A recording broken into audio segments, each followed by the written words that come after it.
He's fucking rolling out. What the fuck?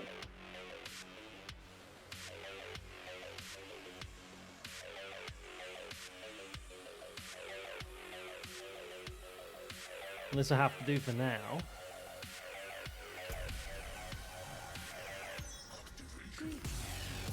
Music's a bit loud.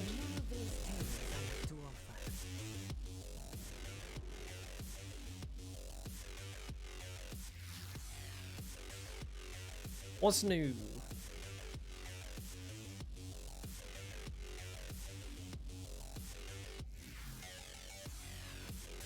Nothing good. This one's new. Hey Marvel, how you doing, mate? Good to be back. Oh, the bro got some new love. How you been, mate? Do you miss me? God, it feels weird being in front of a stream again. Pretty cool mount.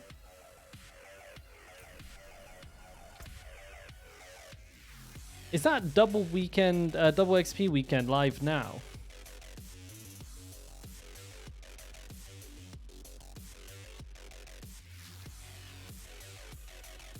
Uh, 25%, right? Is it active now?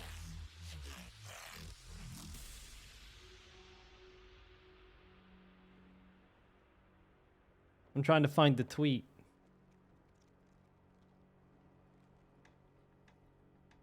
The fuck was it again?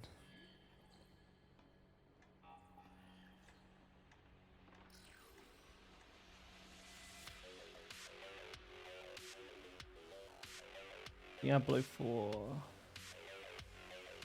Alright, when was it? Gotta find the tweet.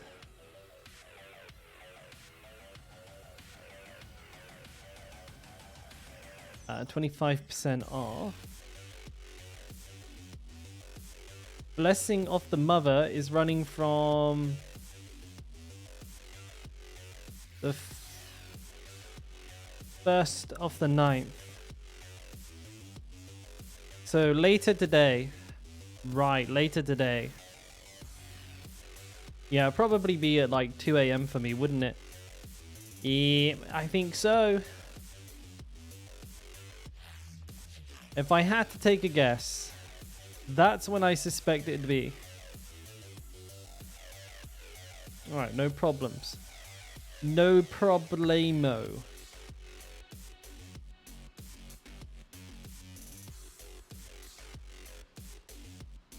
Alright, cool. Well, what should I do today to get back into the swing of things? I'll probably save leveling characters. I might level a couple of alts over the weekend. I think maybe today we just take it easy, play the Barbarian. Just blast a couple of late game games. A little bit of farming. Get some gold, get some other things, I don't know.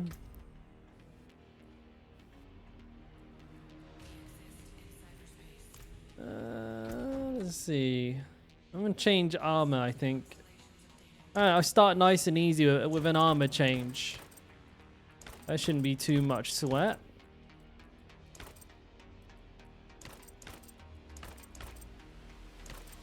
What do you reckon? Good old Bob. Yeah, well, I don't want to jump into anything too crazy right now. I don't trust myself. Like, I guarantee I'll be playing like Dookie. So we'll start with something simple. And picking gear should be simple. Man, we need to be able to like pick more than just like the one color palette here. Should let us pick like multiple things. Do the trim and shit.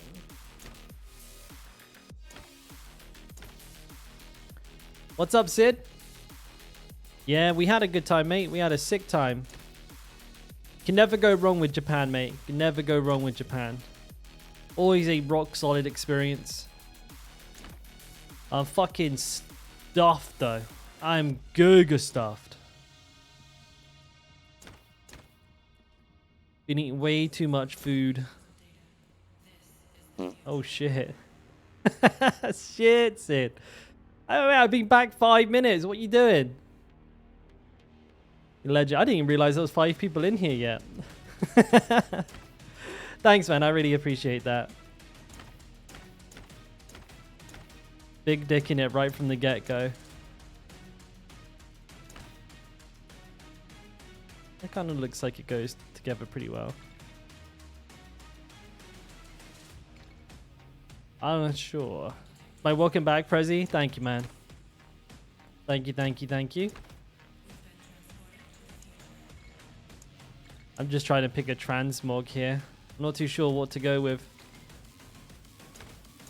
It's a tough one, man. I want my guy to look good. That looks weird. You can't stay. Your new job has you pulling your hair out. Oh shit, that sucks, man. No worries, no worries. Thanks for stopping by, man, and of course, thank you for the gifted. Hopefully, I can catch you before I go offline. I will be slowly creeping my stream times later and later and later, Sid. So, just for now, I'm not 100. Holy moly, it feels so weird streaming again. I think I gotta get used to this a minute. Like looking at chat and shit. God, it feels a bit. I feel a bit like. Feels a bit alien. That looks like bronze.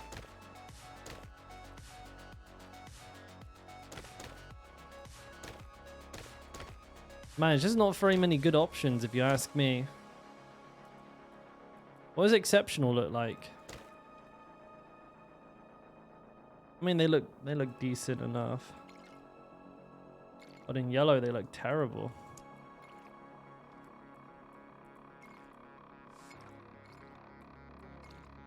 Maybe brown again. Pants is always hard because there's only really like a couple of pairs of pants that even have like any color to them at all.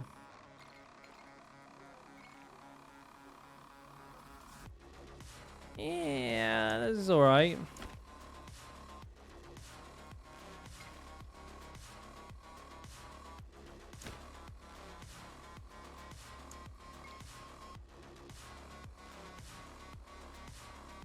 That'll do, mate. All right. Well, that's one warm up. The transmog warm up. That's that done. All right. So what the fuck am I gonna do then? Let me guess. These are all like super high keys, right? 51s? Oh no, 51s are fine. Do I even have that unlocked? I don't. Heretic Asylum, Stockades, Betrayer's Row, Forgotten Ruins, Halls of the Damned, Forgotten Ruins, Core Valor, Umdor Temple. Right. I feel weird just even like looking at chat right now because I didn't touch a computer for the last 5 days. Fucking, I feel weird even just being at a computer right now, I'll be honest with you. It's fucking creepy. Why do I feel like I haven't been here for like weeks?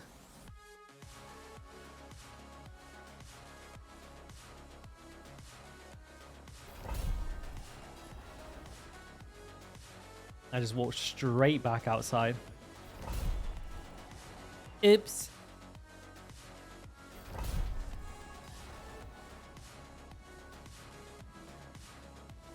All right.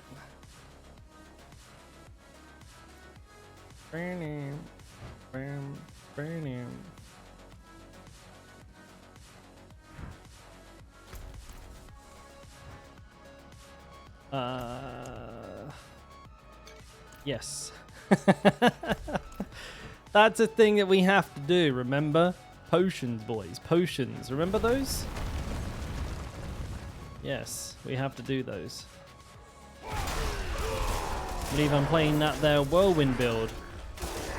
One where I spin around and stuff dies. Yeah, I remember the one.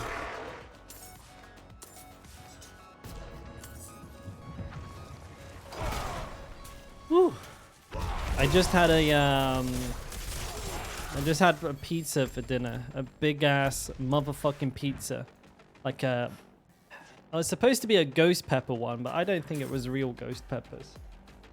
To be honest with you, but I ate the whole fucking thing, mate.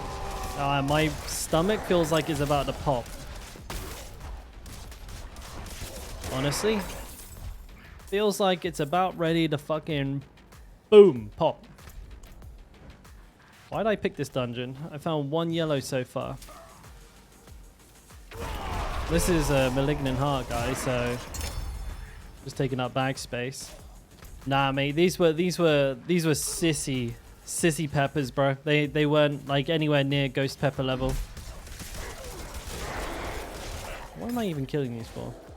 Hey, what's up, RT Steak? How we doing, mate? Yeah, good to see you as well. I feel like I've been away forever, mate. Forever. It's weird. It was only like what, 5 days, but to me it feels like I haven't played Diablo in fucking months.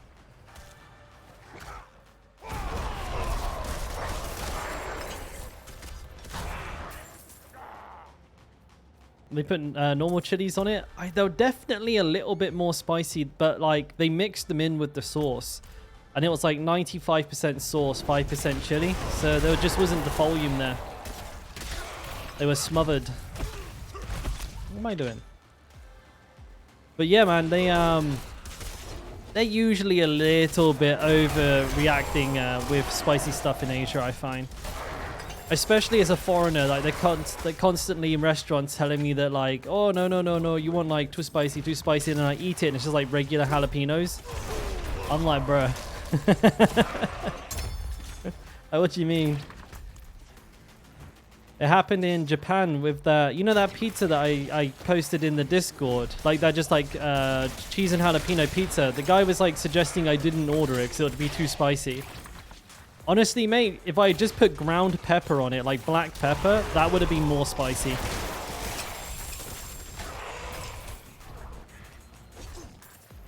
What's this, RT? You decided to blast Nightmare Dungeons non-stop until you get an unobtainable item, an Uber unique. Bro, you might as well just go out and buy a Scratchy. If you're feeling that lucky, I'd buy a lottery ticket instead.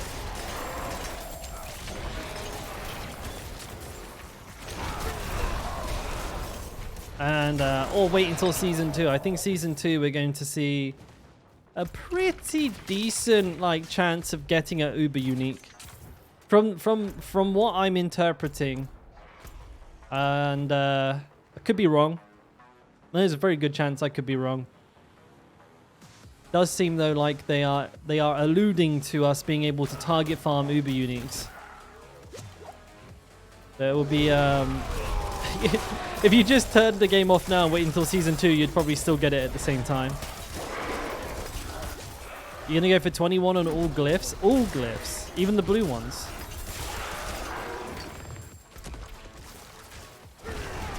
The sad thing is, there's not like even an achievement for that or anything. Like, you're gonna like play the game for, and like, you know, obviously you'll know you did it, but it'd be cool if you got like a little achievement, like, I don't know, glyph expert or some shit. So, yeah, it's not that big a deal, but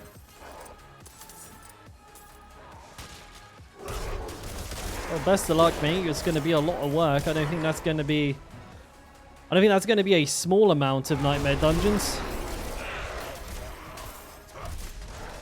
Why am I killing everything? Oh, it doesn't really matter. I'm just chilling.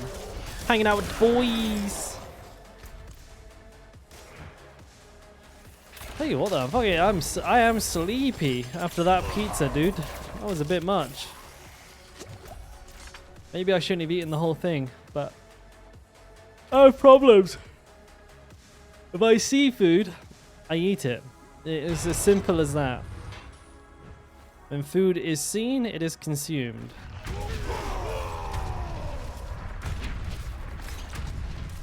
Damn, it's like he took a fucking fat hit there from that bleed.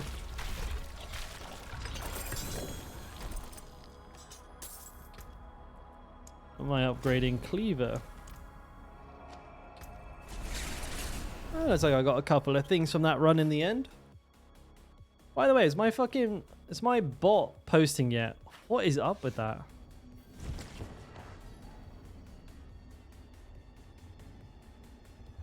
I don't understand why Dino has just stopped posting. I'm gonna post this myself manually.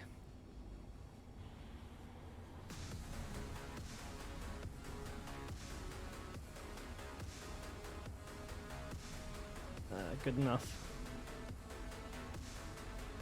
All right, first run back. Did we get lucky? What's even our stat priorities anymore, boys? I don't remember anything about this game. What's a barbarian? Who's Lilith?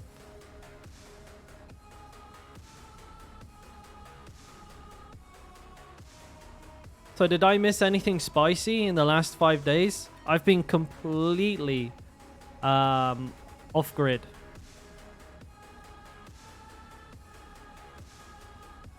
Pretty nice gloves, to be honest.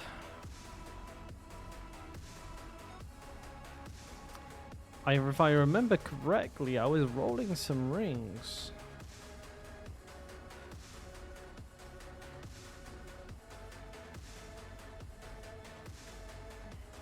No, nothing there.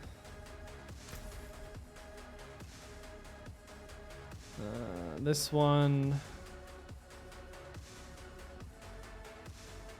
They're pretty bad rings, in all fairness.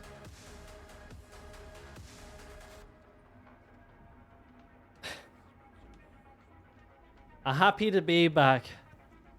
Happy to be back.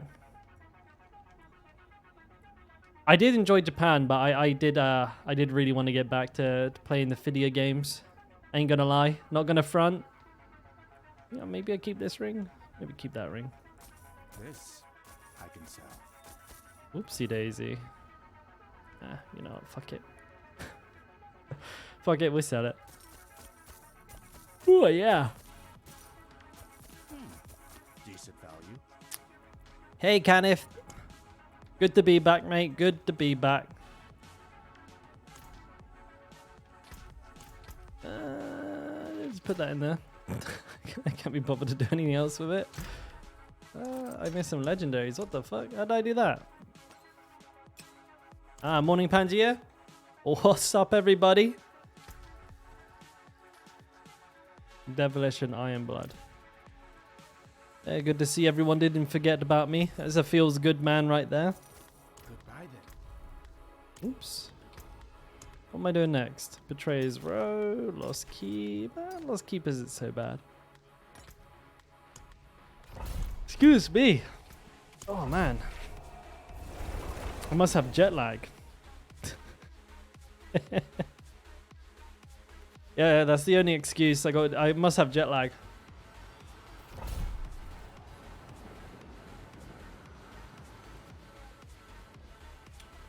Ooh, goddamn, you had a 1080? Holy moly. Dude, that's old. I mean, it was a banger for its time. Like, the 1080 was a fucking giga chat. But yeah, holy shit, that should be quite the upgrade.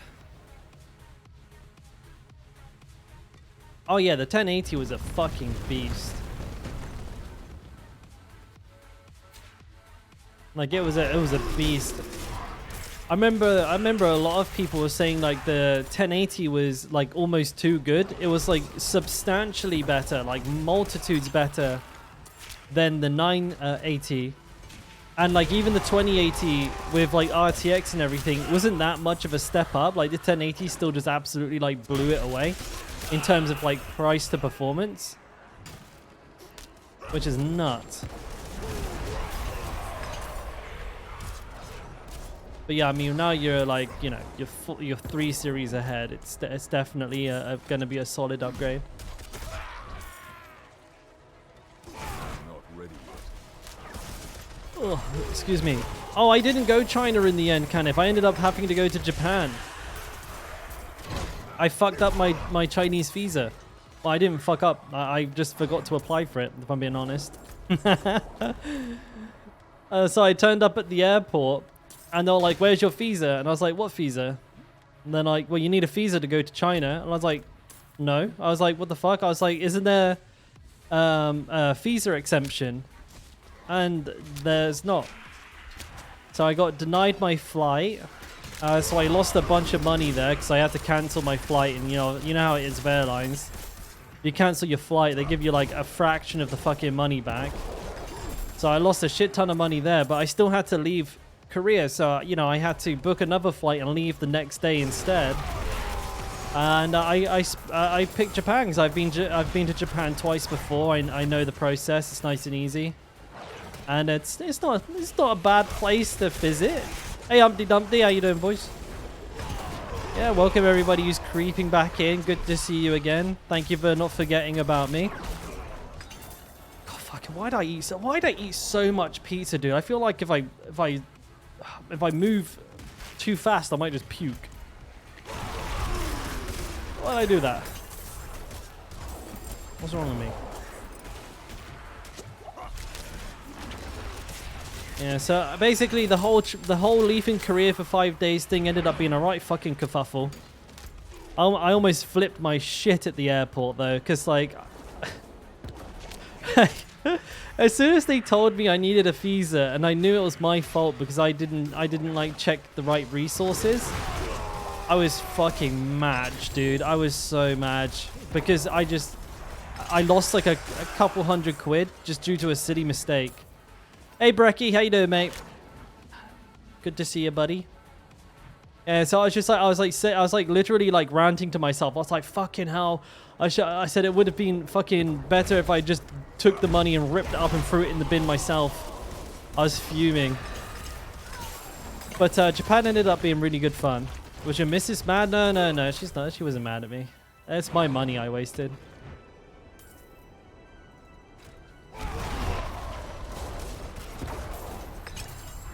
But actually, like, you know what? It ended up being pretty cool in Japan. I met a streamer. Actually, I literally bumped into an IRL streamer. And we got along like a house on fire. We went out for a couple of beers and we were like chin-wagging and all that stuff until he had to leave. And then I randomly got picked by a YouTuber who wanted to do like a foreigners in Japan sort of street interview with me. So that was pretty cool as well. So those were some pretty nice experiences. Obviously I ate like so much food, dude. I'm like giga chunky right now. Oh god, I'm like actually so full of food I might puke. I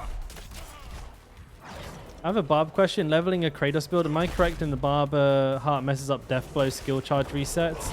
I would assume so, because if the enemy's counters dying from the Barber, it probably messes that up, right? I've not tried it myself, but that's a logical that is a logical conclusion to draw from it.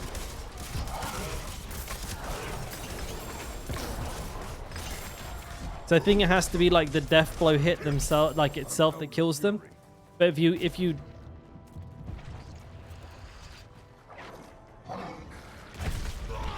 yeah, if you kill an enemy that's got Barber on it, it counts as Barber, right? It doesn't count as the hit that procced the Barber. That's kind of frustrating, actually. I mean, it makes sense now that we're talking about it. You prefer Japan? I mean, I do really like Japan, but the thing is, I have a really good friend in China that I wanted to see, and it was his birthday and everything. But Takashi from Japan, I don't think so. No, he's a pretty small YouTuber, from what I could understand. The questions were pretty simple, so I don't think he'd been doing it a very long time. Like, hey, where are you from? What are you doing in Japan? And when he asked me, he was like, so I'm doing he was like, so the point of this interview is to kind of like discover what kind of things that foreigners come to Japan and buy. And I was like, bro, I'm going to be completely honest with you. The only thing I buy is food. He's like, clothes, toys, anime stuff. I was like, food, and food. I was like, I said, I'm not even joking. I said, I probably spent about $400 on just food so far in like 4 days. And he was like, I could just see that he was like dumbfounded. He had like lots of follow-up questions on stuff that I wasn't buying. He's like, it's like, no clothes? I was like, no, dude. Literally just food. I'm a food tourist. It's all I'm here to buy. I don't really care about much else. And hey Tan, how we doing, mate? Good to see you. Good to see you.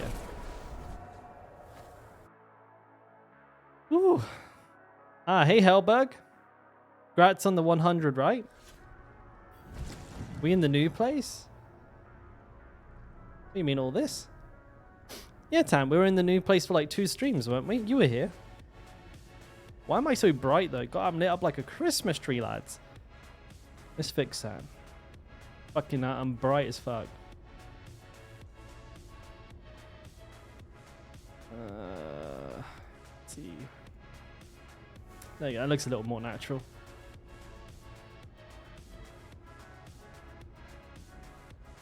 Can I send you a crit pic?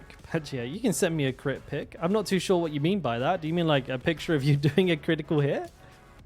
You can, if you put it in the Diablo 4 Discord. Put that in the, I don't recognize that kind of link. Post it in the Discord, in the in like the media channel. This one here. I'll check it out. I won't click links I don't know. I don't know what ibb.co is. Looks weird. You got a question about chest armor. Would you prefer a chest with 4 defense affixes, 3 defense affix, and 4 challenge and shout? 2 defense affixes and both shouts. I prefer defense affixes, Chunk. And the reason being I preferring those is that, for example, if you compare like, I mean, what is like 4 ranks to a shout? It's like 8% damage reduction, isn't it? Hang on, I've been away for a couple of days. Let me double check this. Yeah, it's so you can get up to 8% damage reduction while your shout is active. And the shout isn't active that much. I'd imagine there's about, I mean, let's think about it. If you're lucky, you probably get like a 15-second cooldown. Maybe a 13-second cooldown, 7-second duration. So the uptime's around about 50%. So if the uptime's about 50%, the damage reduction is actually more like 4%. Like overall, like throughout a dungeon, like 4 ranks to challenging shout, it's like it's basically a 4% damage reduction stat, which is, it's napkin math, but that's how I think about it, and I think it's pretty close to how it works. Or I could get 15% damage to enemies that are bleeding, which is like double the amount and has way higher uptime because anything I hit is, you know, bleeding, right? And the same for like 20% close reduction. It's just, it's not even close. I feel like shouts, they're really bad. And Iron Skin, and by the way, I see everyone coming in. I do see the questions, guys. Iron Skin only increases the amount of barrier that you get. First is like, first is the missing life that you have. So I actually feel like that's next to useless, because that's not really why we go for Iron Skin. We're picking Iron Skin more or less exactly for, specifically for Iron Warrior, for the unstoppable and the damage reduction. So the barrier is like, it's whatever. And yeah, as for the other shouts, no, never. Like you can see, I usually only run 1 point in all my shouts, but funny enough, this build doesn't have anywhere to put these points, so I just put them in here. So that's how it is. And yeah, Vacation was sick, by the way. Thank you for asking, Religion. It was sick, mate. I had a lot of fun. But yes, Alex, welcome, mate. And what's your question, buddy? Fire it my way. I'll see if I can. I've been away for a couple of days, but I think I still got it all knocking around in the old noodle. Probably. Oh, I need to digest this pizza, dude. I need some sort of miracle thing. You know what I'd love to do is just like if there's like a little tablet you could eat, and you eat it and then it opens up like a Quidditch from Harry Potter and it goes, just blends all the food in your stomach. Oh, that'd be great. Give me one of those. Hey, yo, that's a pretty dank sword for a sacred. No, I mean, look at that thing.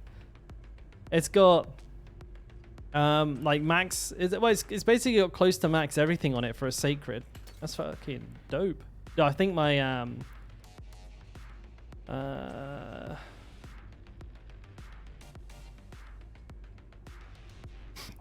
Oh, a good whirlwind build? My YouTube, for sure.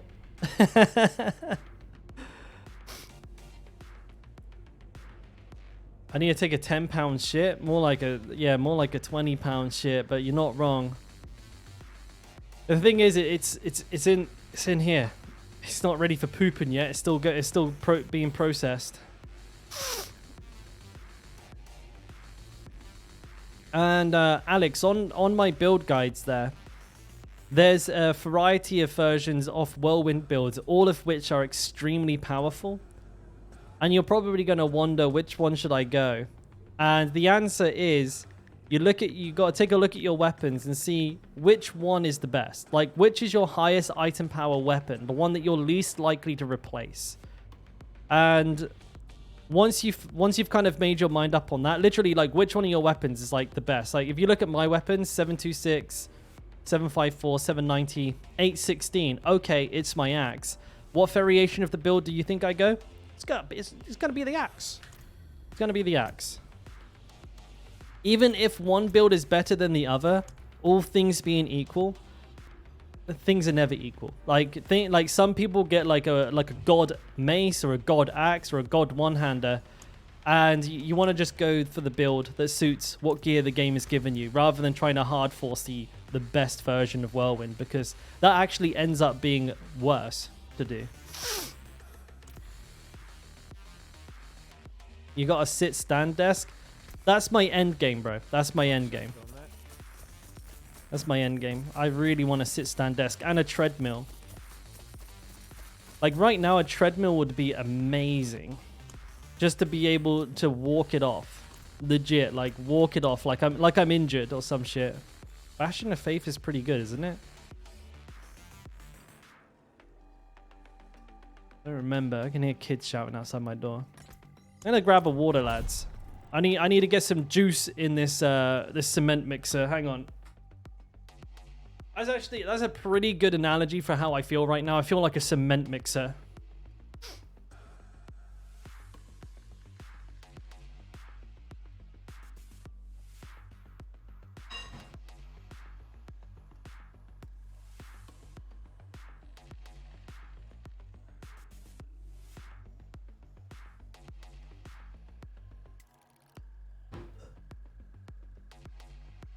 I stole my fuck ball. Holy shit. I feel like a fucking beast. Oh. Oh, I just had a coffee steak. I did just have a coffee. I had the exact same thought just 10 minutes before stream. I was like, get a coffee in me. I shall work it out. But I'm telling you, mate. I am blasted. I'm a pig. I'm a fucking piggy. Yeah, Bastion and Joyatan is a good champion. We're talking Overwatch, right? Woo!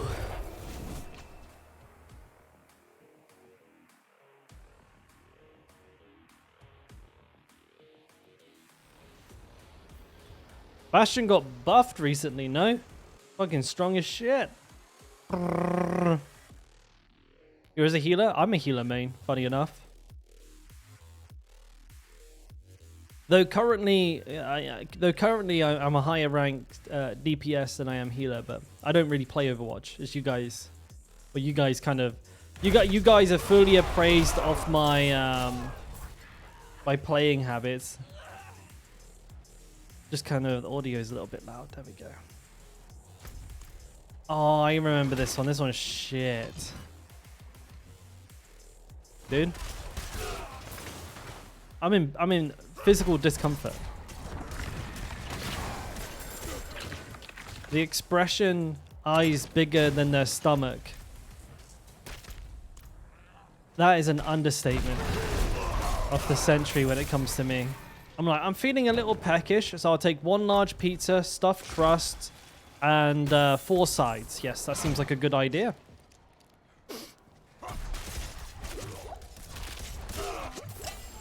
Good to hear, Alex. Glad to have you, mate.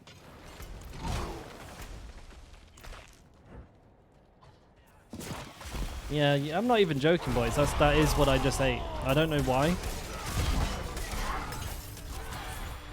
Yeah, I just put away like 2,000 calories in one meal because I was feeling a little hungry. I shouldn't be allowed near a delivery app when I'm like even the tiniest bit hungry because I'll over order every time.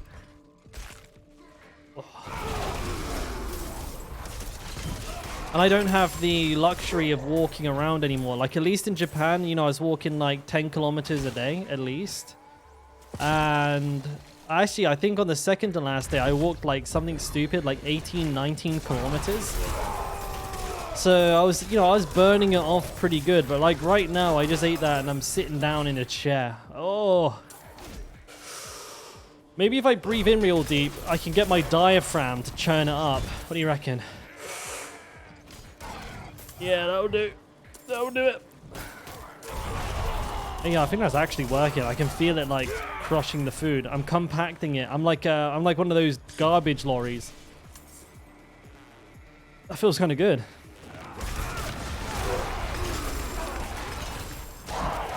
Hey, what's up, Chronix? How we doing, pal? Oh, yeah, that feels good, dude. Breathing exercise. Hopefully I don't accidentally hyperventilate. Woo! How you doing, bud? Oh shit, Andy B. What's up, man? Don't shot yourself. Bro, I'll happily shit myself right now if it means I can, you know, just get this ball rolling. You doing Gigafine? You're leveling the Necro. Oh shit! Yeah, I'm gonna be doing that. I think on you know, the 25% XP boost. I've got like a level 50 and I waiting already. Level 50 Necroman. So I'm just gonna wait for the boost, and then this weekend I think I'm gonna level a couple of ults. Bone Spear's OP. Yeah,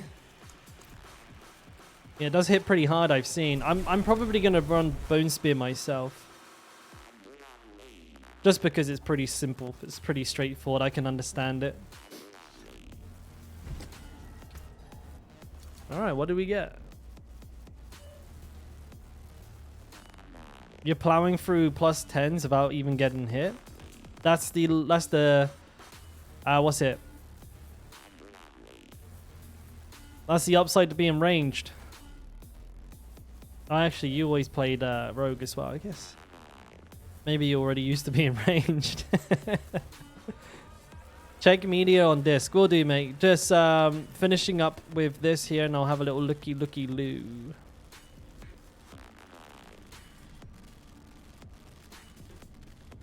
Okay, and there is Fuggerul here.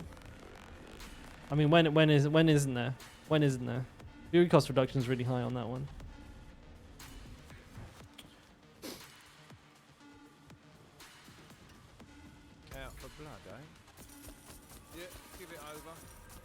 Yeah, the Necromancer's like 1 to 50 is hilarious. Using Blood Surge? Absolute madness.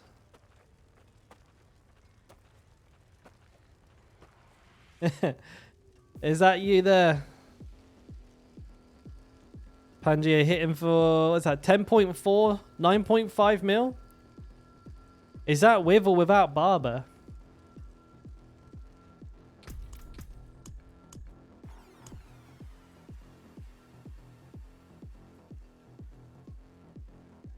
What are you playing? Sorry, man. I forgot the context. Yeah, fuck that, man. I ain't doing it. Bleed resist. That's all. Double swing.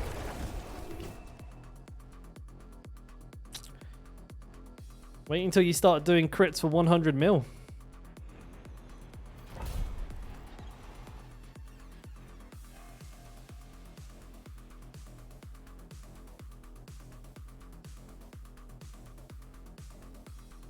What is that? Christ, I don't know. Are you using Berserk Ripping with your Barber? Pangea, because if you're not, you want to do that. That'll make you hit much harder. Be doing big damage.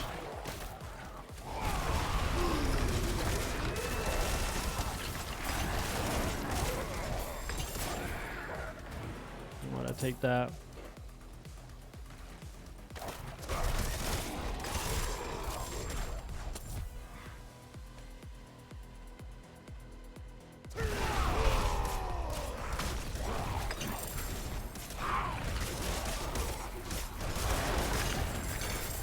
Boom, boom.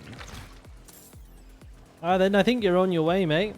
You're on your way. Probably just standard gear improvements, you know, higher item power stuff. But yeah, double swing with the Berserk Ripper will hit really hard. Like you'll see, like you'll go from 10 mil to 20 to 30 to 40.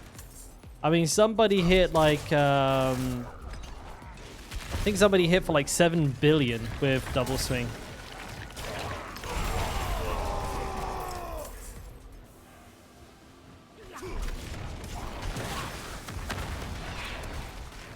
A lot of it has to do with how good your Berserk uptime is. So, as well, make sure you're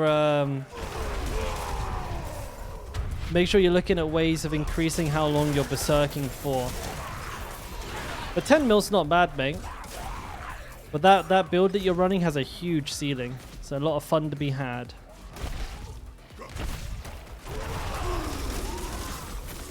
Berserk duration, yeah, so make sure you're using your war cry at the right time. Make sure you're using Wrath of the Berserker at the right time. You know, if you have Relentless Berserker, obviously you want to try and get that up as much as possible. Like, make sure you have a nice high roll on it. Where is it? You know, 40 out of the max rolls on it. Double Swing has permanent berserking. Well, then also make sure you're doing that. I mean, I don't think it's permanent, right?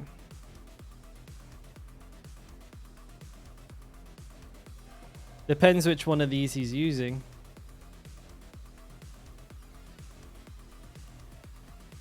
Using Shouts and Ground Stomp. Not Wrath of the Berserker. Probably be better off with Wrath of the Berserker. Yeah. As long as it's being used right. Oh god, I fucking left one somewhere. Like you need to be berserking so it doesn't you know, do nothing, right? Because it extends berserking, it doesn't grant berserking. I think it's important to differentiate that. Instead of ground stomp, you can knock down enemies with Malignant Heart of Punishing Speed, which I think is a lot better than Ground Stomp because it's constant. Hey, good to be back, Dementor, mate. Good to see you, buddy.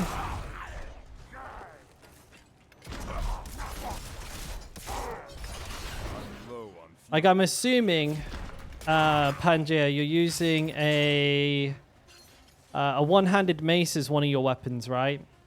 So that should be innately stunning people through Wallop, and then you should also be using, sorry, not Wallop, sorry, Concussion, Punishing Speed. So you don't really need Ground Stomp. Well, no, it's not that you don't really need it. You don't need it.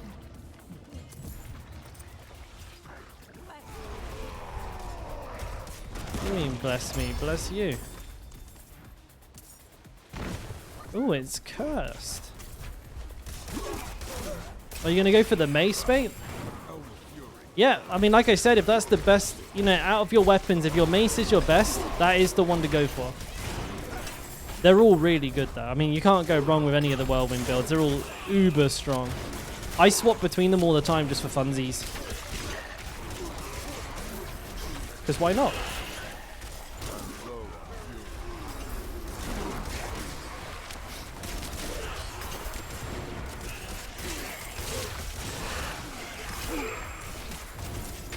Farming yellers.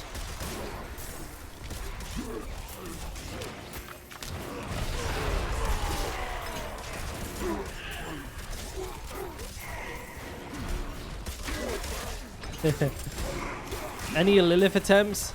Not today. I'm feeling rusty ass fuck, mate. Rusty as they come. You got an 816 two-handed axe? I'd use the axe build. Like, my suggestion is always forget what, like, whoever's telling you which build to go. Forget what they're saying. And look at which weapon you have is the most powerful. Because at the end of the day, having a big item power weapon and using it is infinitely better than using the meta version of Whirlwind. Whatever that might be. Mace, axe, dual wield. It's always way, way, way better to utilize your highest item power weapon because that affects the damage a dramatic amount. I think the only exception to that rule, honestly, is a two-handed sword. Because the two-handed sword expertise is... I don't actually know. No, actually, I'm telling a lie. Actually, even that's really, really good right now because of Berserk Gripping. So yeah, literally, whichever weapon you have, which is the highest item power, that's the one. And just as an FYI, the sword and the axe one are exactly the same build. Except from obviously for one you're using a sword and for the other you're using an axe.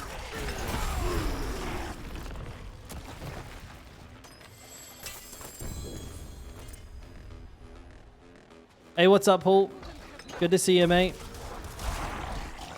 But no, Dementor, to go back to your question, no Lilith today. I'm fucking rusty as shit. I feel weird just even being on stream, actually. It's been so long, or at least it feels like it has. I'm afraid I will just get myself killed. But also this weekend is the 25% XP weekend. So I may actually take an opportunity here to level a couple of ults up a fair few levels. You know, maybe get one level 100 over the weekend. Maybe get another guy up a couple of levels too. Or maybe get a couple of classes to like level 70. I don't know. Something like that. Get like a bunch of classes to world tier 4. Should be doable. Right now, just chilling, catching up with everybody, you know. Seeing how everyone's been over the past week.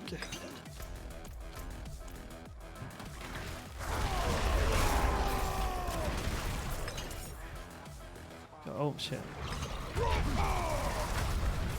See ya.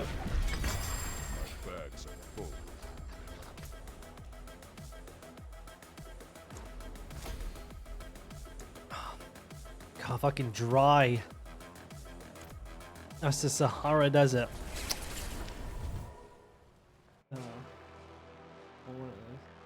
No more food.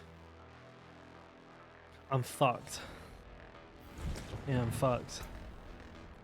I'm fuck-a-doodle dude.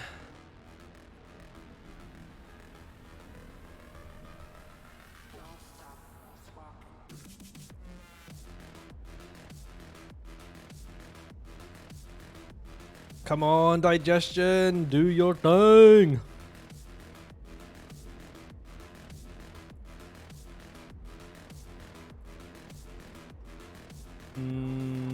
Okay, no. Don't need pants. Not in game, anyways.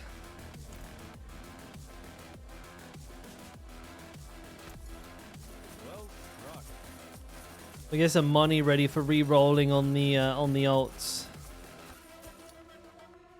Punishing speed, 30%, 30%. Focused rage is rubbish. Kana is rubbish. Alright, let's put this sword away. This sword I think would be good for the Necromancer. It's got really good stats on it. Pretty godly. But then again, I have a lot of really nice leveling gear up in here. I think most of this is pretty juicy stuff. It's juicy enough anyways. I don't know about this thing. This thing looks like a pile of shit. Max life, crit, and resource. Was I re-rolling that or what? What's the deal there? Maybe I was. You fucked if I remember. Been gone for a week. I forgot what any of that stuff in my bank is.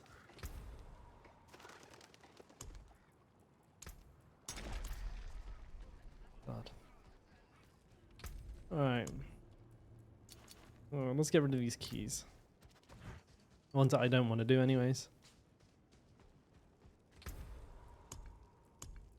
Alright, who's ready to be disenchanted? Oh, hold up, hold up, hold up, hold up. Looks like I've hit a hundo on some of those again.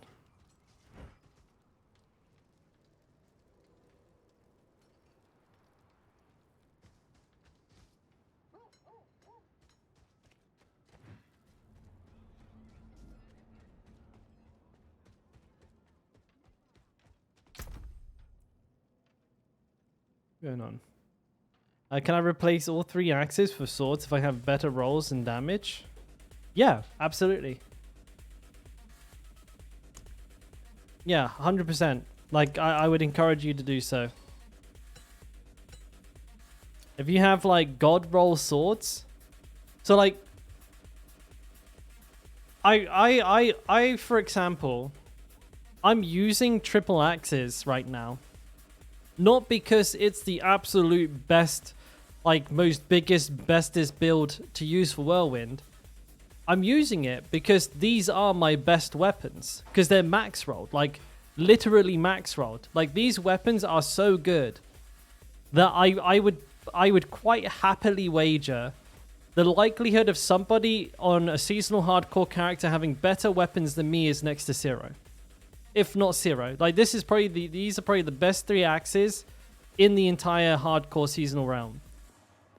And I'd imagine they're pretty high up in, like, the, like, overall rankings for weapons as well. Because they're just max rolled on absolutely everything. They're really strong.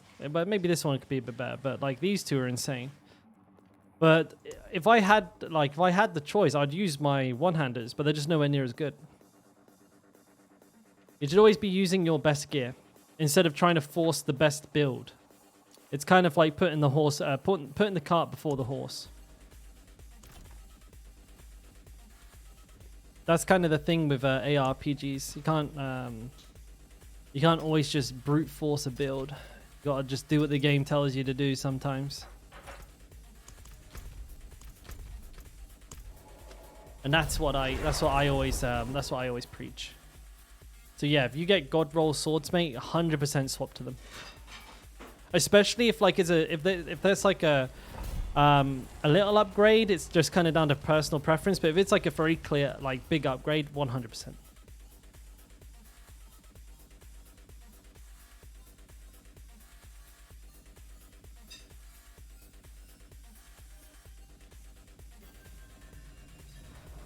Do I have 2 level 100 barbs? Not one of them's dead, but I mean this is my 2nd level 100 Dementor. The other one's dead, and I have a level 85 as well. But I'm keeping the level 85 at level 85 because I want to try and kill Uber Lilith at level 85. That'll probably be next week, or sometime after the weekend.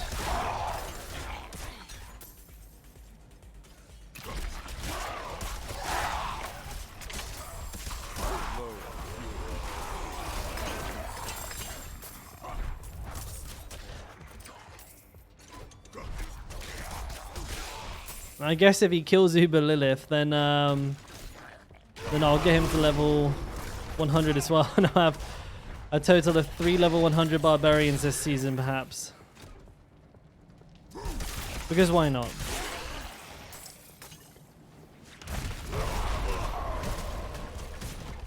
It's one of those things, right? Might as well.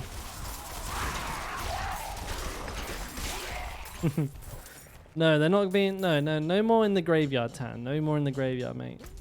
The rest of them are staying alive. I got enough barbarians in the graveyard. Oh, look, there we go. Thank you for the grandfather game. No, okay, maybe not. Well, I tried.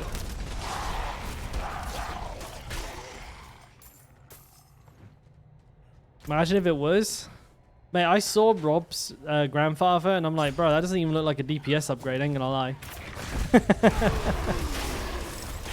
So, I was like, he low rolled it super hard and I was like, I don't know, man, I probably wouldn't use it. It was like, it was kind of a bit poopy.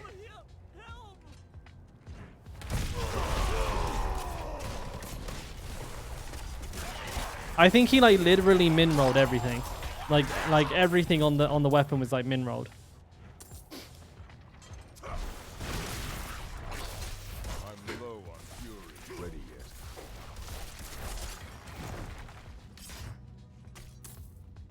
I mean, I didn't remember. Let me bring it up in a second. We'll have a look.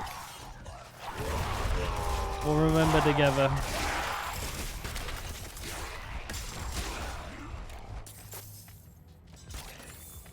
And the joys. He's got nothing left to push with it as well. Like getting a grandfather for him is just like must be super underwhelming. So oh, now I've got it. I can one-shot Uber Lilith again.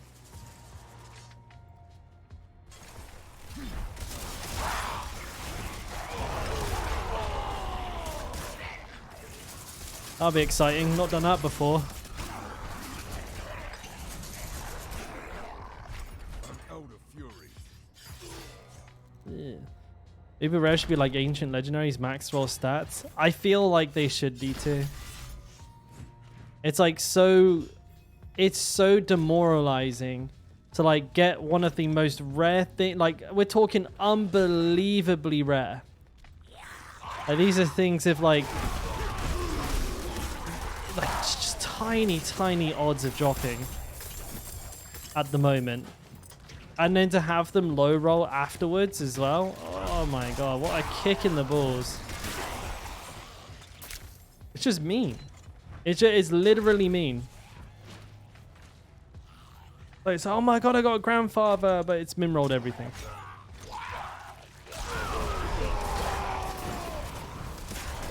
Yeah, it's just, you got a Shaco, but it's just +1 to all skills instead of +4. Like, oh, yay.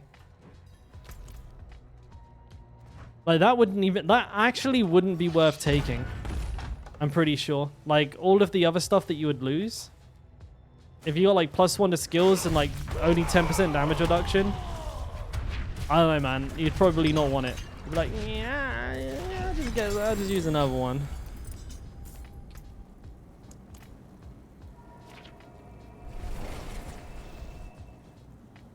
I wonder what happens if I Google Rob's grandfather. It's just some guy called Rob and his granddad.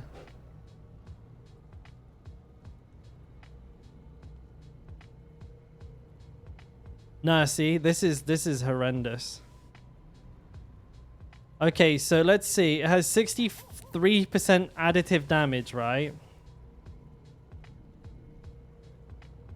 It's got... Oh man, that's so depressing. It uses this weapon skin as well. Oh, dude, that's so mean. That's so underwhelming. It doesn't even have a unique appearance. That's so sad. So you get 63%. I'm assuming this is additive damage. So that is basically next to nothing. That's like 3% damage.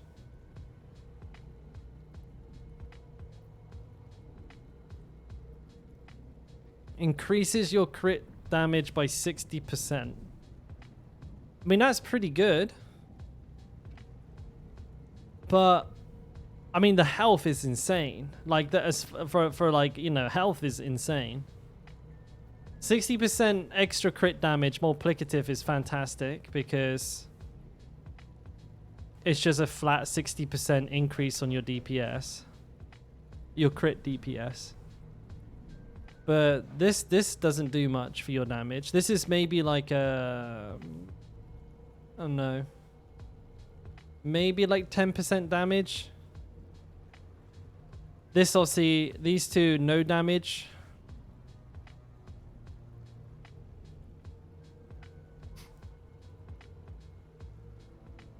I don't know how this works though. Does it increase your critical hit damage bonus by 60% or does it just increase your critical hit damage by 60%? Because like 60% of this would be a lot, right? But if it's just 60% off, like 60% on top of this, not additive, I mean, it just like increases it by, I don't know. I guess there's an X. Yeah. So I'm guessing it times this by 60% by 1.6.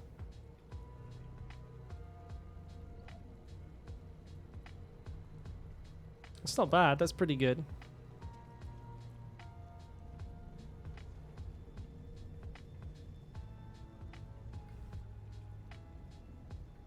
I'm just trying to do some napkin math. So I'm just trying to see like how good that would be. So you're basically looking at, I would say the grandfather, if like it's like 70% extra damage. Corn dog math. You know it, baby. So like you would get, hang on a minute. So you'd get, let's just say I got one. It wouldn't be 507 though, because I would lose 51. So it'd be 450. All right, okay, hang on a minute, boys. We're going to do this. 450 times 1.6 equals 720 crit damage. So that's a difference of... Wait, what, how much of a difference is that, guys? 280? 270. 270. Wait, hang on a minute.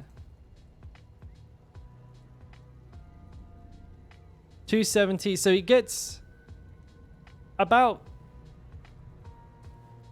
I would probably say around 280% damage from that. From like... You know, if you put it on my gear, if I took this off, my damage would go up by 270%, 280%. This axe increases my damage by, let's see, 40% vulnerable, 51% crit. So roughly, I would say it increases this by... Man, am I doing that math right? I don't know, I'm so stupid.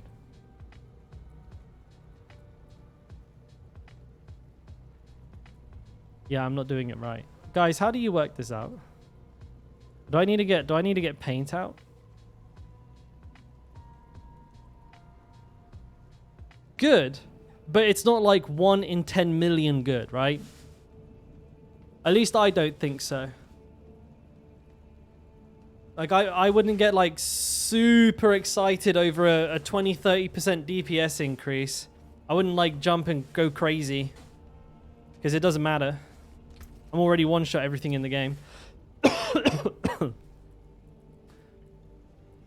But if it like max rolled, it's a completely different story. Like would literally, like if it max rolled, you'd be talking something like, you know, over double damage.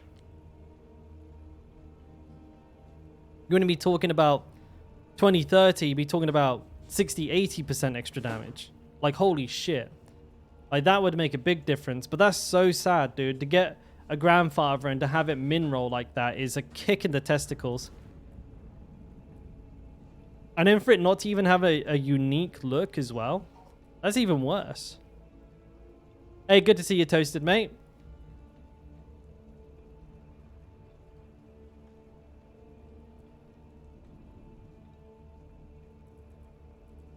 Why does the game give you uniques not for your spec? I don't think there's spec specific loot. That would be nice. But you'd be able to target farm too well, I think.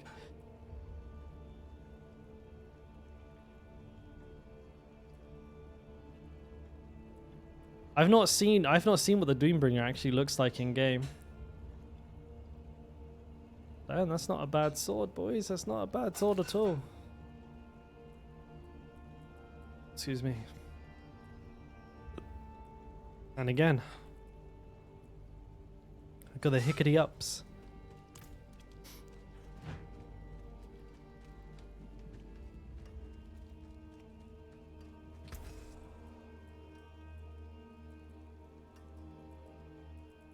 Actually, did I do that math wrong again? 270% is like...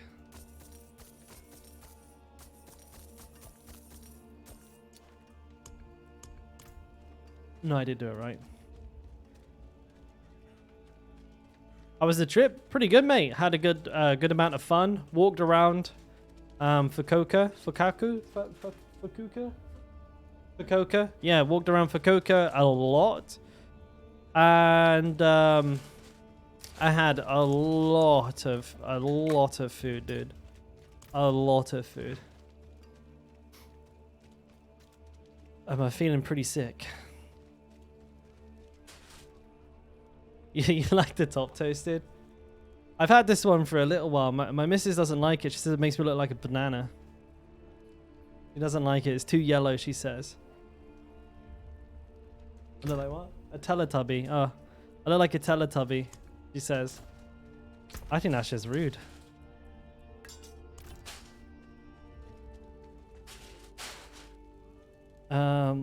So far off the top of my head, I've had in the past this week 4 men down, 5 temerities, a sleeve hound, littlest wolf, scythe, 2-handed scythe, not sure. Oh, you play necromancer.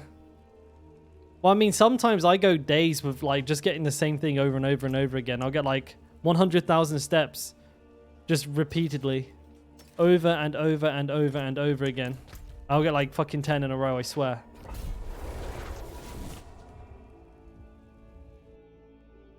I think this is a nice top. It's got like a little bit of turtleneck action going on it. Like, you know, look at that. Swish. I got the matching tracksuit bottoms as well, dude. Head to toe. Full chav mode. But it's comfy, I tell you that. I'm all about comfort. Fuck being uncomfy.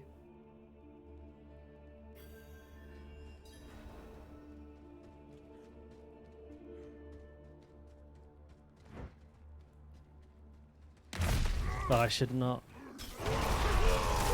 I should not eat so much cheese. Ooh, I wonder what that could be.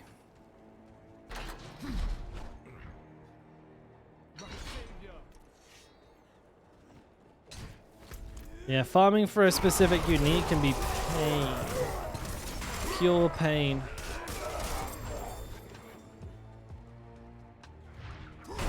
The thing I find about upgrades as well, they tend to come in like batches. Like I'll go like several days without seeing anything.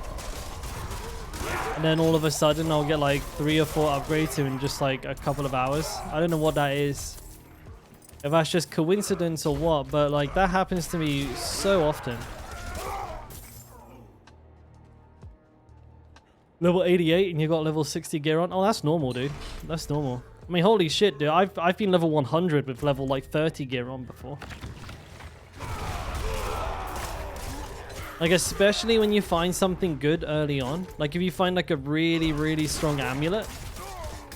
Like, that shit can last for ages. I've literally had a level 30 amulet until level 100. Like, level 35 amulet.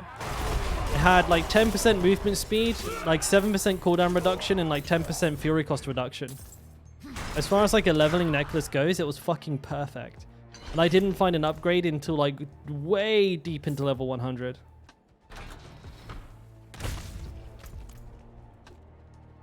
That happens.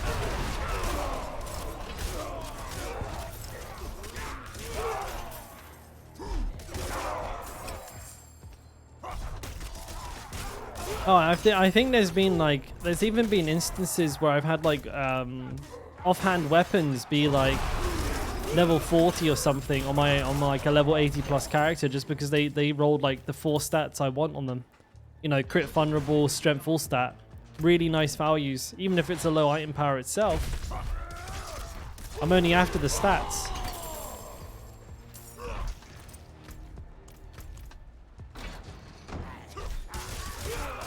Okay.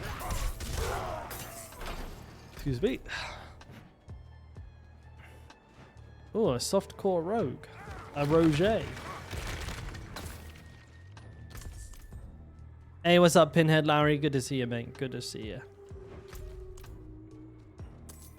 Yeah, good to see everybody make it in today.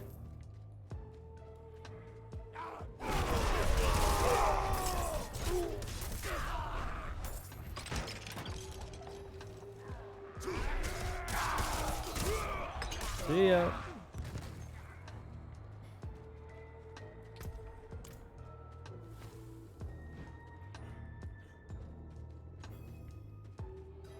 So, do we have any League of Legends players, any League enjoyers in chat? No, same old build, Barry. Same old build, mate.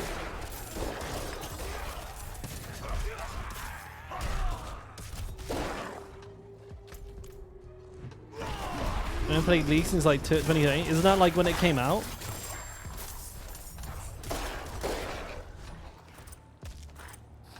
I'm up all late at the same time. Watch your streams. Almost 4 a.m. Holy shit, 4 a.m. The fuck? Wait, where are you from, Tyler? 4 a.m. Yeah, where the hell are you from? How is it 4 a.m. for you? Still double swing? No. This is Whirlwind, mate. It must be getting me mixed up with that other Diablo 4 streamer. I've never played double swing.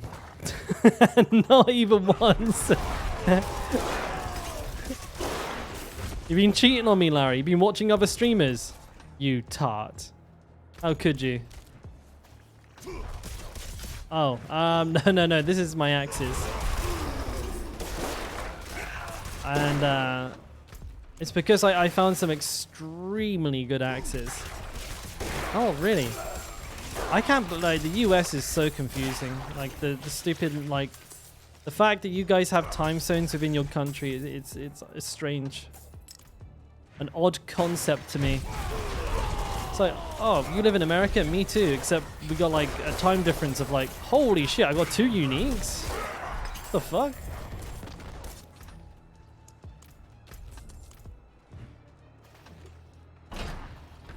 Well, I was just saying a little earlier, Tyler, I plan to move my stream times to a little bit later. Like, I'm going to keep moving it later and later and later to see what's kind of the best for everybody. Because I don't think you're the only person who's up until, like, really, really late in order to catch the stream. So I'm going to keep moving them forward. And then hopefully try and settle in a spot that's, like, a lot more realistic for everybody to reach. And it'll be like a slow progress kind of thing. I'm just going to, you know, stream 1 hour later every couple of days and, you know, get myself into a new routine. I'm not just going to flip my sleeping pattern upside down on a, you know, on a dime. I don't think I'll be able to do it. I'll probably fall asleep. But I'll just slowly let things get out of balance. Excuse me. And move a little bit later on in the day. Like today, I'll try and stay up a little bit late so I can, like, you know, get a feel for it. But no promises. I am shattered. I flew this morning. I didn't fly very far, but I had to deal with, you know, all that airport bullshit, and I'm just exhausted. I also thought it'd be a good idea to walk like the 3 or 4 kilometers to my airport from my hotel, and it was like 35 degrees, so I just got absolutely zoinked by the heat. And yeah, it is what it is. A 4-statter. Is it still the 31 for you? Is it still the 31st? No, it's the 1st, mate. It's the 1st.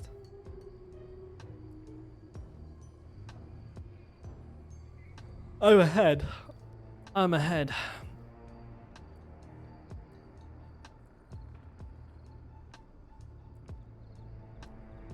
Could use a new ring. So bollocks. So it doesn't seem like we have any League enjoyers here, but Marvel shared something earlier which I thought was very interesting.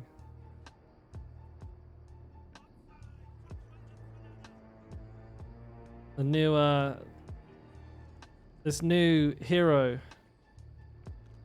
in League of Legends. I think she looks really good. I kind of want to play League of Legends right now. I'm not zooming more. I can't zoom in any more than this, but I think you guys maybe understand where I'm coming from.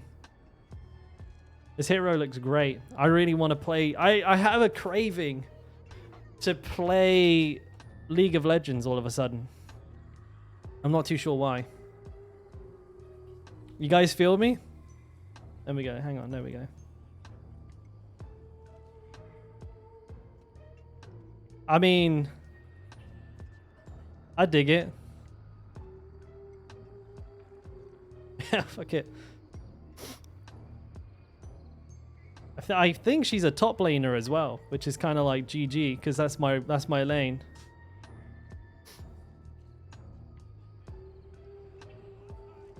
Yeah.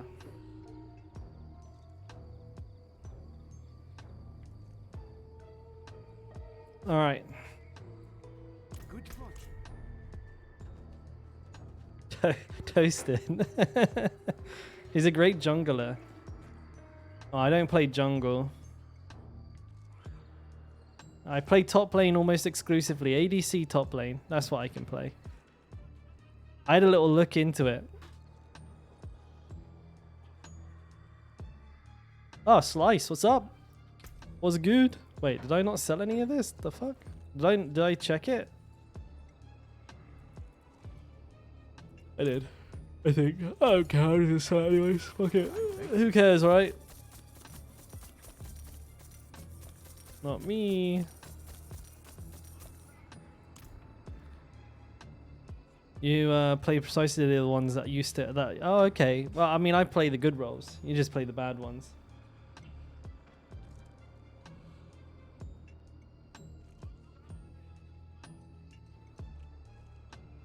They fixed Wakefinder. They did. Unfortunately, the game is now completely dead. So I'm not too sure what to make of that. I mean, I'm trying to play it, but unfortunately, I've had an issue where I just can't log into the game. Like anytime I try to log into the game, it just freezes. I was playing it fine for a couple of days off stream. You know, obviously I had the odd disconnect here there, but now I literally cannot log in to play. Like I click log in, it says like Q5, the queue finishes and it just boots me out back to the main menu, or it just freezes.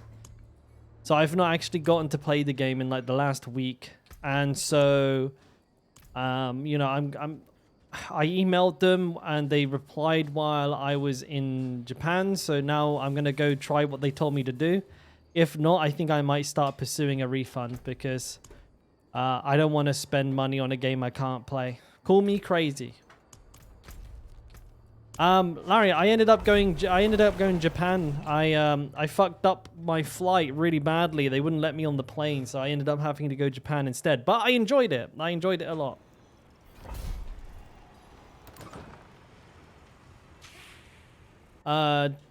You get a male kimono? No, I didn't get a kimono. No, the only thing I bought was food. Lots of it. Copious amounts of food. Food and walking. That's basically every holiday of mine is just insanely long walks and insane amounts of food. So usually I'll like eat at a restaurant and then I'll walk like 7 kilometers to the next one. But by the time I get there, you know, like, I don't know, like 3 hours time, something like that, 3-4 hours, depending on how hot it is. I'm usually pretty hungry then. You know, my digestive system is working overtime. That much activity. You jelly? You're big on anime? I think it would look very unusual for a foreigner to be wearing a kimono in the city. But I mean, certainly some Japanese people do. But it's usually the older generation that wear kimonos. It's very traditional. But I think, you know, if you wanted to, people would probably think it's cool that a foreigner wants to like sort of explore and express Japanese culture. Just don't see it very often.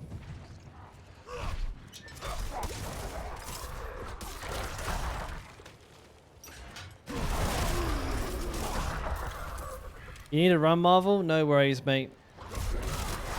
We'll catch you in a mo, bud. I'm drunk.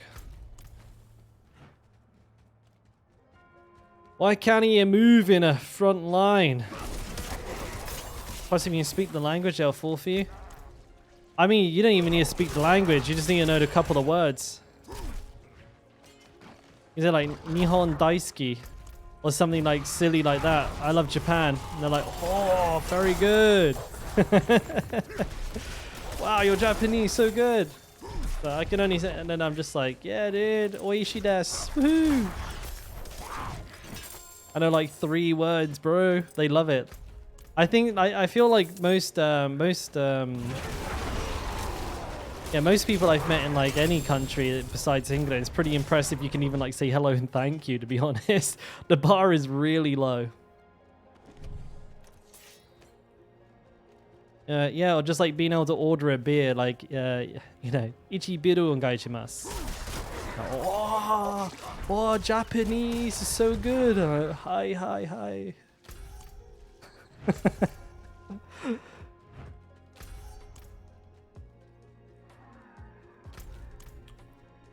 But the bar is pretty low. I mean, you can impress people by just even making an effort, even if like you completely fucking butcher everything.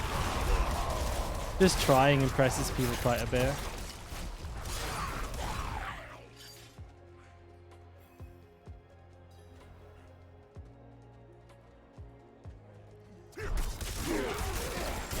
I think knowing how to order beer is probably the most important thing that you can do. Or just like, actually, I think like the best thing that you can get, like you can learn in Japanese is onegaishimasu. It's super flexible. It just means like thank you, basically. So you can like say it in a lot of contexts.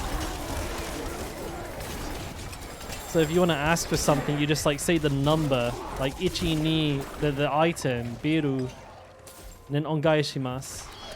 Or like if you leave a restaurant, you can just shout, like you could give it arigato ongaishimasu, or you could just say ongaishimasu.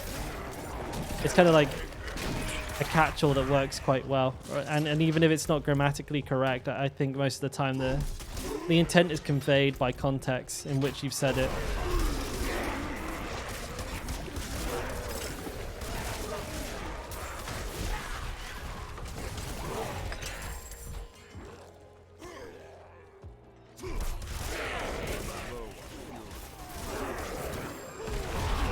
I don't think I hear the deaths very often. Like you don't hear like Japanese people pronounce the deaths like at the end of words so much. I could be wrong. But at least I've not noticed its usage too heavily.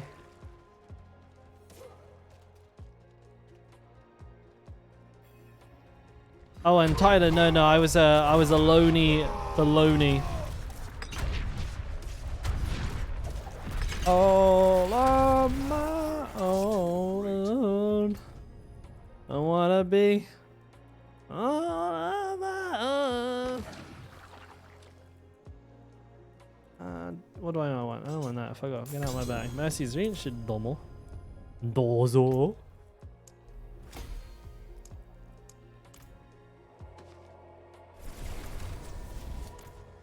Yeah, it's good. It's good though. Very much like Japan. That's my 3rd time. I've been Osaka, Tokyo, and Fukuoka. Fukuoka?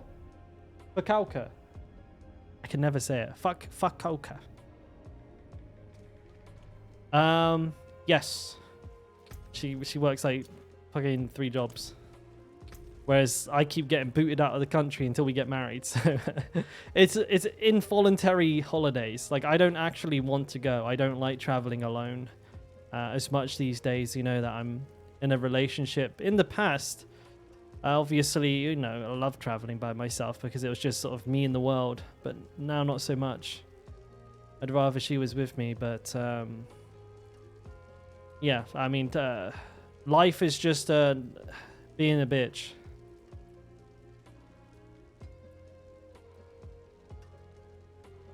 So a lot of the time I spend the whole time there just waiting to come back. In all fairness, I'm just like, as much as I love it, I'm just like fuck's sake, man, I just want to go home.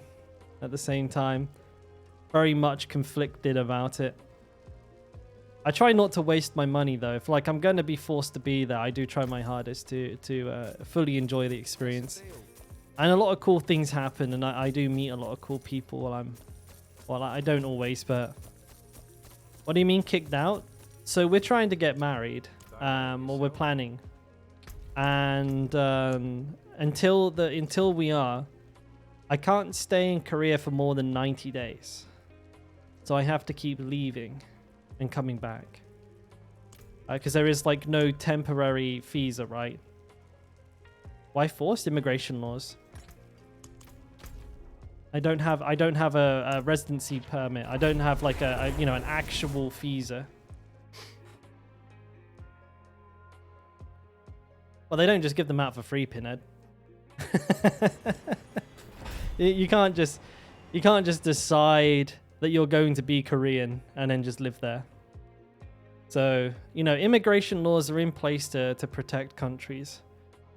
They are needed, don't get me wrong.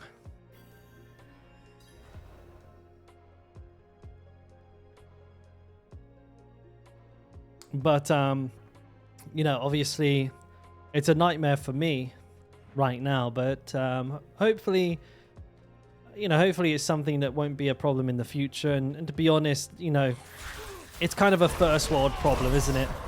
It's like, oh man, to like keep living in Korea, I have to go on holiday every 3 months to Japan or to China or to Thailand.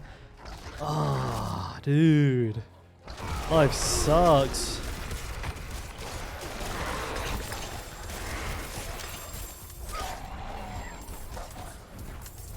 But I am very much an introvert. I like to stay here. I like to play my games. And I sure as shit don't like being told I have to go. I can go under my own steam and travel the world. And I kind of did, right? But if you tell me to go do it, I really don't want to. Like it feels like, it feels more like punishment more than pleasure at that point.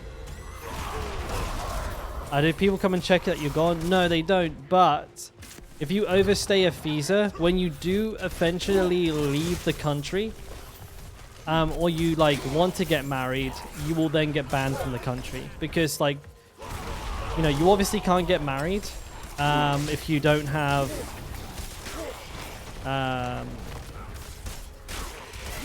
it registered with the government, right? So they'll find you then. And when you go through immigration, when you leave the country, if you've overstayed, they will detain you. So it's very much not worth the risk. You could end up facing like incredible fines and like pretty substantial prison time if you overstay. But no, I mean, in theory, you could come here on a holiday visa and just kind of disappear. But, you know, you wouldn't be able to work. You wouldn't be able to rent. You wouldn't be able to marry, and you wouldn't be able to leave.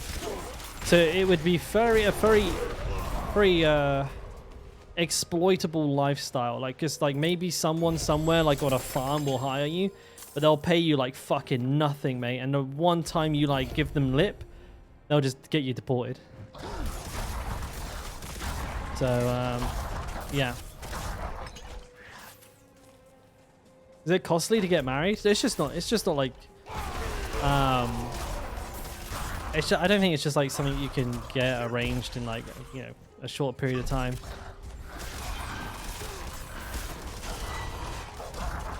I mean, in Korea, like a wedding is mega expensive.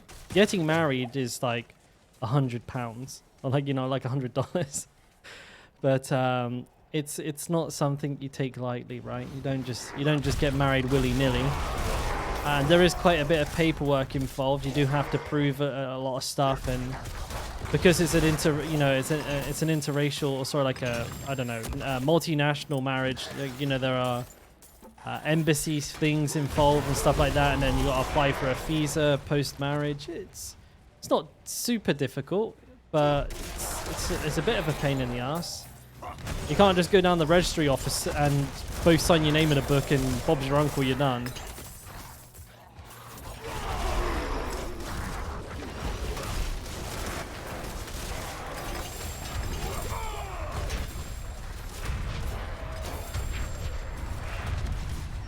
But yeah, I agree with you, Tan. Like, trying to live abroad, it does make you kind of appreciate just how easy it is being being a local, being a citizen of where you live. Would you have citizenship in England and Korea? No, I would only be a British citizen. I could. What's the word? Somebody here probably knows the word here, but I can forfeit my British citizenship and become a Korean. But I probably wouldn't do that. I don't know, maybe not. Like, Korea doesn't let you have a dual citizenship at the moment, at least from my memory. So I'd have to choose between being British or being Korean. And I think I would only be able to choose that after 5 years. Yeah, same applies, Pinhead. Same applies. It's called neutral. You'll need to get it recognized in your own, in both of your home countries. This is pretty good, no? Close, damage reduction, fortified, and dodge chance. But the rolls are kind of low. Almost good.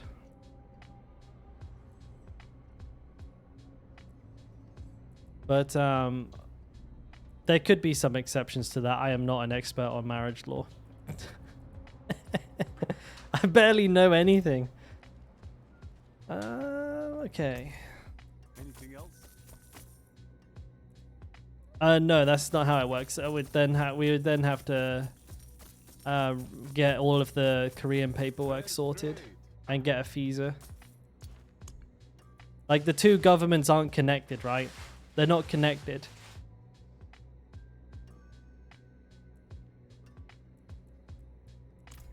It's down to the couple to register it with each country, and each country may have like different requirements that you have to hit. So whereas for example Korea might recognize it, England may not. There's a lot of fuckery with it, you know? That's why it's not too easy. You have to decide where, when, how, what you need, where you get it. It's not straightforward. It's not necessarily insane, but it's not straightforward either.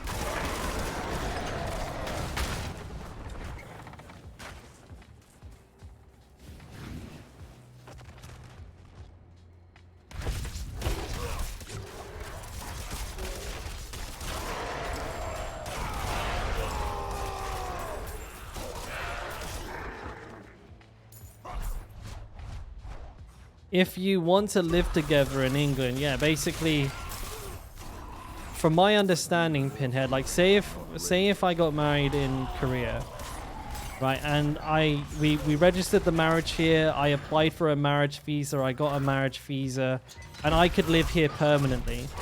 If we were to go to England, my wife would then have to repeat that process. So we would have to bring all of our marriage paperwork with us to prove to the English government that we are married. And then once they've sort of like filed that paperwork, your wife or my wife in this example would have to then also go through the British like marriage visa application process. During this time, if she overstays, like she has to be careful not to overstay her holiday visa or a visa exempt stay. So she may have to leave the country once or twice, depending on how long it takes. However, Britain allows people to stay for like up to 6 months without a visa, so she probably might not have to leave. But, you know, there is a chance that the British visa application office may decide that whatever proof we've provided might not be sufficient enough to grant a visa. Like, there's no guarantees. Just because I have a Korean visa and, like, we're married, it doesn't mean that the British government will be like, oh, yep, all good, and then, like, just let you also get a British visa. It's all a little bit like, you don't know till you know.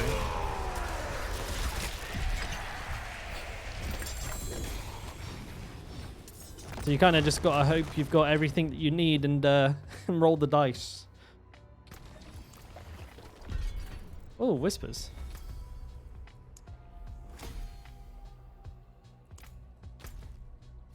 But I could be wrong. Like, again, like I'm not 100%, because I'm kind of only familiar with the way that I'm doing it. And most of my knowledge is kind of like fringe knowledge that I've read, but by extension of reading what I needed to read for myself.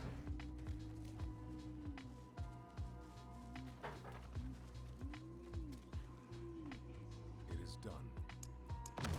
But it's definitely doable. Like it's 100% doable.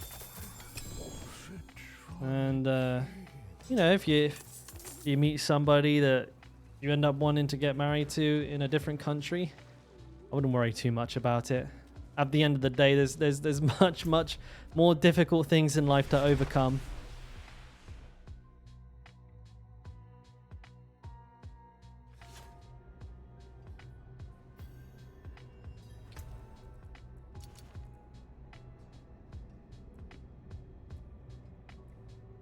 All right.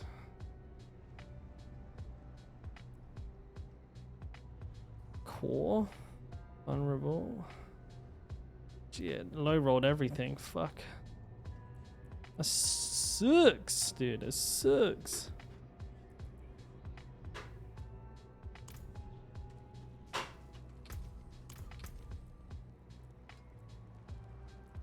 Dire Whirlwind, Skull Breakers, Conceited, 24%, Inner Calm.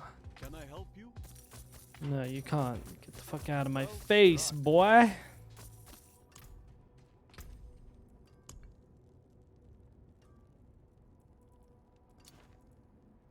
Pilot Dive, Betrayer's Row, Tomb of Saints, Deepwood, Lost Keep, Memornation.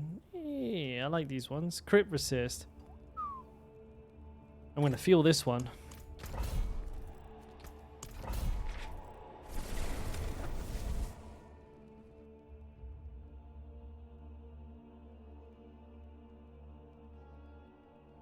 God damn, this pizza's drying me out.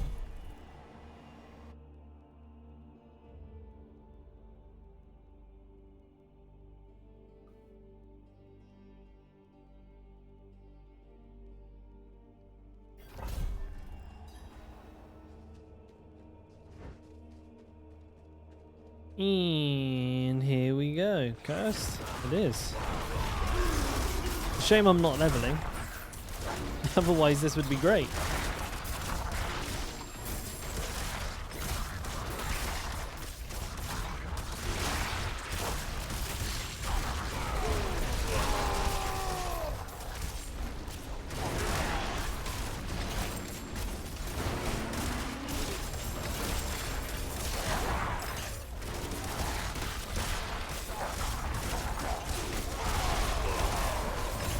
Oh man, these are so much fun.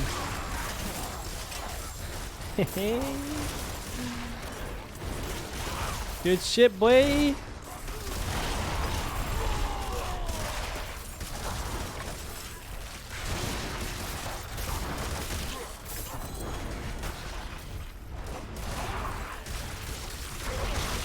Drop something good, you pieces of shit.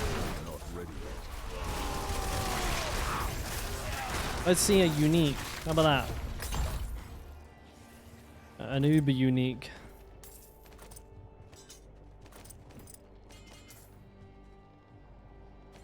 Do I like Forgotten Ruins? I can't fucking remember. I don't think I do.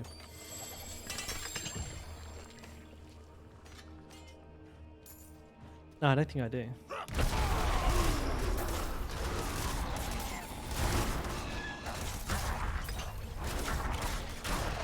I saw that they made some changes. There was a small patch while I was gone as well. They kind of reduced some CC numbers around. Or moved some CC numbers around. Made like frozen, what's it? Frost Enchanted? Frozen Enchanted? Or chilling enemies, not like as aids. And also they fixed windy as well, so that it's not like it's bunched up.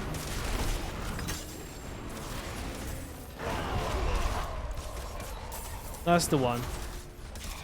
Yeah, I saw some nice little tweaks there. There are some like pretty horrible interactions with some of the things that they changed in the past. But spawning a wind wall near the edge is less likely to stack lines on you.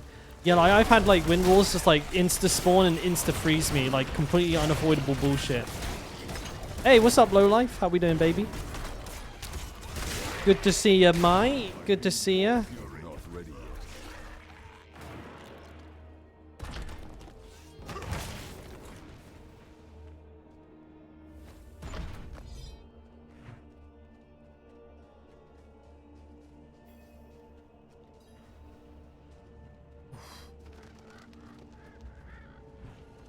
What are we doing then?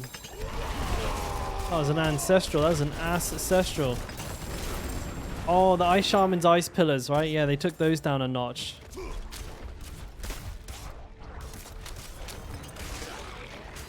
Yeah, to be fair, those things were fucking out of hand. They were like spawning those bloody things like once every 2-3 seconds, and if like you had one off screen, like you'd summon like 10 of those fucking ice things. Oh my god, rage inducing.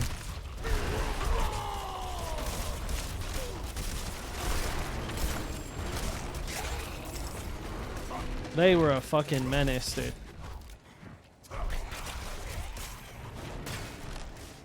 Yeah, they're savages. They're straight up. Wait, what? Legendary just dropped over there. What the hell? I mean, I ain't gonna go pick it up. Then FedEx it to me. It's all good.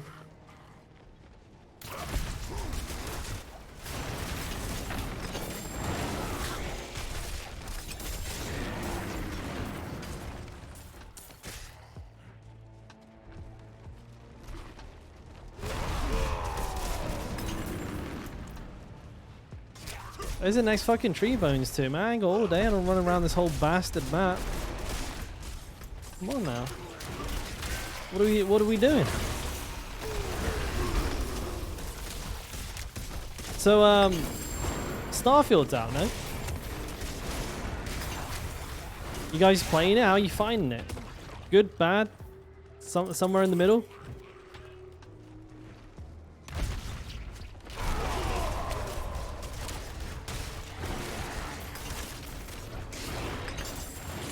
You've never played a Bethesda game? Fucking hell, how'd you manage that? I mean, not liking them. I could understand that, but not having played one ever? Jesus Christ. That's hard to do. Aesthetic never appealed? I feel that. I'm the same way with like Rockstar games. I just don't play them. But I have. Like I played like GTA 3, Vice City, I think way back when, and I've played a little bit of GTA 5. When I say a little bit though, bro, I mean genuinely a little bit. I've played like maybe like 10 hours of the game, and it was all GTA Online. And Red Dead, I played like the first 2 hours of Red Dead 2. You know, I literally like did the walk over the mountain part and looked in the cabin, and that was it. Other than that, well, I've probably got less than fucking 15 hours in Rockstar games. Because I just don't like the way that they play. And like thematically, I don't like the themes. I don't like cowboy games. I don't really like whatever you would call GTA. Modern day realistic gangster RPG, open world. I don't know. I wouldn't even know what genre to call it. Open world, modern day, like modern open world. Ghetto. I mean, it's ghettos in the game, but I don't actually know what genre to even call that game. Now that I think about it, I really don't know. Meme life. It's the meme life. Fuck knows. No, I actually don't know what to refer to it. It's an open world RPG. I do know that much. But like, it's not high fantasy. I don't even know what you would call it.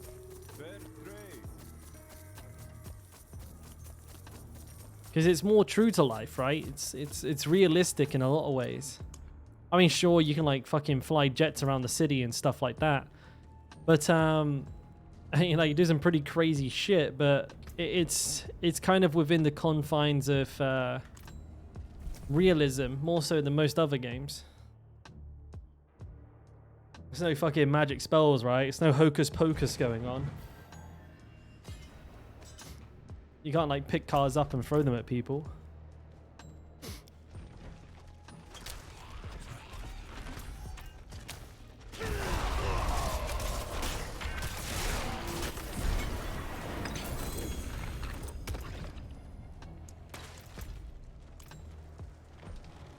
I saw that the Saints Row publishers or developers are going bust. That's the end of that. I tell you what, kind of sad because like I didn't play Saints Row 4 because it was basically just a GTA clone from what I could tell. But Saints Row the 3rd was fucking hilarious, dude. Running around as a toilet with arms and legs using a dubstep gun. That was the funniest shit ever.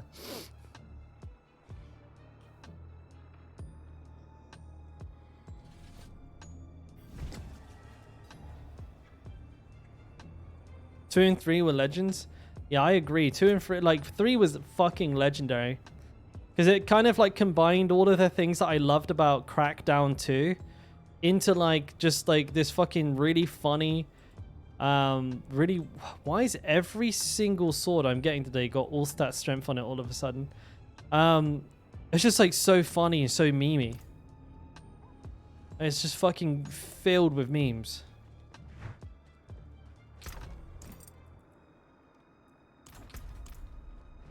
What do I think is the best class for Uber Lilith, Melon? Basically, every class in the game can one-shot her, so just take your pick. Honestly, they're all fucking giga easy now. I don't think any class like has to do anything. So, unironically, no cap, all of the classes are the easiest or best to kill Lilith on. Hey, what's up, Swifty? Sork is maybe the worst. Yeah, I guess I can't speak too much to the Sork, but I know like Necromancer, Druid, Rogue, and Barbarian can literally just double one-shot Lilith, so you don't even have to do the mechanics.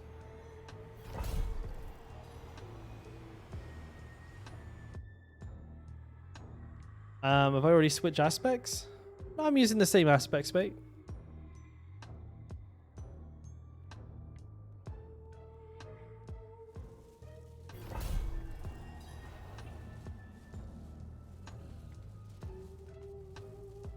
Somebody told me just to leave the dungeons and side missions for now until I complete the story and get to world tier 3 for renown. Is this true? Smells good. You can do that. I mean, it's slightly more optimized, but you don't have to. The reason they're saying that is because you want to. Well, you want to finish the campaign and move to world tier 3 before you get like too high level, right? So ideally you want to be in world tier 3 if it's your first time, probably somewhere around like 47, 48, 49, etc.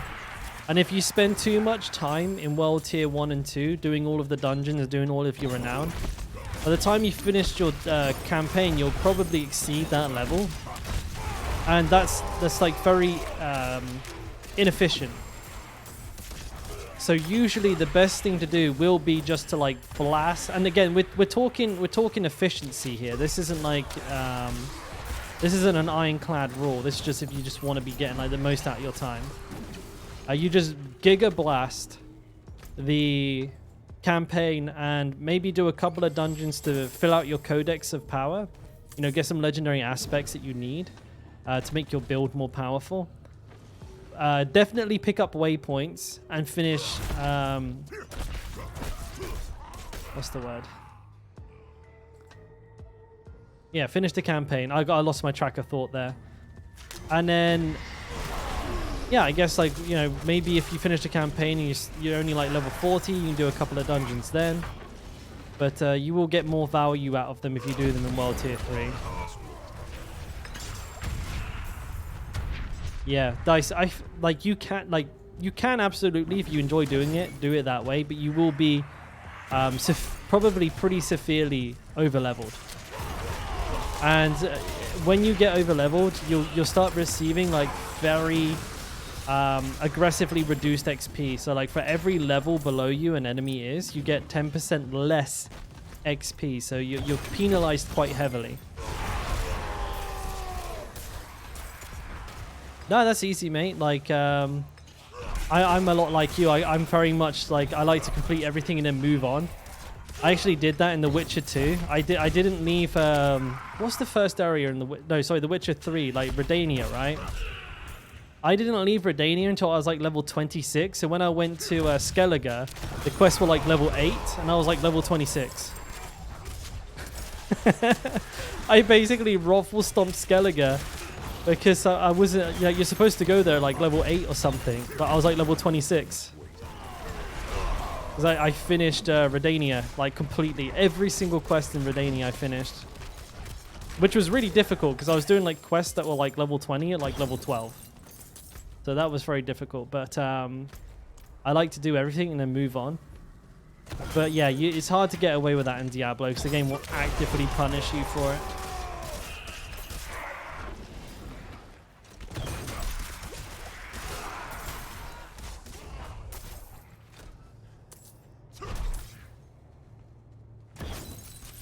Somebody asked me, is it getting cold here? I missed that. Kazara. No, mate. It's still extremely hot here. It is 26 degrees Celsius at 8 p.m. right now. So it's still a little hot. It's not crazy hot, but like most days it's still in the 30s quite easy.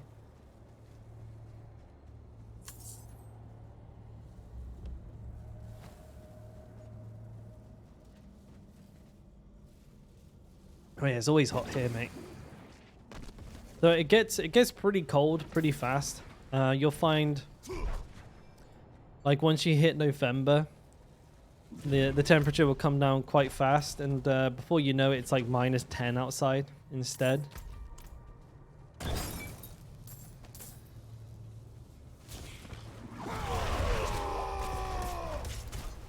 Keeps you on your toes. It's funny, like in England, you can just basically wear the same clothes all year round because the weather's like so samey. But in Korea, you've got to have like a holy shit, I'm about to die of like heat. And then you've got to go full like Eskimo mode in the winter so your fucking fingers don't fall off.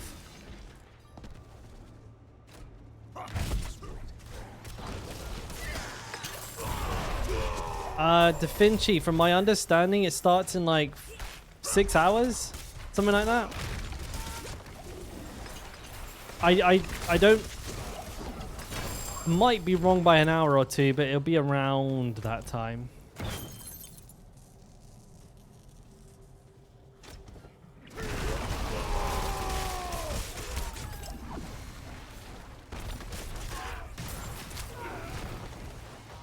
Tell me no. Yeah, the fucking statues of Lilith. Well, actually, renown, right? If you complete your renown, you're done for that type of server forever. So hardcore, softcore, hardcore seasonal, softcore seasonal. You do it once, you're done. But most people only play seasonal, play seasonal anyways. So you'd be best off just focusing on whatever game mode in seasonal you want to do and just doing that.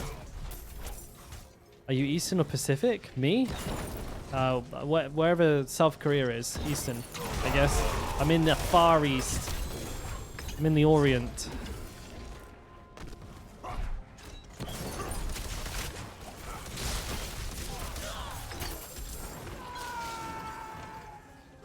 I have not been paying attention to what I've been doing in game at all, boys. I've literally been looking at chat this whole time. Hopefully I don't die. You never know. I think I started on seasonal. Is that good?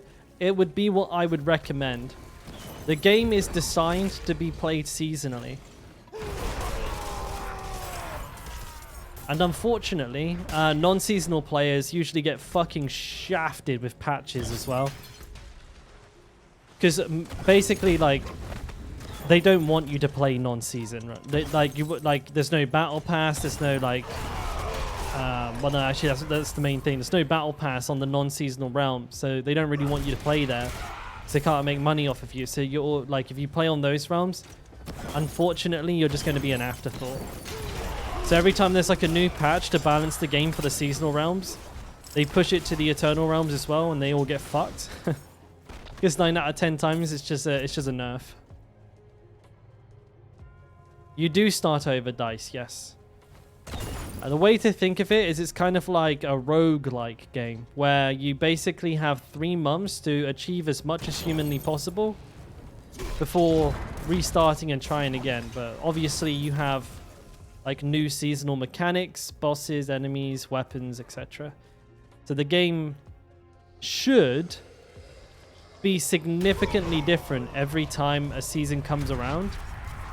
However, Season 1 has been a pretty big letdown. So, you know, hopefully this is just the exception and not an indication of the quality of the seasons moving forward. That is the hope.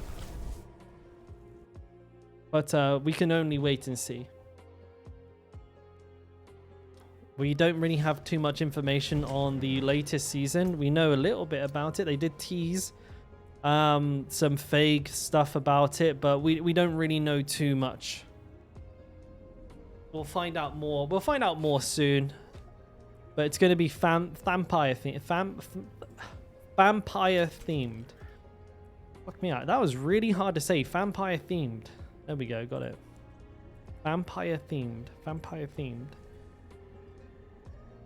Campfire is early October. We'll have to make sure we catch that one on stream. I'll actually be up for this one, which will be nice for once.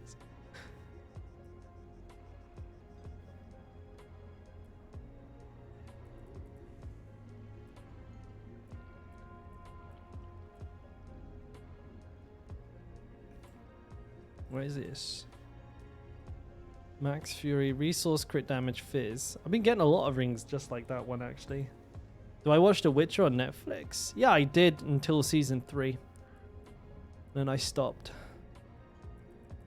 I watched like the first half of season 3, threw up in my mouth, and then stopped watching it. Proper tools of vengeance. Yeah, give it over.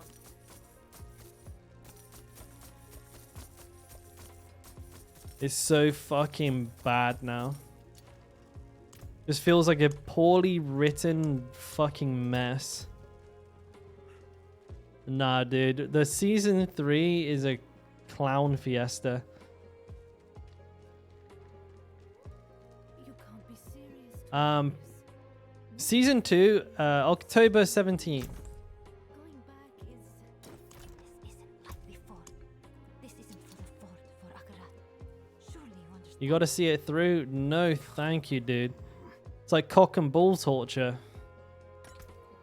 The writing is fucking hideous. It's like worse than British soap operas. And it's got all this fucking absolute bollocks happening in it that just doesn't exist in the Witcher universe. They released a new arc. I know. But it's... Mate, it's just so bad.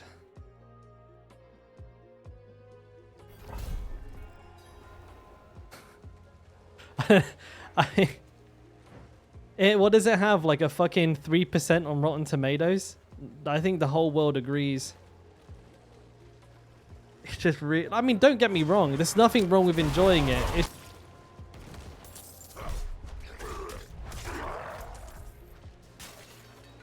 I don't know. I feel like the acting slipped. I feel like the character telling has slipped. Wow, that really hurts. It just seems like inferior in every way, shape, or form.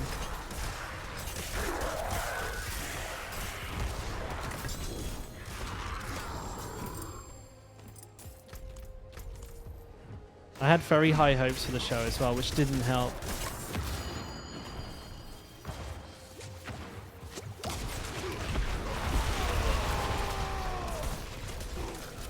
The cartoon was better. There was a cartoon.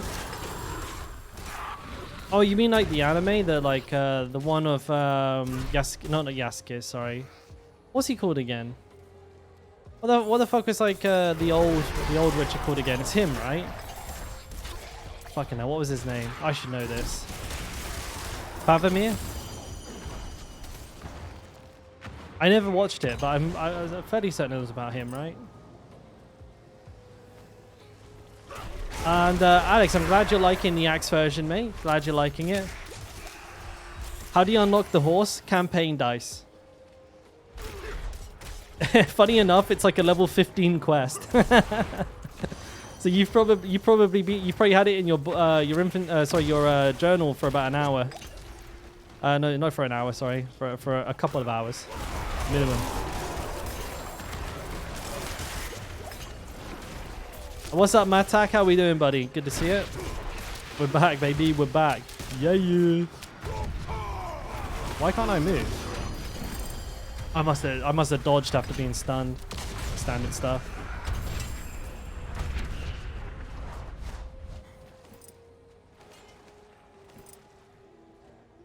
Did you enjoy oh, you're right. Wait, what is it that what's the Act 2 one for then?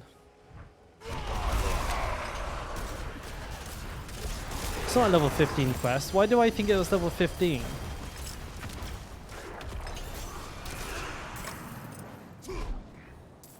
Oh, I think I know why.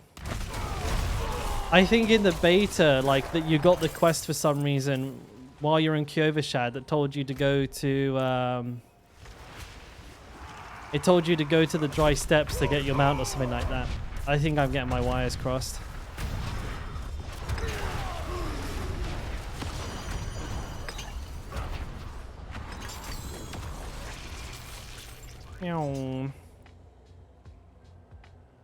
Did you enjoy Japan?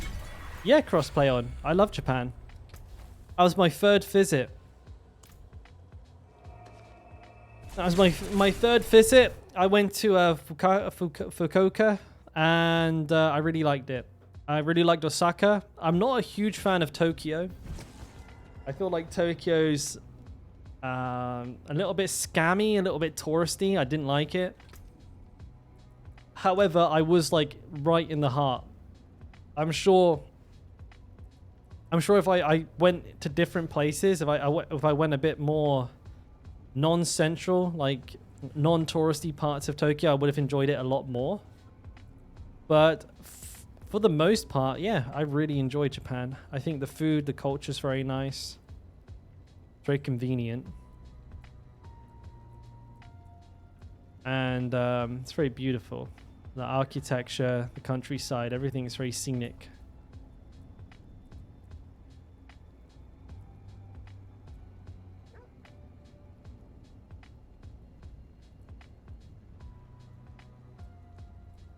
None of this is any good, I don't think, so I'll just sell it all.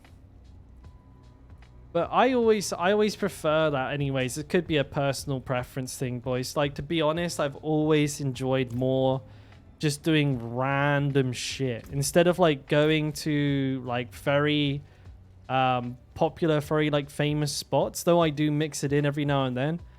My favorite thing to do is I walk out of my hotel. I'll pick either left or right, and I'll just walk for fucking hours. And I'll just get lost. Like, I'll just get intentionally lost. I'll just like take a left here, take a right there, and I'll just like disappear into the bowels of the city. Like, with absolutely no direction whatsoever. And if I see pretty lights, I'll just walk towards them. I just and I'll walk a really fucking long distance. like really long distance. Like, so for example, I walked the day before I came home.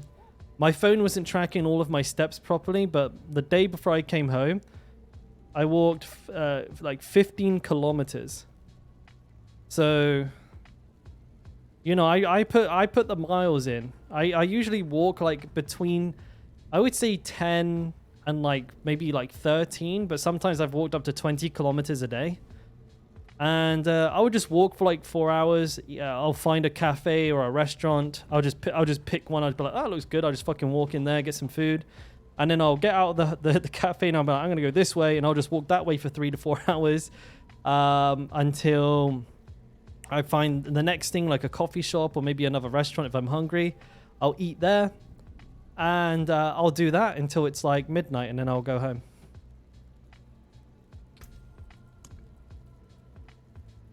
And that's how I enjoy my time.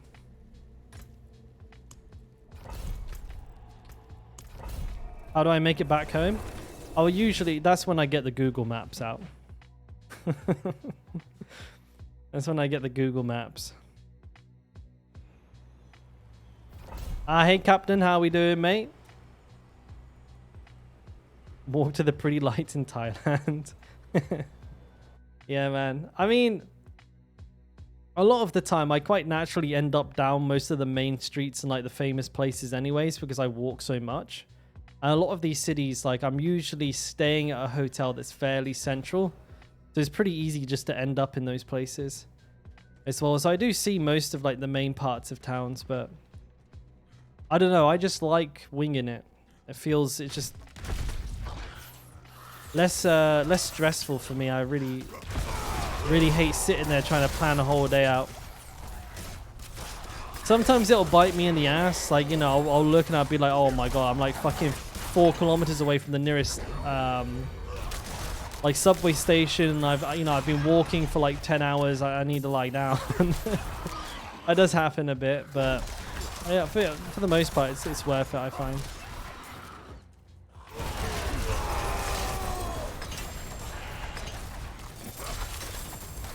I think I confuse a lot of people as well, because I'll be like walking through like a residential part of town. There's like no shops, no nothing, just like it's just where Japanese people live, and I'm just wandering around like lost as fuck. So what's he doing here?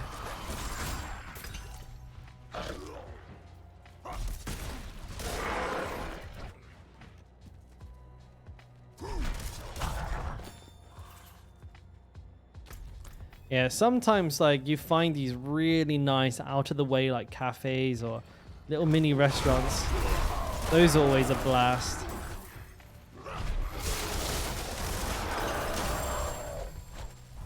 They might snatch you up. The little old ladies, they can try. I'll throw hands with a little Japanese lady though. I fancy my odds. I think I'll be alright.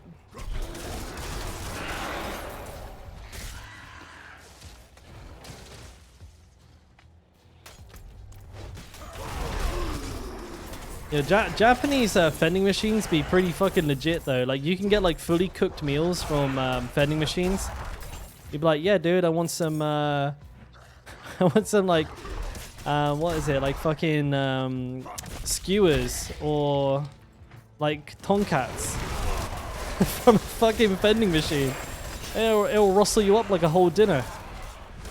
They're wild, man. You can get like kebab sticks, like Japanese style, and yeah, curry, ramen, of course, but not even like instant ramen, like actual like, or not actual, but like far higher quality than instant ramen from vending machines. They'll just cook the whole thing up for you.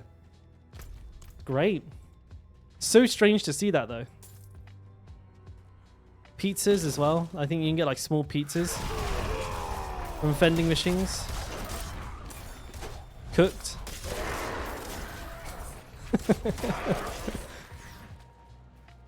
Yeah, they'd be nuts.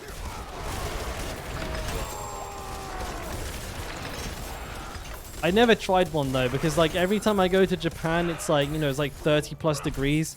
The last thing I want to do is be eating a motherfucking like super hot pizza outside in the humid heat. Oh my god, it'd be the worst. Captain, not until like about 6 hours from now, mate. Something like that. 6 hours from now, I think.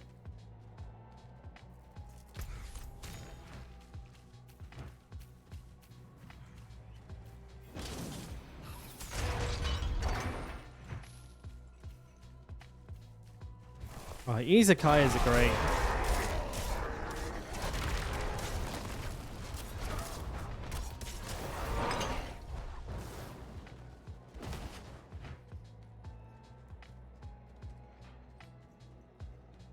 GS25? Kazarot, that's Korea.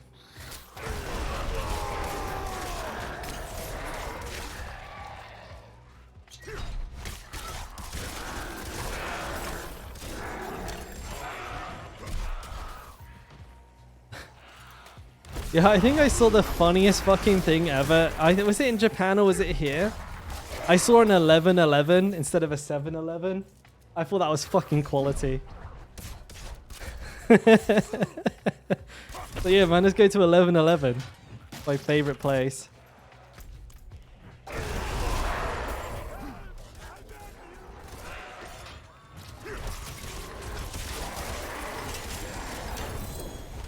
What was another really funny ripoff I saw not too long ago? I think I saw it in Japan this actually like just the other day, just today. Oh, what was it again? It's right on the tip of my tongue. Oh, Footlock. Yeah. There's a shoe shop in Japan. It was called Footlock. I love these, dude. Like the completely like shameless plagiarisms. Yeah, I'm gonna go to the local 1111 and then buy some shoes at Footlock. They didn't give a shit. I can't lift more. Oh shit, I want that.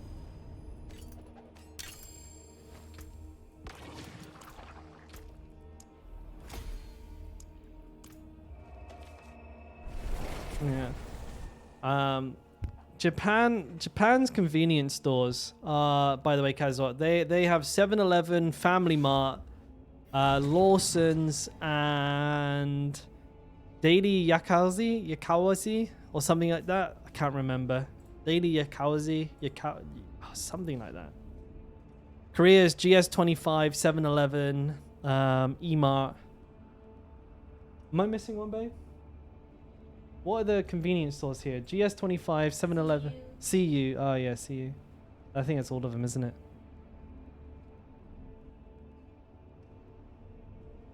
What's that? Yeah. I think they can hear me. Might have to put some foam panels on the roof. Those will be here in the next couple of days. That'll make my shit sound a lot better. Hopefully stop the sound reverb. Sounds like somebody's tap dancing in the floor above us. So, that sucks.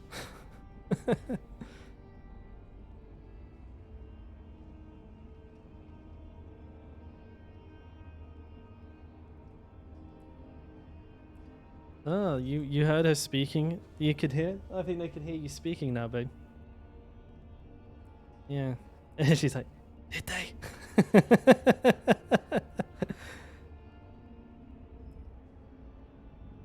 Yeah, it's really echoey in here, so the microphone's kind of like having a bit of a fit.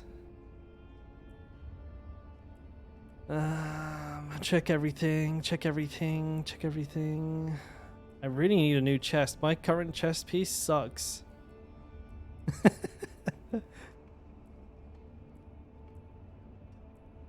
Crit damage. Nope. Ah! You guys can listen to me yawn instead. How about that? How does that sound?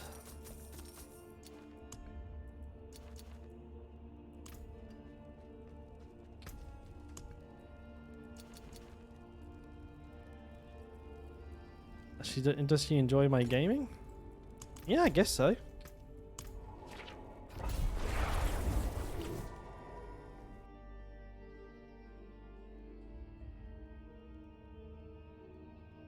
Yeah, I mean, I think to a certain degree.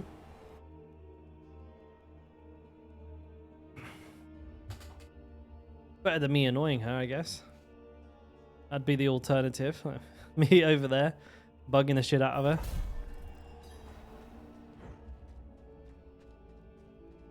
Yours just nags. Well, I'm lucky because, you know, obviously I managed to. Excuse me. I've managed to somewhat turn it into, you know, more than just playing games. You know, I'm making the videos, I'm doing the streams and stuff like that. So maybe that's the tech. That's the secret tech there.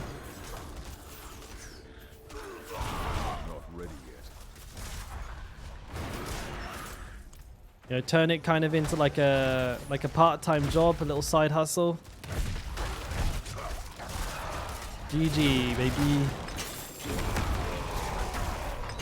So much easier said than done, I'll tell you that.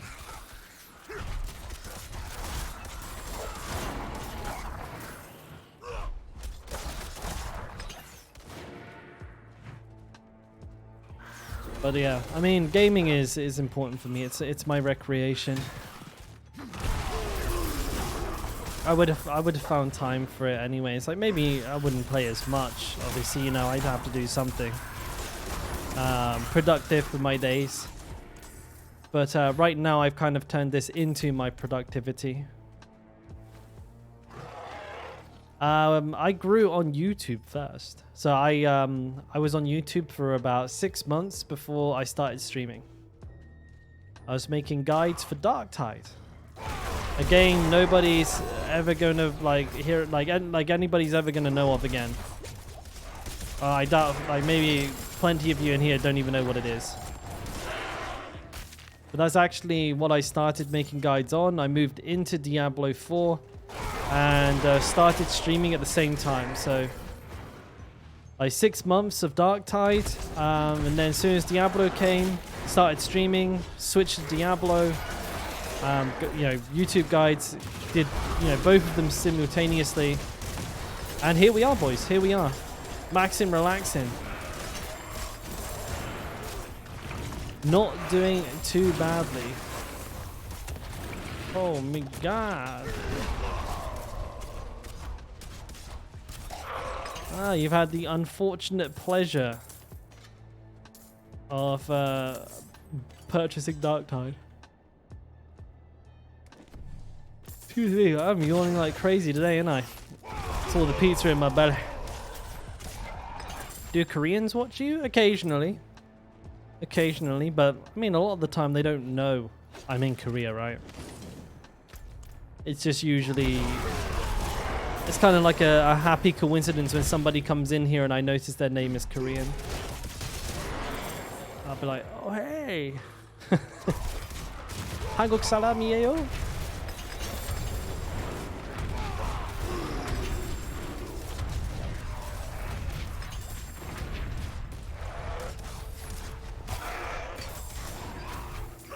And then they'll be like, wow, you can speak Korean? And I'll be like, nope. I know a little bit.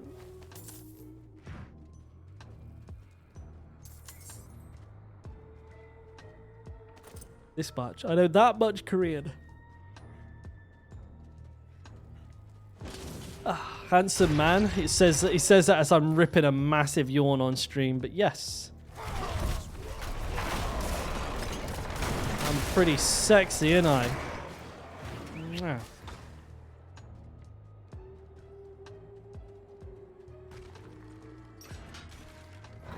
Favorite anime? Monster Musume. Google it, just not on the family computer.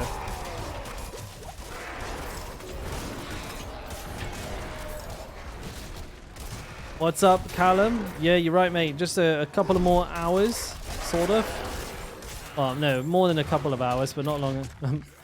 I'm only joking, but if you want to see something that will put some hairs on your chest, Monster Musume. If you're under 18, don't Google that. Right now, I'm currently watching Jujutsu Kaisen. I'm currently watching One Piece. And that's about it, actually. I think I just finished Hell's Paradise. And I don't think I'm watching anything else at the moment.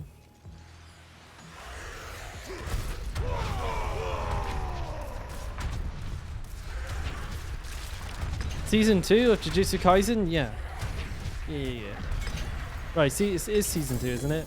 My bag's full. One Punch Man? Bro, I've watched every anime. Like, I've watched every anime. I've fucking watched way too many. One Punch Man is great. Sorry, Firecraz, I don't party. I've seen all the anime. Wait, what the fuck? You refunded. Wait, you didn't like it, Callum?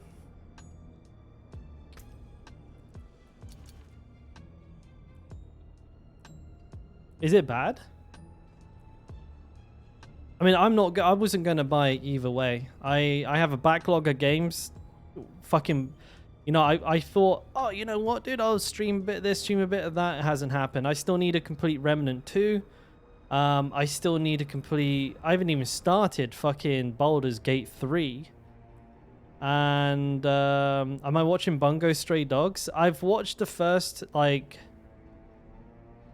I think I watched most of the first season, but I fell off and I've forgotten what happened, so I need to rewatch it at some point. I have a friend of mine who's like, dude, you gotta watch it. Dude, new season, dude. Dude, you gotta watch it. So I'm like, I'm probably gonna get back on that at some point soon. Otherwise, the guy's gonna fucking nag my ear off. I see. Oh right, reincarnated as a vending machine. That's like a new popular one, right? Was it on like episode 6?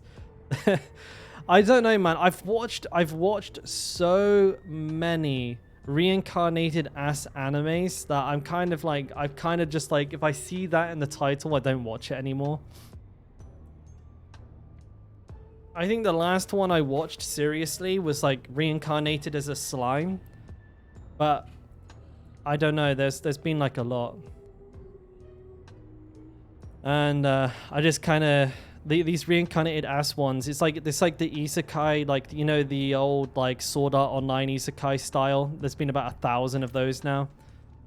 It's just hard to watch them over and over again. Like my isekais, RE0 probably. I can watch that. Maybe Log Horizon. But I don't know. There's like so many. Dude. It takes forever to watch more. And I've watched like so many like one season wonders that just like bring out a really good season and just disappear forever. That happens a lot as well. I think like Grimgar was a really cool isekai that was like a lot darker than usual. And it just I don't know, they just did one season and disappeared. I don't even know what happened to it. And there's been so many of those, I just can't keep track of them. I'll just be sitting there and I'll be like, oh, fucking hell, season 2 of this. I'll be like, dude, I watched this like 5 years ago. What the fuck?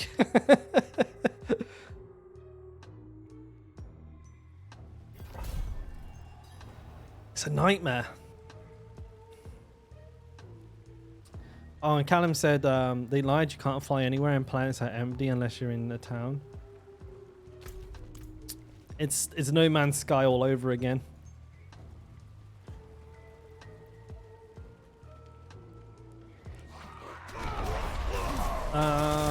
So what else was there?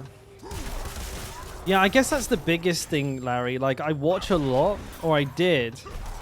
And then, like, they just take too fucking long to come out with, like, season 2. And by the time they do come out, I've completely forgotten, like, the details of what's happened. Like, I have a rough impression of what I've watched. I'm like, man, I just don't know. Oh, I tell you another thing that I watched. Sorry, I'm watching at the moment, sorry. Bucket List of the Dead. Psalm 100, Bucket List of the Dead. I'm currently watching that too.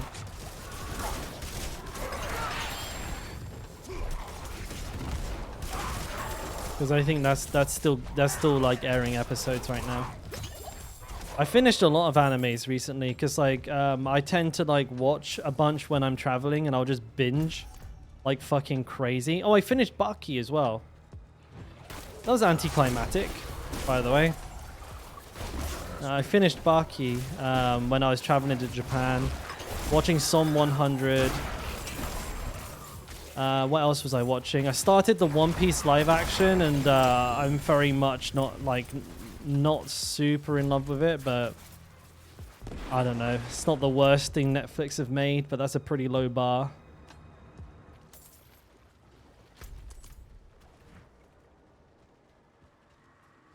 I don't know, Pinette. Did you watch Baki the Grappler? Like the original, like 2 seasons, like way before Netflix. Baki the Grappler. Like we're talking like the proper old school shit. Looks like it was like every episode was like drawn by a different studio. I feel like they just lost that original magic somewhere along the lines. And like with Yujiro, like all of a sudden becoming like a cool dude, like a nice dad or something. I'm just like, bro. and then like the grandpa like basically like appearing just as a fucking spooky boy for like 30 seconds. I was like, what on earth is going on? It felt like they just squashed way too much together in like a couple of episodes and expected it all to work. When do you guys think I should advance to tier 2? I wouldn't, Dice. The benefits of going into tier 2 are nowhere near enough to warrant going into it. Most people never go into world tier 2. They just stay in world tier 1 until like level 48 and then just go straight to world tier 3. Wait, what the hell? Oh, I ain't doing that.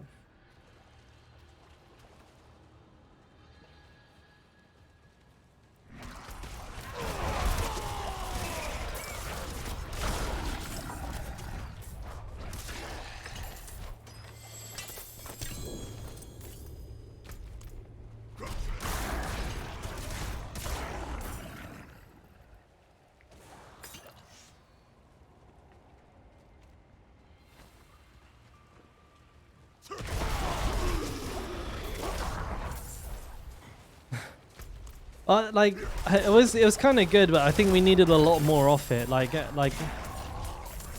and then like there's all like there was like the ancient Egyptian stuff, which was just like super randomly stuffed into the fucking episode. They're like setting up for another season or for like a Retsu spin-off. But like if they have like Retsu do a spin-off where he just like becomes a boxer, dude, I just don't know.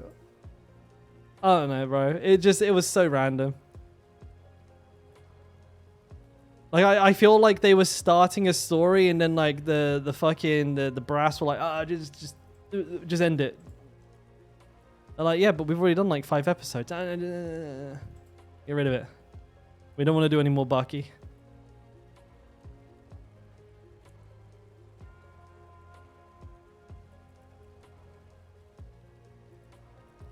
It's just so the whole thing is just everywhere.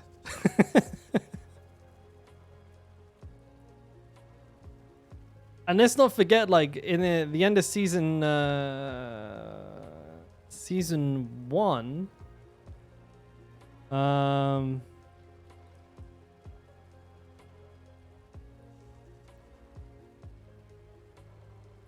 in season 1, they ended that season with all of the prisoners like looking like they were going to make a comeback as well, and that never materialized. That was weird. Like they had, like all of them went like back into training. I zoned out so hard there, but I just compared all the gear, so I don't need to do that when I get back.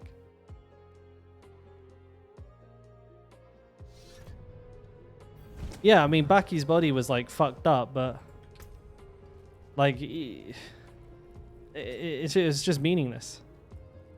Like it didn't impact him at all. Like he's stronger than ever. Anything else? And even after like being beaten the fuck up against a car, it just he's fine. He's absolutely fine. Farewell, and good What's my main what's my aim for this barb? I've done everything, Kazarat, so there's nothing for me to do. But right now, today, I'm just kind of chilling and catching up with everybody, you know, because you know, I've been away for a while, and I just want to try and touch base with everybody, have a chat today. Keep it. I'm just accumulating gold today, and chatting. And then this weekend, I was hoping for a Yujiro versus Pickle. I thought it was going to happen, but yeah, I guess not. kettle's hot. What do you need? So yeah, I was gonna do this today, and then tomorrow and Sunday, maybe Sunday. Well, for the XP weekend, my intention was to level some characters up to or near to 100. Maybe like excuse me. Maybe I'll get like 1 or 2 up to like 80 plus or something like that. And then next week, what I would like to do is actually try and kill Lilith on my level 85 barbarian. Like kill Uber Lilith on a level 85, and then maybe try and do a tier 100 with the same barbarian as well. Level 85 barbarian, tier 100. Could be doable. 85 hardcore, yeah. After that, mate, I think I probably will just level every character to level 100, just every class. I should have plenty of time to do it. It's going to be rough. You'd be surprised.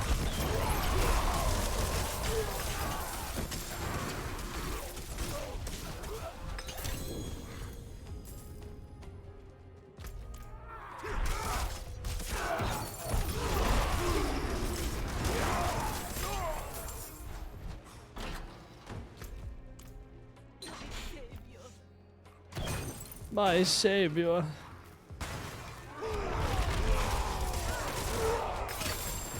That's a lot of yellows. 5 to be exact.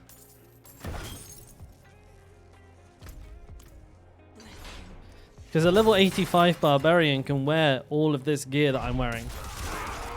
So I can just transfer this gear to my level 85 barbarian, and bada bing bada boom, he's hitting like a fucking choo-choo train. You know what I'm saying?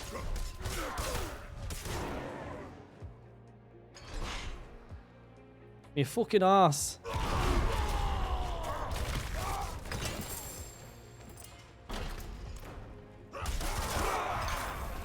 Do any of you boys, any of you, have an ergonomic chair recommendation that is to or similar quality of a Herman Miller? Like, because I know there are some like random ass brands out there where they sell like $400, $500 chairs. They're like people rate like up to or close to the Herman Miller like standard of build quality and comfort.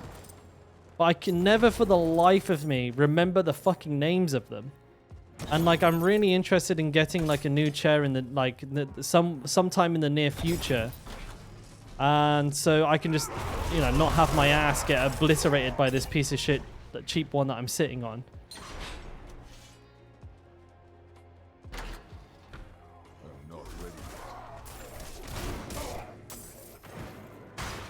Oh, that was laggy. That's my MS. I'll have to go looking again, but just on the off chance anyone here like knows a decent chair manufacturer.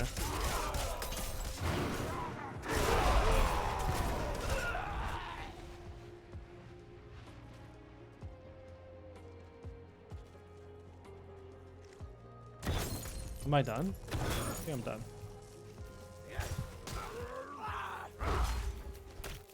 Well, that was rude.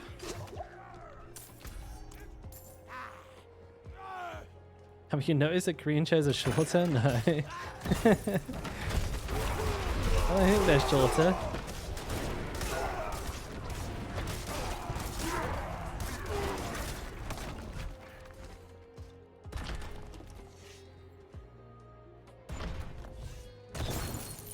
You mean like height from the floor?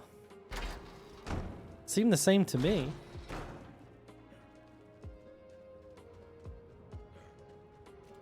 This one's killing me, dude. It's killing me.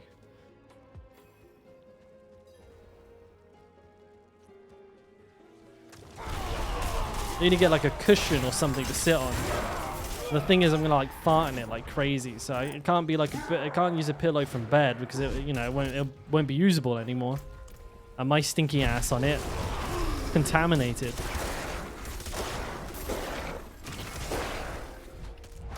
I killed an elite and no loot came out. What the fuck?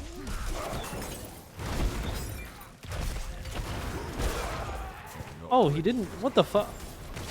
Oh, he teleported away. I thought he died. Well, he did that time and he still didn't drop shit. I'm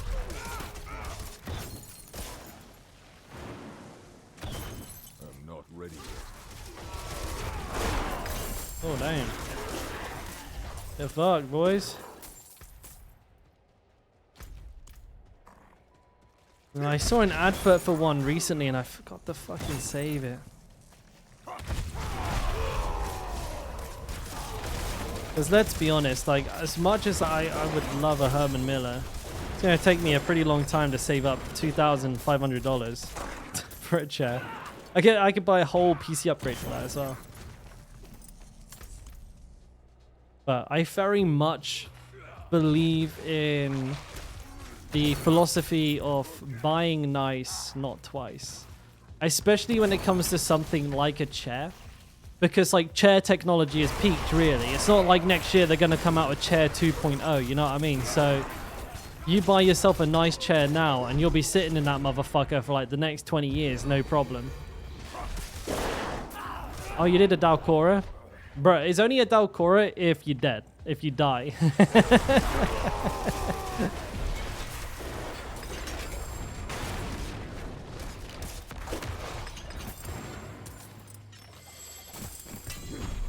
Just need a Steam harder to make the money. I think you just need a Steam harder to save the monet. Yeah, I'll do my best, man. I'll steam more today and I'll earn more monet. So guys, don't forget to give me your monet, okay? I am steaming right now.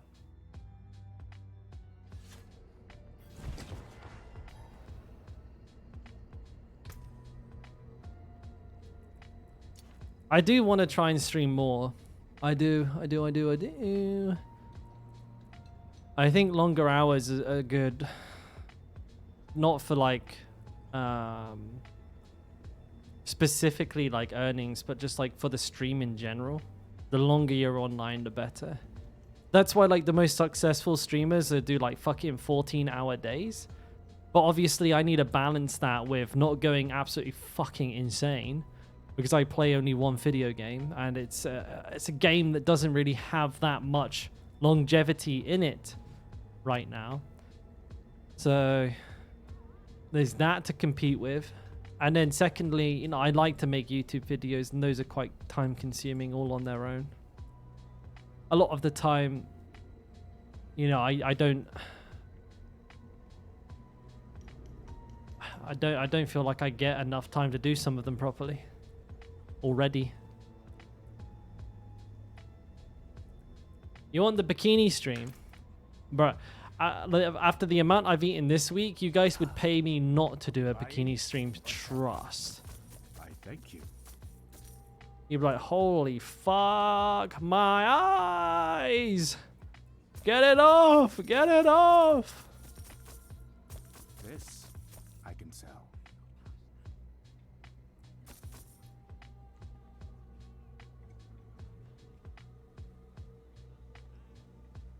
If I played 2 games, what would the other one be? Right now?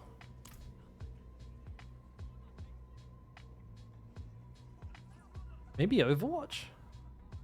I can put some pretty serious hours into Overwatch. Though I kind of want to play League of Legends, actually. Like,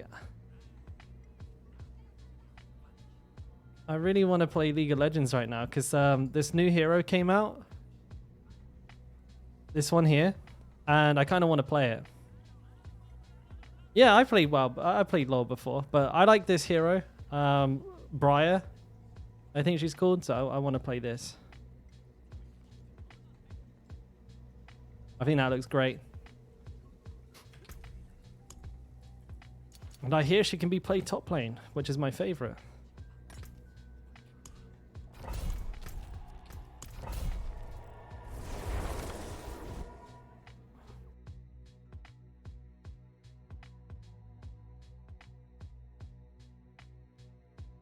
But yeah, I've played League in the past. In the distant past. Way in the past. I think like the last time I played League, seriously, was like season 4, which was like legit like 2015, 2014, 2015.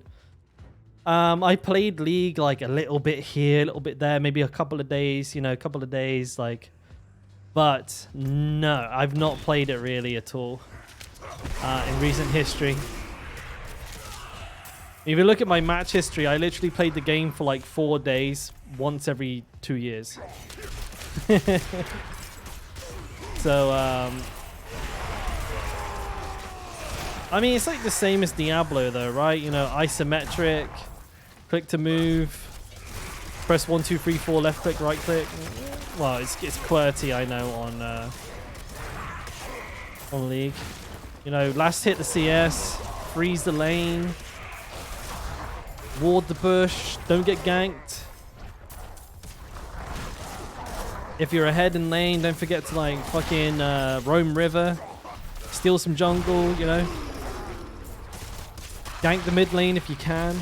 If you got TP, maybe make sure. Well, it depends how good your bot lane is. Like if your bot lane's got wards in bush, in lane, I mean, like you can go for a little TP ambush.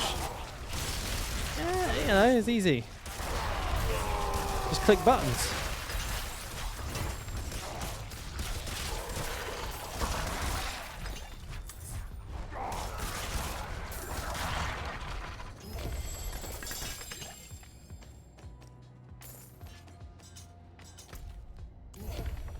Favorite position?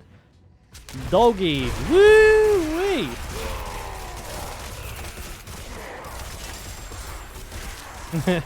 Top. And bottom. Wait, what?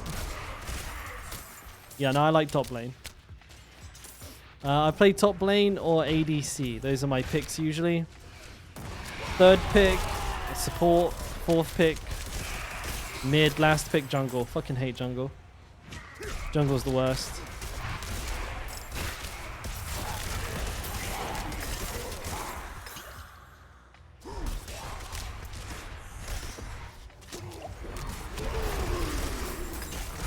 Jungle makes me sad. I've never bothered to learn the rotation for jungle, so like if I ever get it, I'm like completely lost. It probably wouldn't take me very long to learn it. I just don't want to. I'm lazy.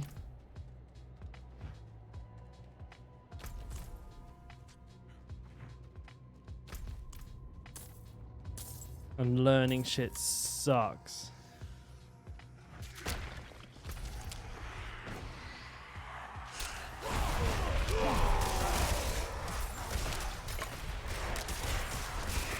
There's a lot of the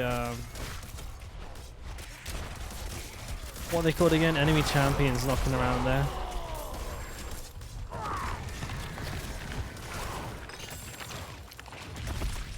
Let me out.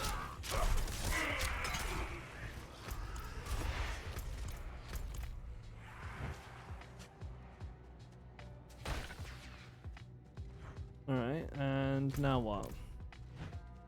But there are actually quite a few games I want to play right now. I was just saying earlier, I really want to finish Remnant 2.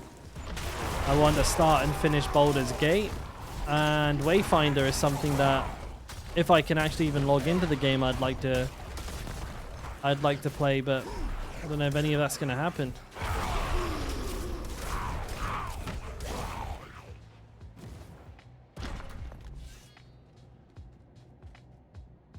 So, fuck knows. But Overwatch I find very easy to throw a lot of time at Overwatch because it's you know, the game, there's like a this ladder, right? There's like a infinite content until you're rank 1 in the world. But I don't know, that game's kind of like a disappointment machine at the moment, so I don't know if I'd want to invest too much time in it.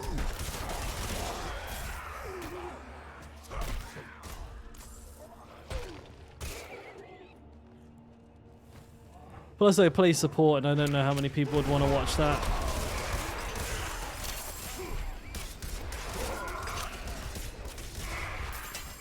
Well, I can flex, but currently I'm a higher ranking. I'm diamond for my DPS, which is higher than my my support, but I mean it's not a high rank either way, but still.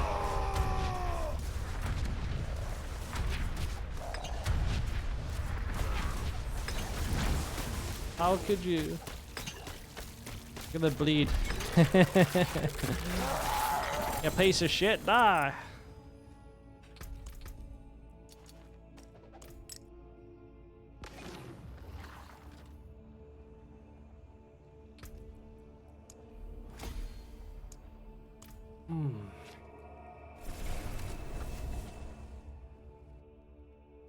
Man, your boy is sleepy.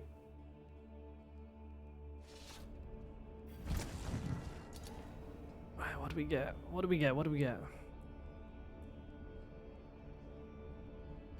50, 80.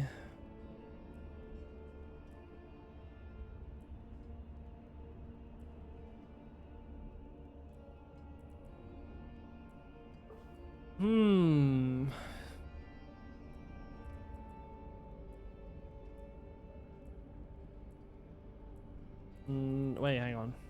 Resource, max life, close. 9.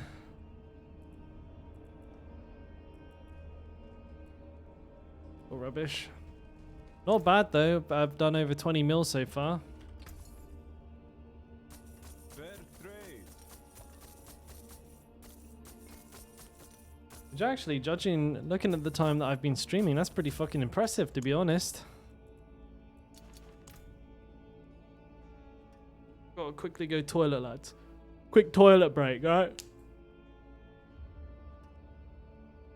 This music is putting me to sleep, though. Let me find something a little bit more uppity beeperino.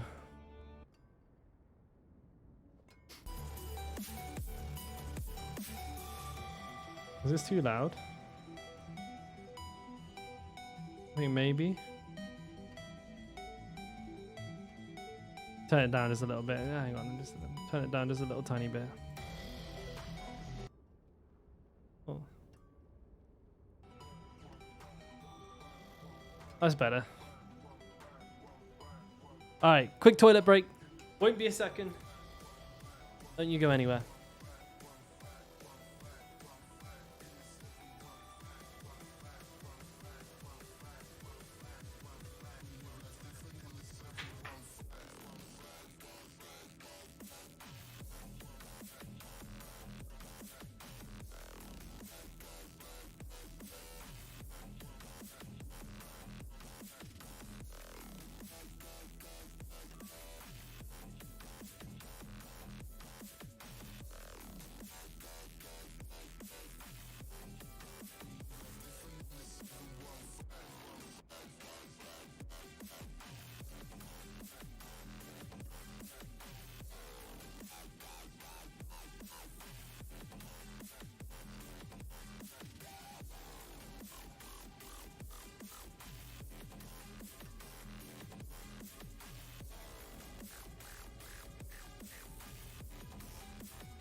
Bonjour. Ugh. Right. What were we doing? Doing something, right? Playing Diablo. Something like that, right? Something like that. Diablo 4.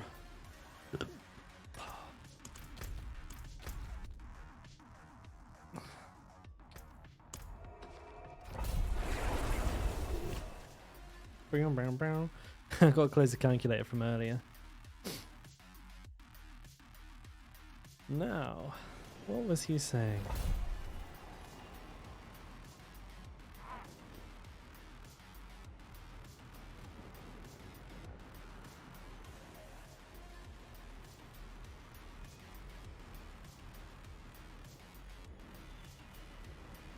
"31-inch 1440p curved Samsung monitor for 180 quid.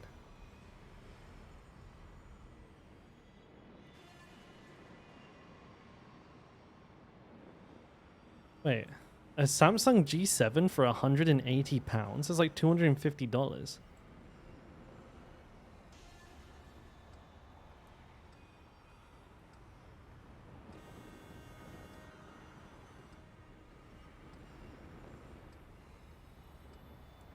DisplayPort. Is that Costco?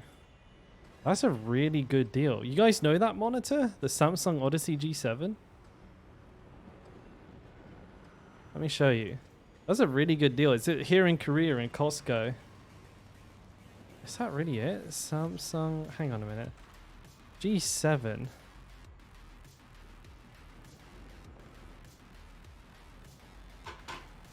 No, it's not. It can't be this one. This is 237 hertz.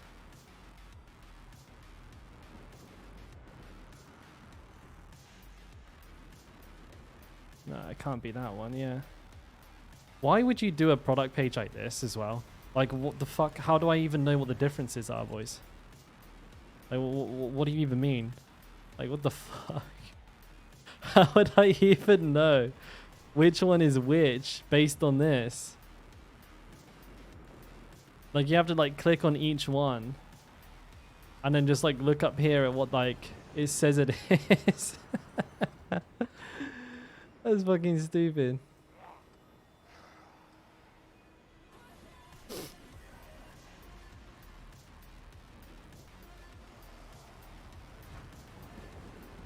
Babe, do we live near Costco?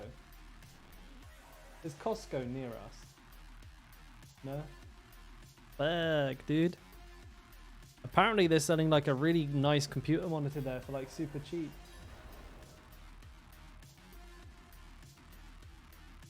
Like really cheap. If it's the one that I think it is.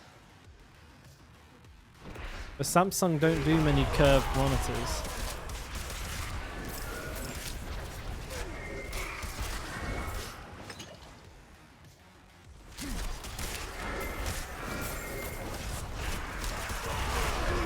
Not many at all.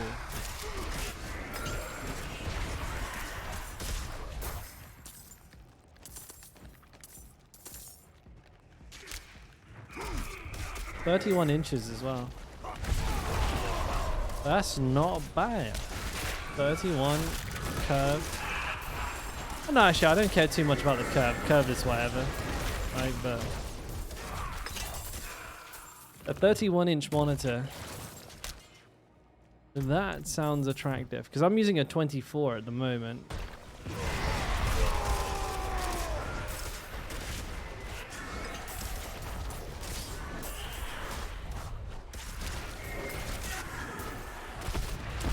Now, if I'm honest with you boys, what I really want, what I really need is a Samsung Odyssey G9.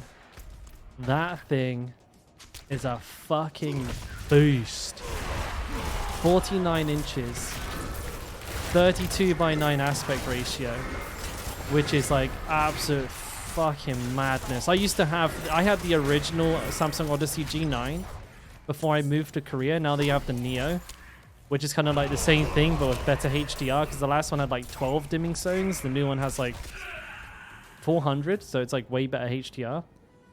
Oh, you have one, Hakari? Yeah, this fucking so good, dude. I'm giga jealous. It's such a nice monitor. Holy shit. Dude, I want to get the Neo. Like, at some point, like... I'm going to save up all of my ad revenues for the next 1,000 years. Ah, you're talking about the picture-in-picture, aren't you? Hakari? On my desk. Like... That's the thing about it though. Like it's so big. If I wanted one, I'd have to buy a new desk. So I'd have to factor in like the cost of a desk that's big enough before I could even think about buying it as well. And maybe even a desk mount, because I remember the problem I had with it is that the feet. The feet of the monitor are like a V like that, and they come way out into the table. And for my comfortable sitting distance, I found that I was like constantly banging my mouse off of the feet. You wall mounted it. That's actually gangster. That's the right way to do it though. That's the right way to do it for sure, because it frees up all of that space underneath the monitor.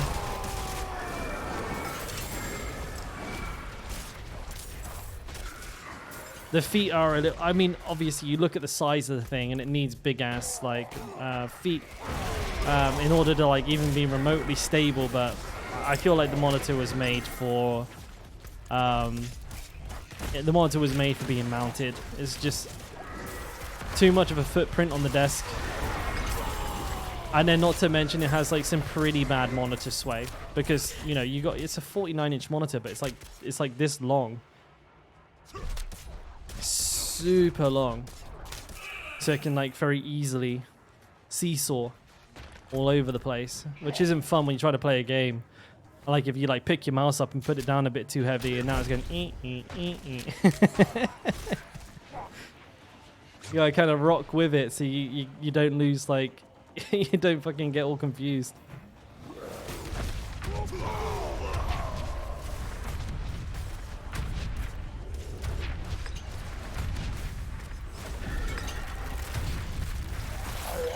That's my second range of Hagaraf today.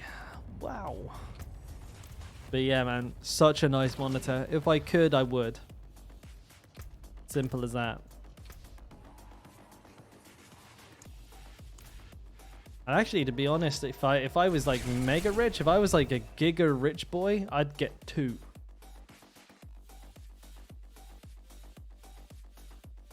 I'd have one on top of the other. That'd be some fucking setup.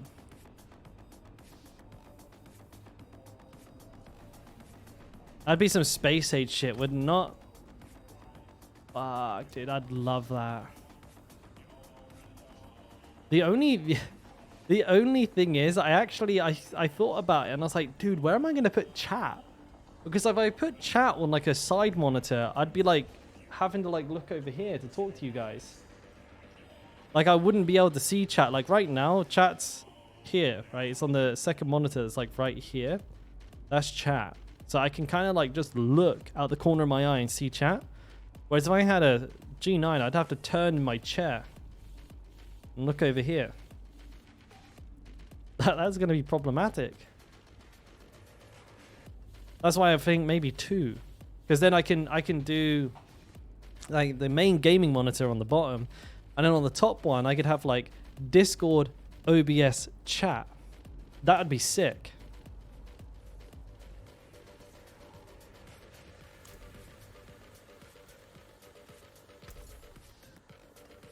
Well struck. Yeah, I think that'd fucking be beautiful. And it would look insane.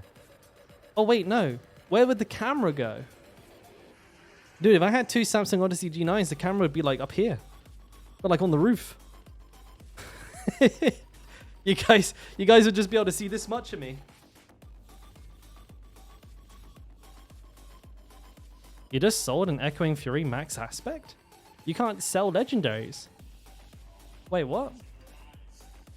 Oh, you mean I just sold it to the Fender? Don't need it. Whoopsie. Hey, Paulie, how you doing, mate? Good to see you, buddy. How you been? How was your week? It's good to be back, mate. Good to be back. It's okay, Cardench. I don't need it. I don't need it. I'm good. I got quite a few maxes, actually. I'm all right. I just realized this Bold Chieftain is like giga shit.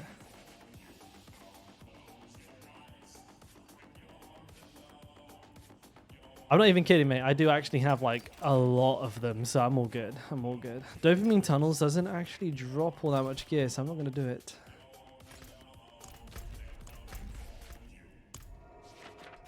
Being busy?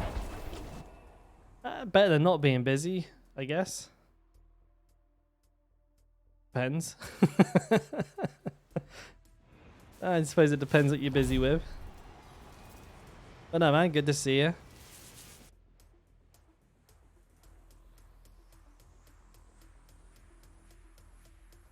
We're just trying to bang out a little Diablo thing here.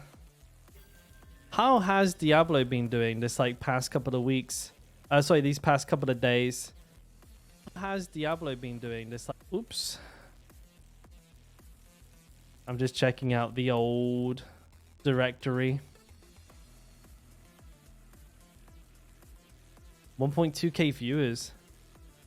Slowly creeping down. I mean, obviously it's to be expected, right? I mean, at the end of the day, boys, like, the season is dry. I mean, there's no denying that the season is dry as fuck. So, is what it is.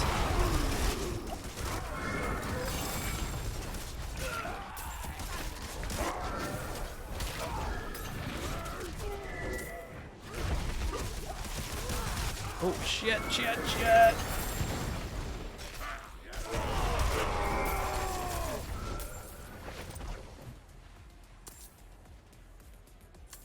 Death Pulse. I should watch out for that.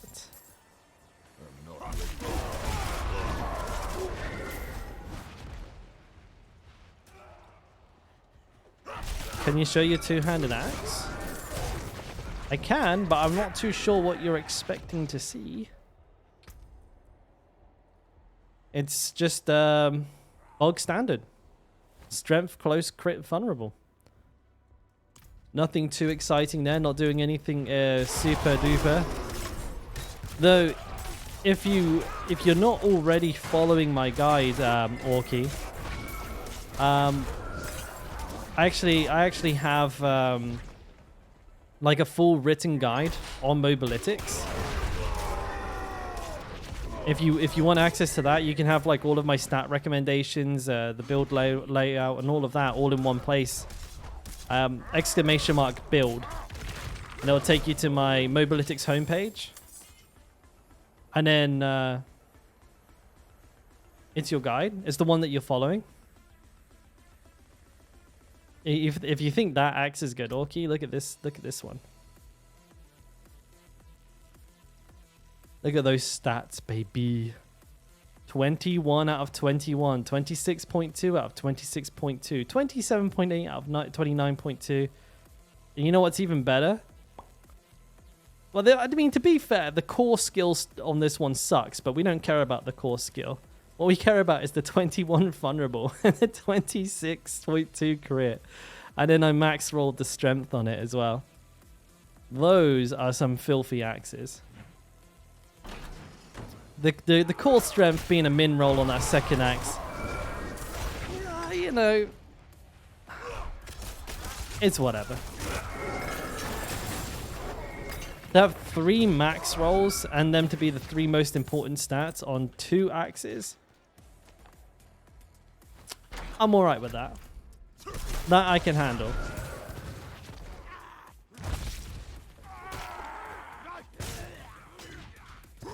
And that is why we play triple axe. Because I have absolutely fucking insane axes. To be fair, I'd play triple mace if I had maces with these stats. I'd play a fucking polearm.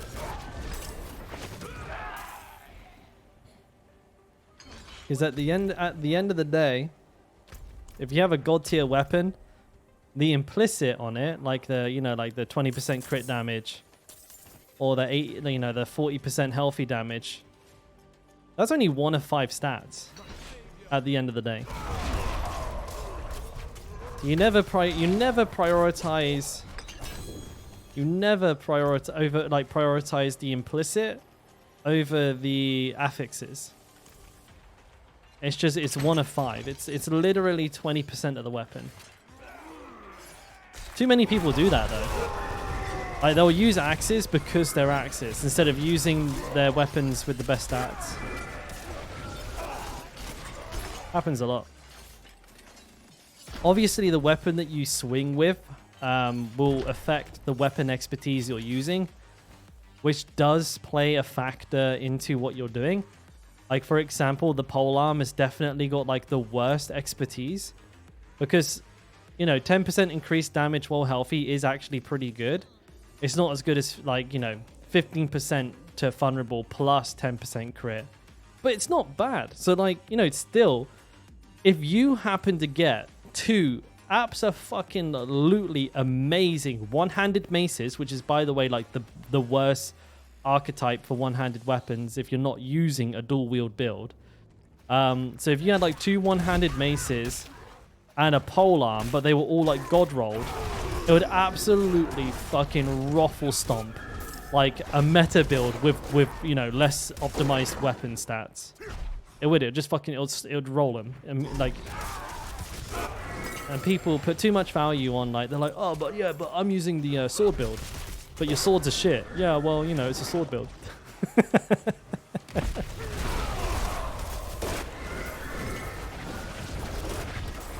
All right, that's what you just said as well. I wasn't using you as an example, Orky. That was off the top of my head. I didn't look at chat, bro, I swear. But, yeah, it's a good habit to get out of, mate. Like, honestly, it's in my opinion, that's the tipping point between being like just playing Barbarian and understanding Barbarian, because when you're leveling as well, you have to be particularly sharp with swapping your weapons in and out. It makes leveling go from like a pain in the dick to pretty strong. Is going, oh, this weapon's actually better. And if if I use this type of weapon, if I'm using a mace, well, then I should probably swap into Wallop, right? And I should get concussion, or this time, it's a polearm, so I have extra lucky hit. Maybe I'll use pressure point, because pressure point is usually really hard to proc. But if you have an extra 10% lucky hit, all of a sudden it's not so bad.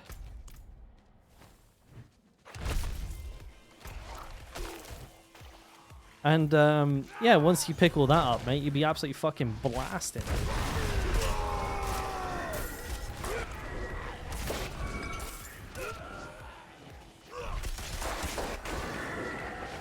I know it's not, like, super complicated. I think a lot of people think, like, spin to win is just literally spin and win. But, like, there's a lot of variation in the build. And it all comes down to the arsenal system. Jesus fuck Christ, where is this fucking thing?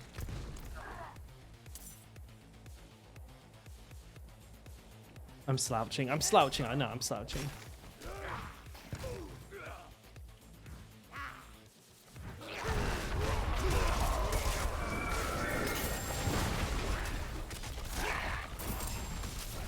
Where is... Okay, never mind. Get me loot.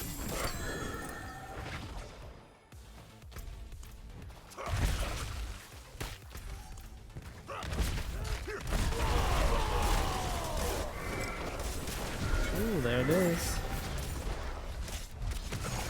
Where'd he go? You know what? Fuck this guy. I ain't chasing that stupid slug all over town. Fuck off.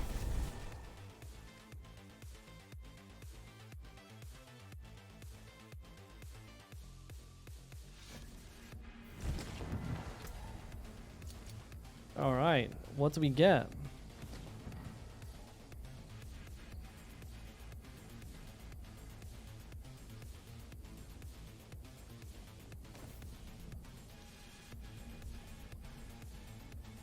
Vulnerable core and...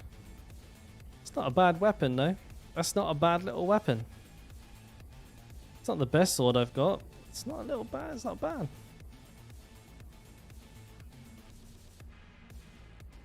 Just sell it on the auction house.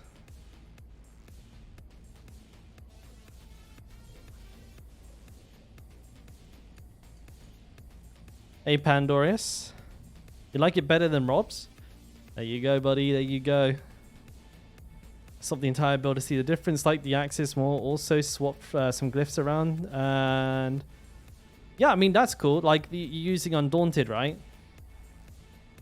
That's a good one. I would use that usually. It depends where I am, like in my gearing. Right now I'm practically invincible. So I don't need tankiness anywhere. I literally am invincible. I cannot be killed. So I don't worry too much about that. But I'm glad to see you experimenting with it, and that's something that I think all of you should do. Like my build is it's a guideline more than anything. There's always small things to tweak. Like gear will steer.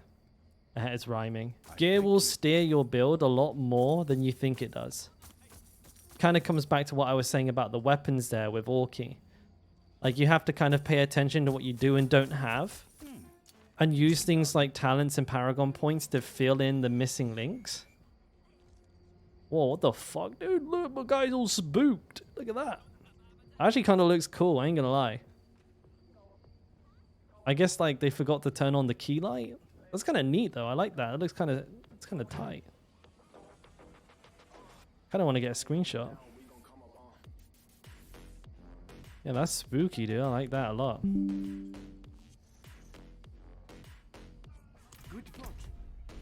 Go away.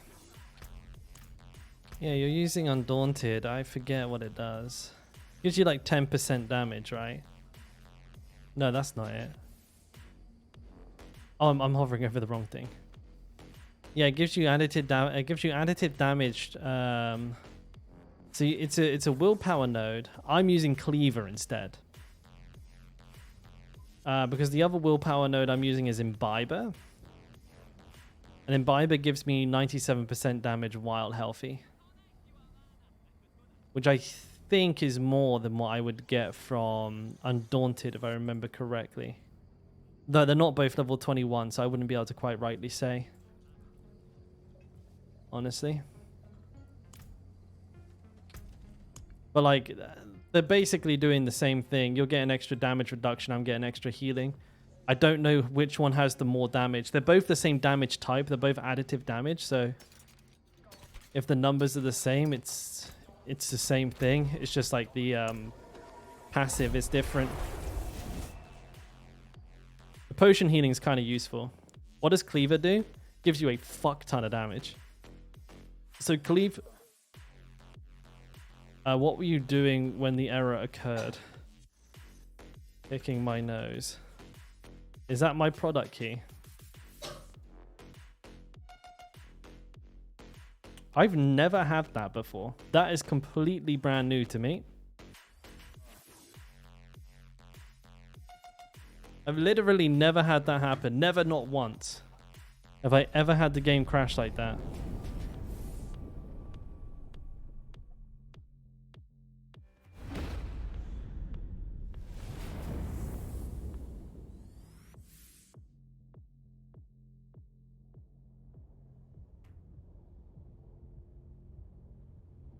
So Cleaver, Pandorius, the special effect on it is 12% multiplicative damage while using a two-handed axe, which is fucking...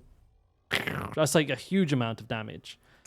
And the secondary, the level up passive, is just a flat damage increase for the dexterity? I don't remember. Strength, maybe?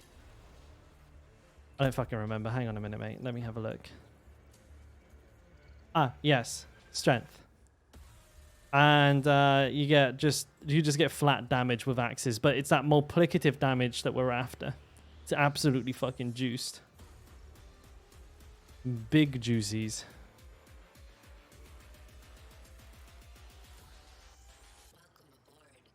Probably be better here, wouldn't it, if I swap those two around? Get vulnerable damage.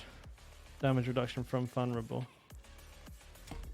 Yeah, I'd probably be better off. If I put Cleaver here.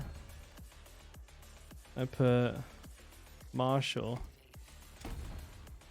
Oh yeah, that's better, dude. That's better. I'm glad you made me look. That's way better. Let's show you my fucking keys gone. Fuck.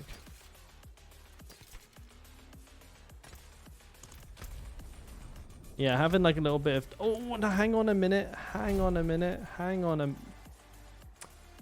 That's why it was there. That's why it was there. I actually need the dexterity. Yeah. Bro, I actually need that. Look at that. It's 630 out of 630. That's fucking close. Alright, so that's why it's there.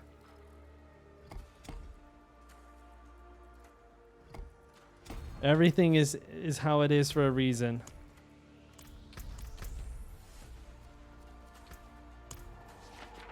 I knew it. I fucking knew it.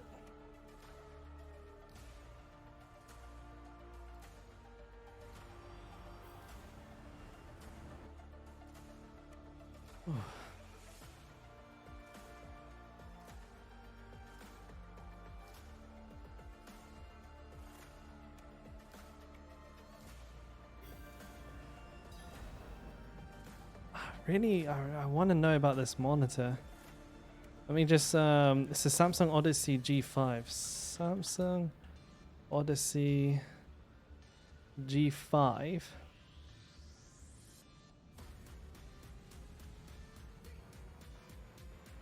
That it? 68 centimeters? Does anybody know inches to centimeter conversion?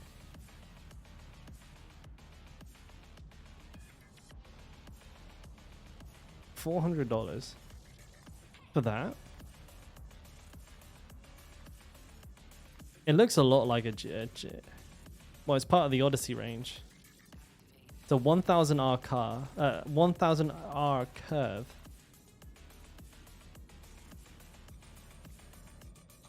Is it good? It's a very shallow curve. 144 is fine. Is it a FEA panel? AMD FreeSync? That would be really nice, actually. HDR10, yeah, let's not kid ourselves. Shall we not kid ourselves here? It is a FEA panel. HDR10. It's bright. It's bright, but it's not HDR. Let's be fucking honest. And it's not even actually. What? Peak brightness is 250? No, that's... Where's peak? Lies.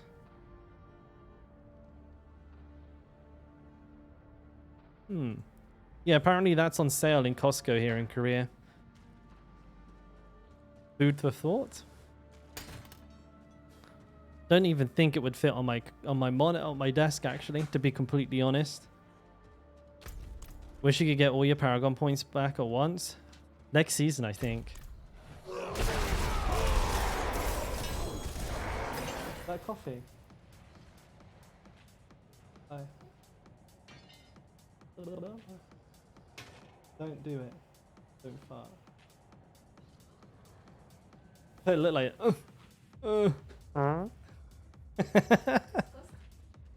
yeah. Actually, I used my scroll of amnesia already, Pandorius. The free like respec thing, you know, from completing the season journey, you get a scroll of amnesia which refunds all allocated skill and Paragon points. I used it just because I couldn't be bothered to unclick them. Like, I just used it on like my level 80 or something, so I could not be bothered to unclick all the click them all myself. So I just did it. I was like, yeah, I'm not gonna fucking. I'm just gonna use it. Fuck it, I'm lazy. I'm actually so lazy. I leveled another barbarian instead of respecking. I ain't respecking you shits. Takes too long. It's just easier to level another character.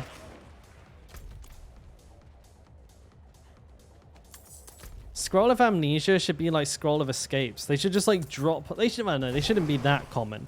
But they should just drop, dude. They should just be dropping all the time. You should like get like, I don't know. For every 50 hours of gameplay, you should get one or some shit like that. I don't know, man. Like, they're not. Like, there shouldn't be a one a season thing. I mean, like, holy fuck, dude. One a season? Just don't even bother putting it in. Like, it's not like there's going to be this like ultimate respec. You're like, oh my god, dude, this respec's insane. People are respecing like so many times a season. Oh, it's a Bucci.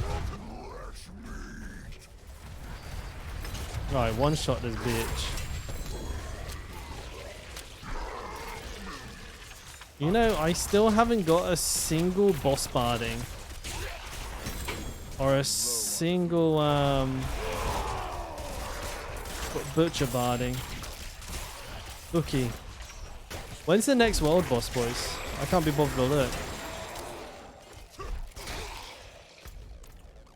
Is it today? Is it tomorrow? Is it next week? Is it in 75 hours time? Every time I go like, every time I feel like doing a world boss, it's always been like, it was always just 5 minutes before I asked.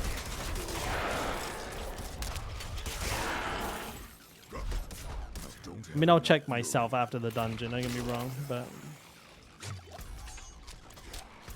if any of you guys happen to have a boss timer up on y'all's screen, share it with your boy. And I'll send you love and kisses over the internet. First class, special delivery. Would you guys be down for that? If I just sort of like blew a kiss into a box and then taped it up quickly and then sent it to you? $5 a piece plus shipping. What do you reckon? We in a market?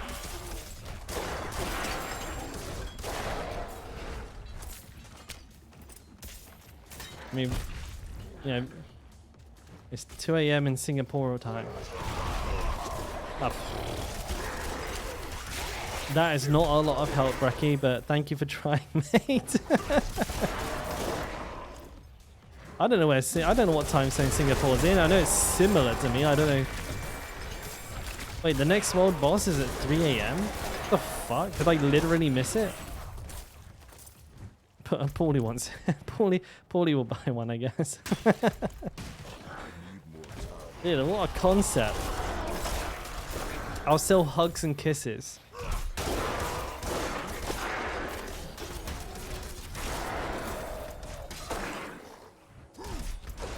But, like, I'll ship them. We'll take a blowy. Where I just go into a box. I literally just blow germs into a box and then I'll send it off to you. And then you can open it and catch COVID. I wonder if you're even allowed to do that. Like, literally send a box of your breath. That sounds like a bad idea.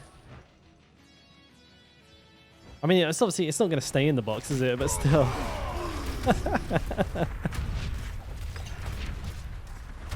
I know. I can blow into like a bag, like an airtight bag, and then tie it up, and just like it'll be a bag of breath. But I'll make them in the morning after my cup of coffee without brushing my teeth. Be like green smoke inside of it.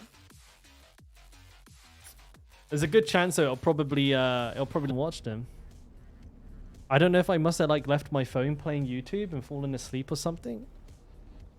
That's the only explanation I can come up with. I don't fucking recognize any of those. I'm watching any of those.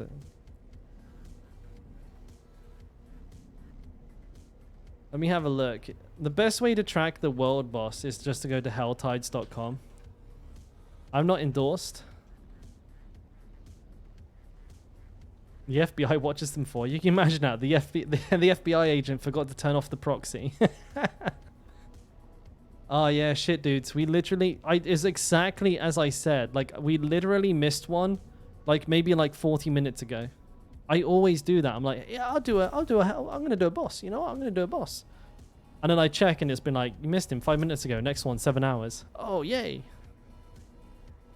Wicked. Wicked sick, bro. That's dope. That's real cool.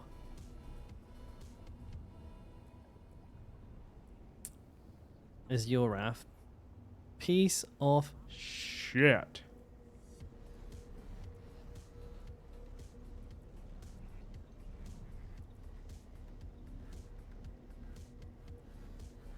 Kettle's boiled, innit? Yeah, I'll take a cup of tea, love. Buying? I say thank you.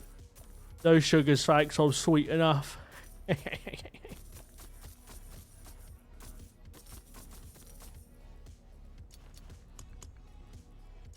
Alright. Dead man's dredge. Vultures. And off we pop.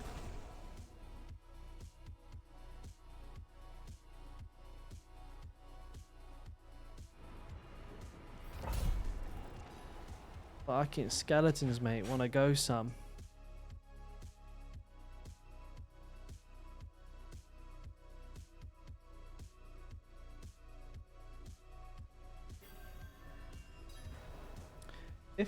If I wanted to upgrade my desk, where would this one go? Do you reckon we could use it in the bedroom? I don't know, our bed's too low, isn't it? This one, like if we put the TV on this. Annyeong Jongbung.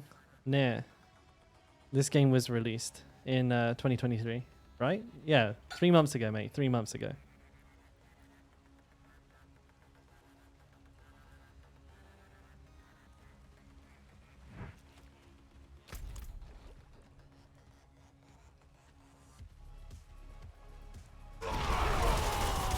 Sawol. How you doing, mate? Welcome to the channel. So I get excited when I see Korean names. I live in Seoul. I want to show off the tiny little bit of Korean that I know. This much. You don't understand ground level beds? Out of fury. It means you can rock the shit out of your missus and not make any noise. Right. Nothing. Stealth beds.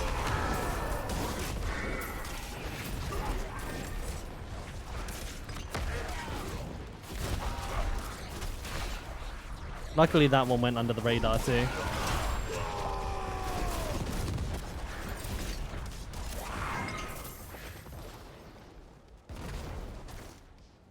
Gotta move these coffees over to this side.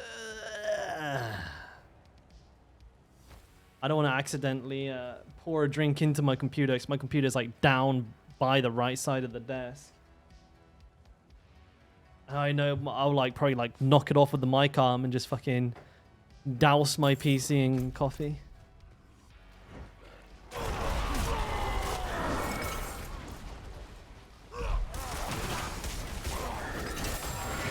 Ooh.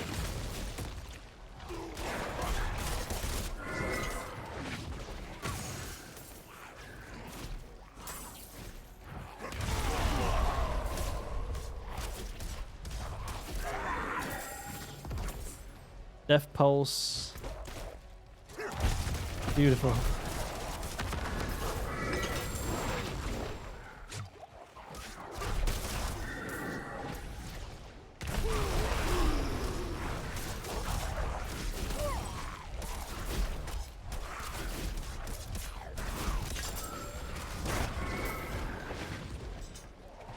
Ooh, Revenant.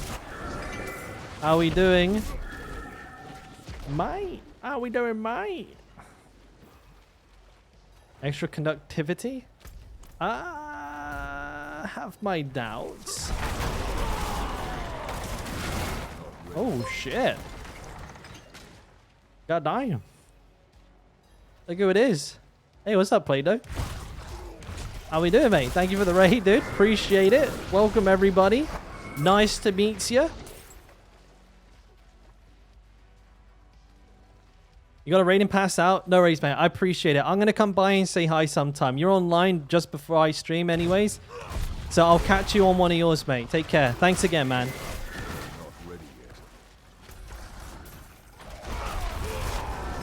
Much love, dude. Yeah, and welcome, everybody. I'm Dalkora. We're just fart-arsing around on max level hardcore barbarian. I just got back from Japan today. I just spent the last week in Japan. And so, yeah, I'm just fucking maxing, relaxing, catching up, trying to shake some of the rust off. I feel like I haven't streamed in a year. And, yeah, hopefully, you know, from tomorrow onwards, we're going to be leveling some ults with the XP weekend. Going to get good use out of that. And next week, we'll be trying to kill Uber Lilith on hardcore a second time this season, but I say level 85 with a whirlwind. We're going to do a whirlwind kill of Uber Lilith with a level 85 barbarian, which I have ready. He's all ready to go. But yeah, today we're kind of maxing out our materials, just trying to get some gold for leveling up. Gonna try and get a couple of classes to like at least world tier 4 before the XP weekend finishes. I may try and like Giga Blast one to level 100, but you know, we'll see how it goes, lads. You never know, right? You never know.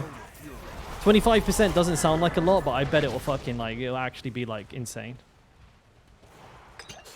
And the gold, of course. I mean, of course the gold. Why is my arm wet? Wouldn't you like to know? No, but seriously, why is it so fucking wet? What? Is that sweat? Oh, that's bad. Coffee? No, I didn't. I'm not pouring the coffee down my sleeve, dude. I'm not trying to do a magic trick. It's like, actually, damn, wait. I think that's sweat, bro. That's bad. I know I'm wearing a long sleeve, but that is fucking soggy.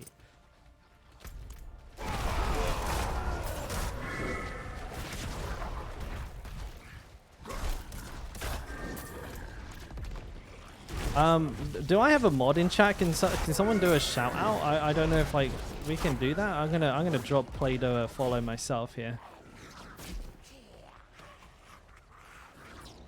How do I do it? Is it SO?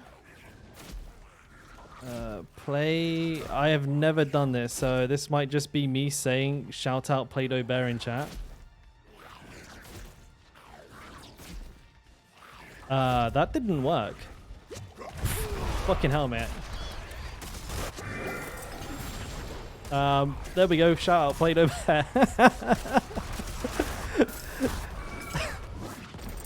I guess I haven't enabled it, bro. Oh, he's still here. He's still here. With an @ sign? Oh, is that how you do it? Bro, I'm fucking scufferonied. Seriously. I think we get the idea, boys. Click on Play-Doh's name and drop a follow so that we can catch the next stream. I'll be in there tomorrow, I think. I've seen Play-Doh in a directory like plenty of times. Never got around to saying hello though, so I fucking suck. Literally sweating. Dude, I sweat doing anything, man. I have like the most overactive sweat glands known to mankind. It's a curse, really. I hate it. I can't wear like certain colors. If I wear like a gray t-shirt, fuck it out. I look like I jumped in a swimming pool as soon as I walk out the front door. So I've got to be pretty strategic. Like with my color choice, like striped shirts, perfect, mate. White, as long as you're not wearing like roll-on deodorant, it's fine. Because otherwise you end up with the old yellow pits there, mate. You don't want that. That's not a good look. Black is always a good, solid choice. Actually, I've been finding that like really dark blue is quite good too. I just can't help it. I'm a sweaty bastard. I'm slick. It's dual accent colors shirt stonks. But it's great though. Like when I go to the gym, I touch a weight and I'm already like dripping in sweat and everyone's like, nice mate, hard work, hard work. I like his work ethic. Look at him, he's sweating buckets. He's been out here grinding. Truth is, all I've done is walk up the stairs into the gym. Fair trade. But I've always had like a problem with heat. I can't stand it. I'm just like fucking ice cream. I don't know. Does that make sense? No, I'm like a block of cheese. Cheese sweats, and also everybody loves cheese. So I think that analogy works.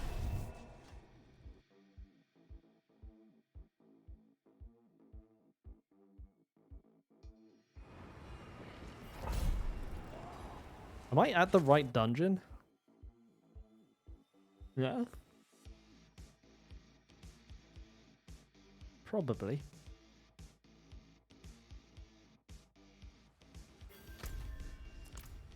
Ah, yeah, we are.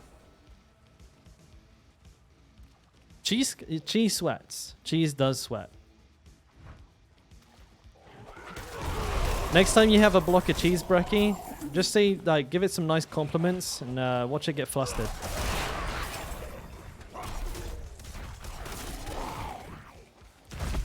But like, yeah, cheese. If you let it get hot, it will sweat and it will just go bad uber quick.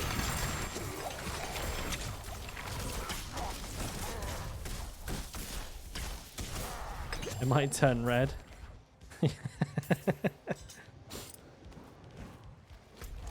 But it I think it's a pretty good analogy. I mean, everybody loves it. Gets sweaty. It smells good until it's hot. And then it don't. Goes with everything as well.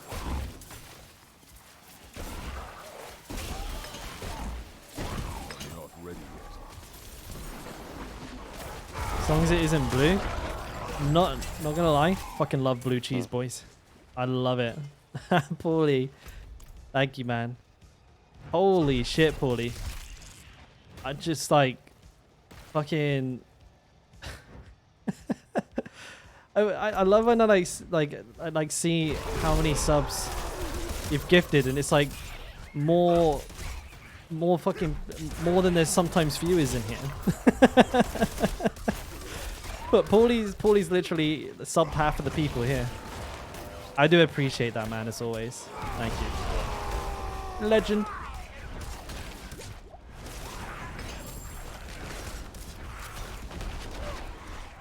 I'm not ready yet.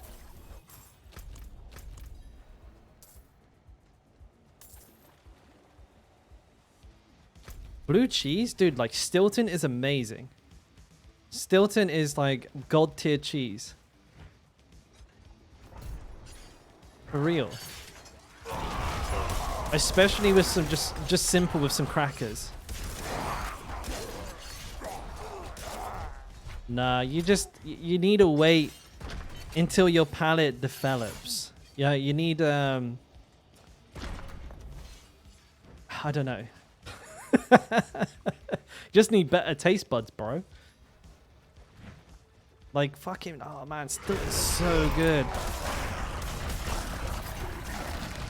That's what people tell me about Dorians. Oh dude, they suck, dude. Those are fucking hideous. They're like, yeah, it smells bad, but it tastes great. It's like eating the sludge out the bottom of a bin. Like, I fucking hate them. I don't understand like why anybody would want to eat it. I'm sorry. Like, you're 41 if you don't like it now. Oh, okay. Shit. I mean, I don't know, dude. I came around to it like probably in like my late teens because I had like a terrible palate.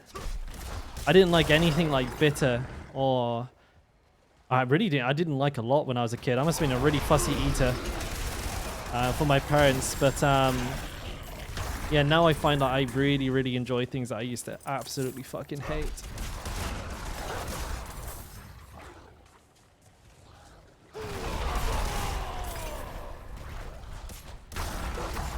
Nah, dude. Brachydorans are terrible.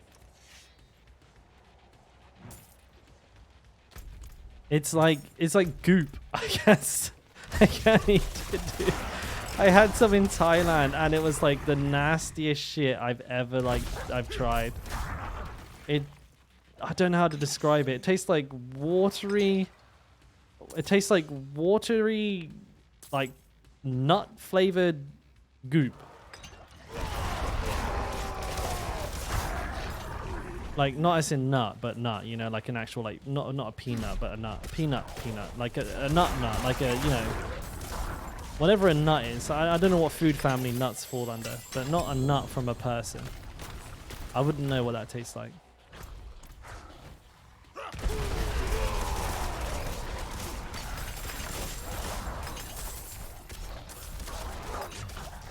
You tried ripping one? A Doran? A Dorian? Is it a Dorian or is it a Doran or Dorian? I've never known. No one's ever told me. Do I pronounce the I or no?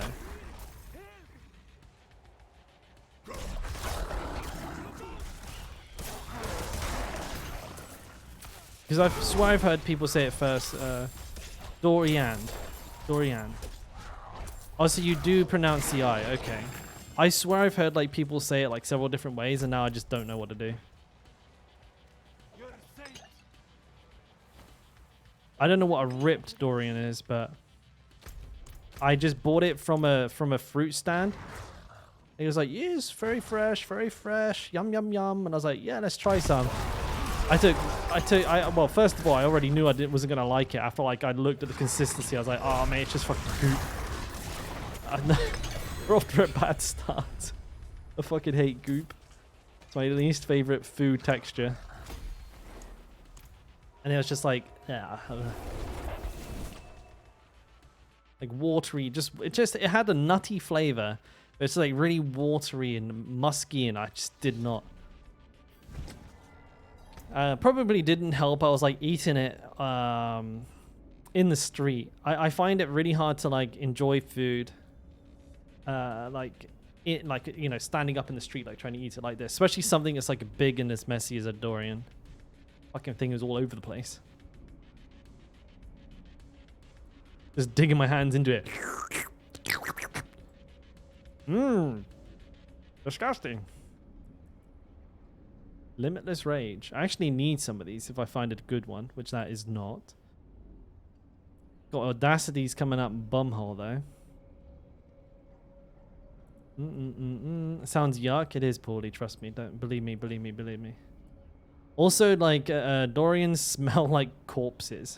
So like they have a fucking pungent odor. They're really stinky. Alright, well I sell all of that then. Like they're quite famous for how bad they smell. Like I think in like Singapore, you can get fined if you open one up on a bus. Because the bus will be ruined. They'll have to fucking burn the bus. Fermented herring? They do a lot of fermented fish here in Korea, but that actually smells like cat piss and dead bodies. So you don't want to go anywhere near that. Some people love it, but it literally smells like rotten fish doused in cat piss. Like, I don't understand where people come up with this food. It's almost like someone's like dared to eat it and they just happen to be a freak and they're like, actually, it's not bad. And then all of a sudden it becomes a cat piss and dead bodies. My favorite.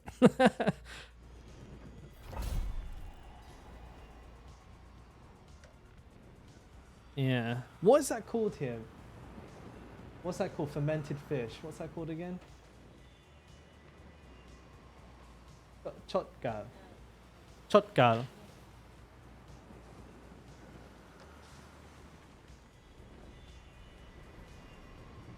Yeah. Just let it rot. Oh, apparently you can have it with like you can do it with like squid and octopus here as well. That's nasty. Imagine eating a rotten octopus. Rotten.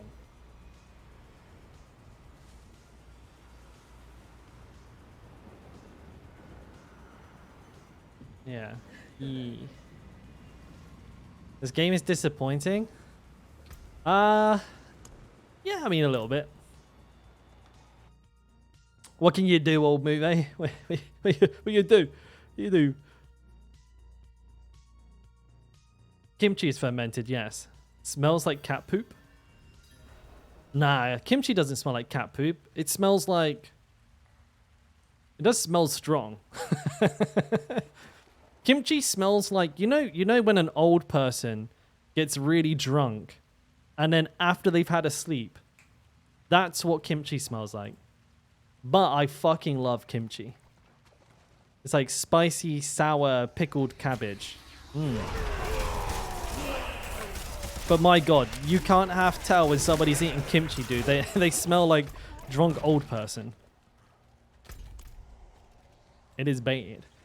And no amount of mouthwash or brushing your teeth is going to get rid of it because it's like, it's coming from your gut. So it's there to stay, buddy. Until you eat something to like douse the flames. I would say like a yogurt or something. Maybe that'll get rid of it. Yeah, it is fermented though, and sometimes quite heavily.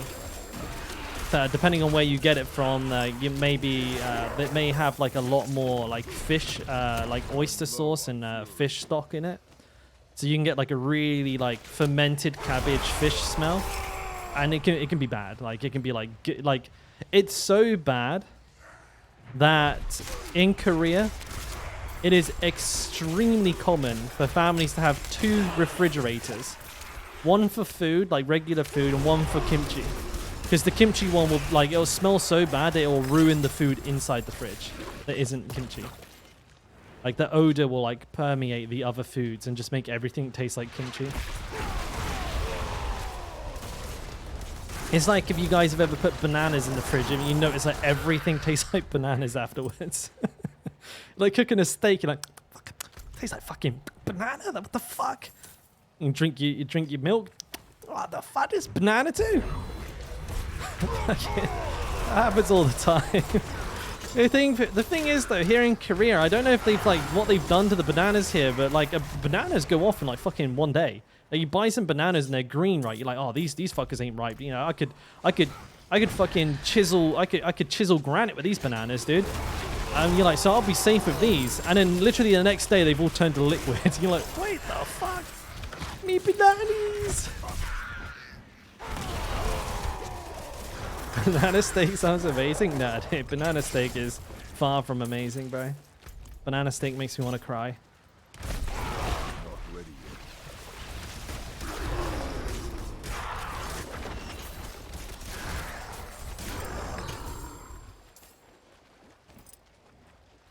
They're imported? They're probably, a lot of them are from Thailand, I'd imagine. Yes. Southeast Asia is like one of the major exporters of bananas, and we're not that far away. What kind of crops are planted in Korea? Rice? Probably about it. I don't know, actually. I'll refer to our local Korean expert. Babe, what fruit is Korea famous for growing itself? Tangerines. Is that about it? Apples?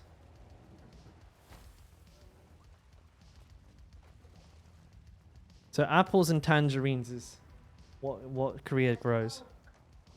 Oh, and Korean pear. Pears, tangerines, and apples are kind of like Korea's specialty. You mean like the big yellow pear? Yeah, those are pretty good, actually. Oriental pears, we call them in the West. The big yellow ones. I actually quite like those.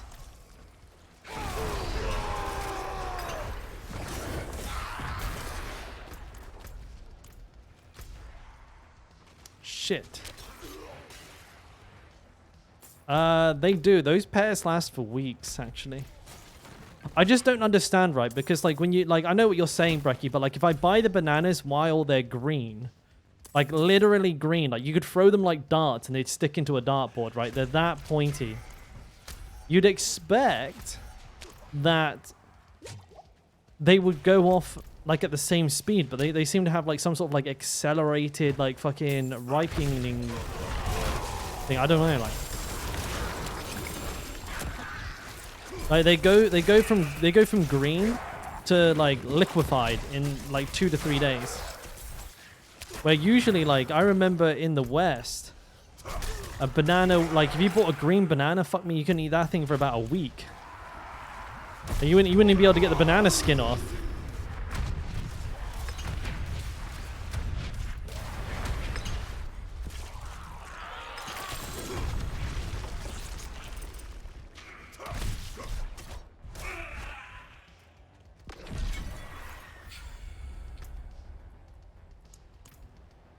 This music's a bit quiet, isn't it?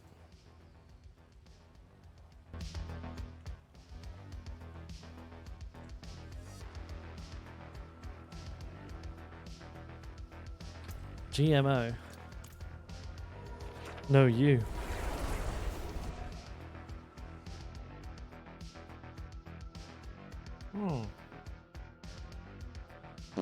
Hey, look who it is. Oh shit, Shorty's on his way back from the pub. How are we feeling, mate?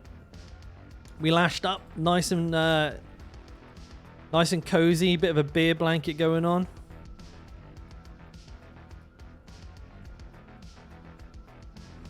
You're rattled. Hey, good to hear, mate. Good to hear. Thank you for the resub, my dude. Much appreciated. Get home safe, mate. Get home safe.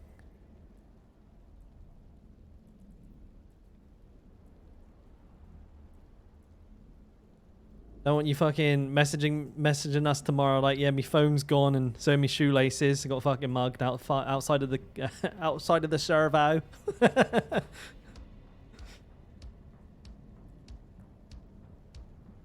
All right, and this is all dog shit.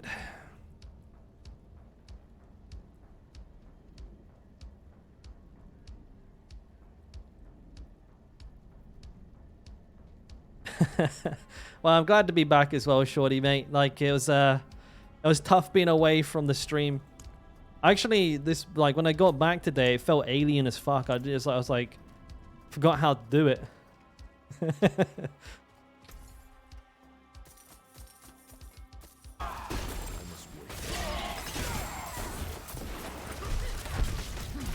Thank you again, Shorty. Don't go too overboard, mate. If you had a couple of beers, I don't want you fucking going too nuts with those. I don't want you to regret your spaghetti in the morning. But I love you, man. Thank you.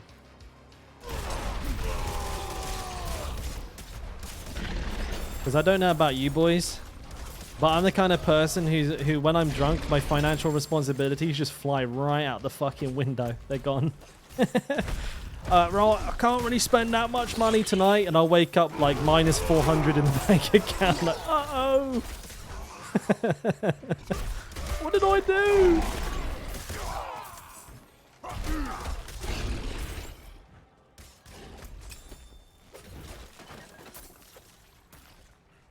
No elites up here, wasting my time.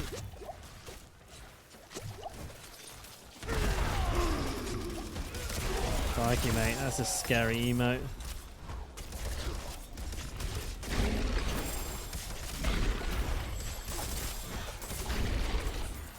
I don't have enough fury. Small drunk talk. I'm not drunk.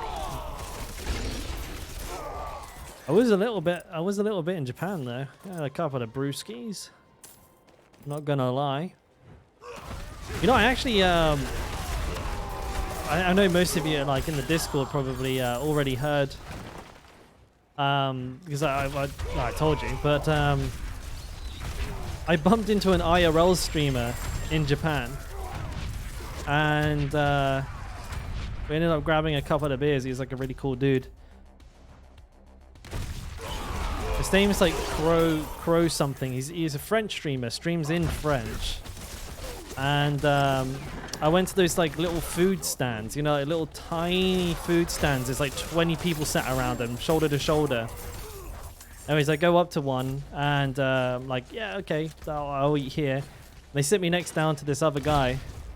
And I go to sit in my chair, and the fucking chair like falls over and causes this huge commotion. And he starts laughing, and we get talking. And he's wearing like a camera pack. I can see that he's got like a little camera, like Predator camera mounted.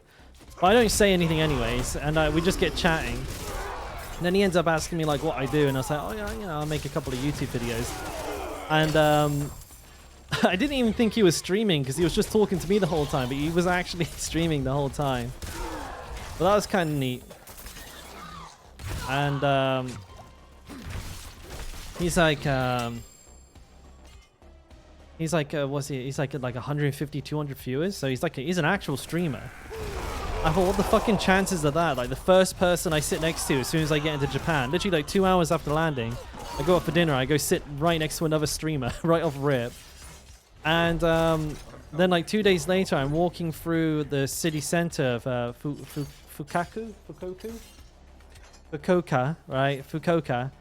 I'm walking through the city, and then this like Japanese YouTuber walks up to me, and he's like, "Hey, dude, I'm interviewing foreigners for like, you know, my YouTube channel, asking them questions about what's going on, what brought you here, what do you enjoy about Japan." I was like, "Yeah, dude, let's fucking go."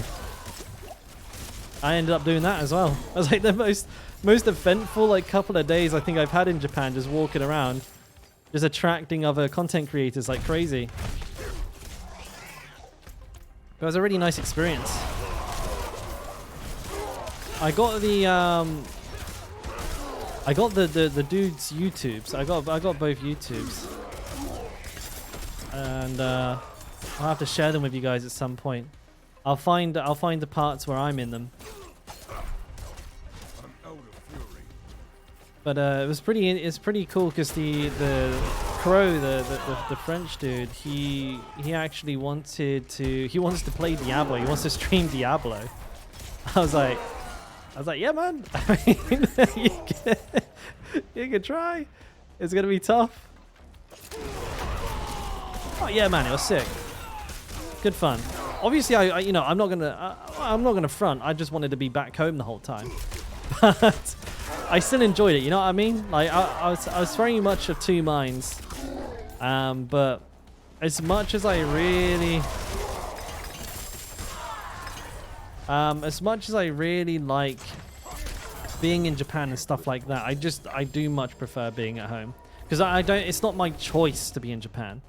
Like I have to leave Korea to reset my visa every 3 months. So it's hard to be as ecstatic about it. Oh yeah, how do I say it? Fiorus. It's one of those things when people ask me like, what do?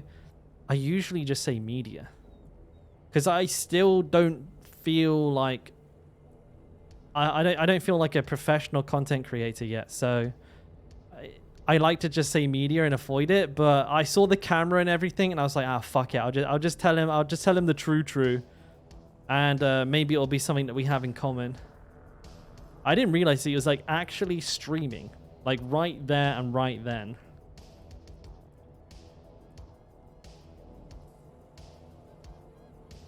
No, I don't think his chat had any idea what was going on because he was speaking to me in English, of course. And his chat, I could see, were just like spamming in French.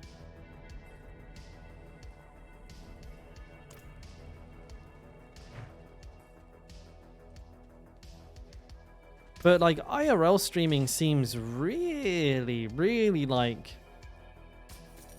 it's like an odd dynamic.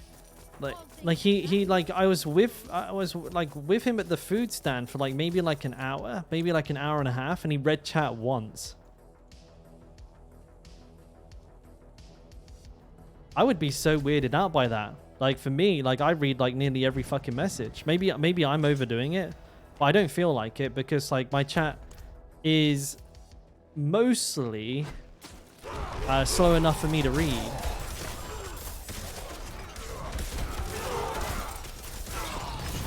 Sometimes I have to like miss a message or two, but not a big deal. I think I get most of them.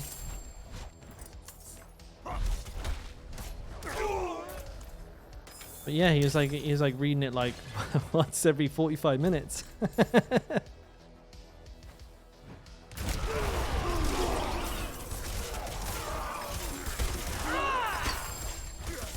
I mean, I think that's just how it is, right? I mean, when you're out and about in the real world, you can't be glued to your phone like that. You'd be walking into every fucking Tom, Dick, and Harry.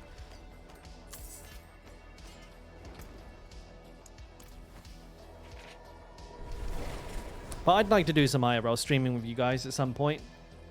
You know, get it all snorted. Get a little backpack, a little camera on, and just walk around.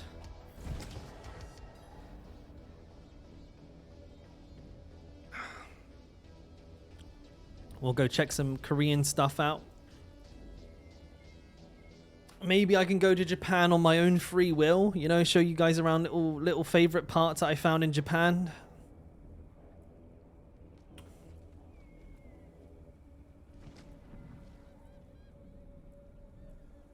Crit vulnerable. No said at all. Could be good fun. Yeah, I think you have to put a bit of money down though. I think he was. I asked him about his like streaming kit, and he kind of had like a homemade.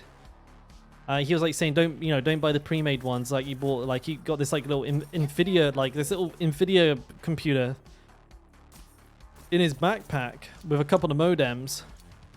Excuse me, got hiccups. And then like his camera and everything hooked up to it. He's like, yeah, man, like it's like he said it's like a quarter of the price or something like that, and worked like way better. But it's cool to know somebody who does that kind of stuff now, because I can always like talk to them about it. And obviously, it's not a one-way exchange. I do plan to give him a hand if he does try to move into Diablo or video games in general.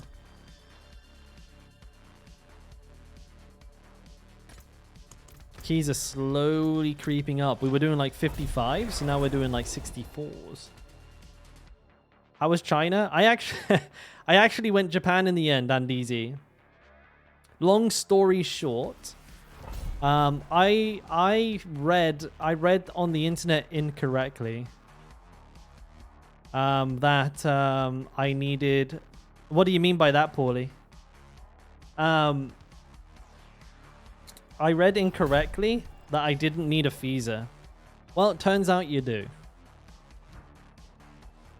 I was reading about like I was like saying like, do I need a visa if I'm in China for like less than 6 days?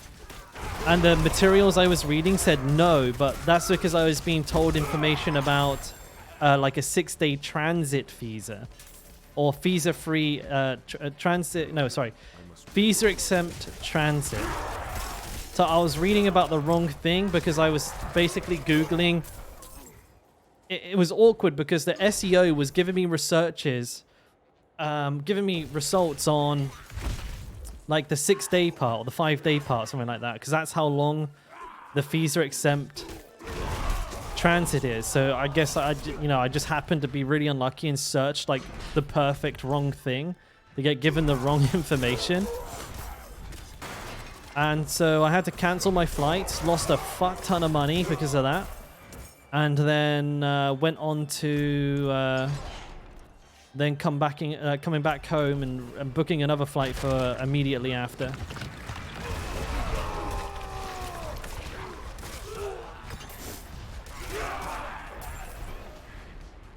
Yeah, what sorry, Paulie, what privacy policies are you do you mean like where I film?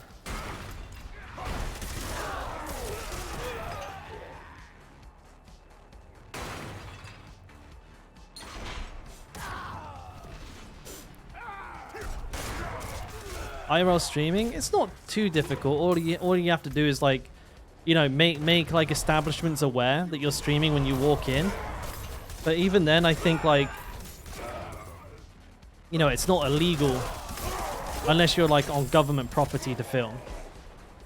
But it's polite to ask.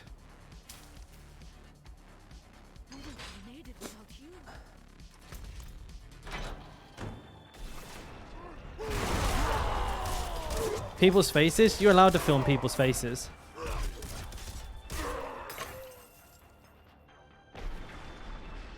Like, if you're in public, I could film you all I wanted. Completely legal. As long as I'm not on private property, I can film what I want as much as I want. Yeah, of course. I mean, if you're in a public space,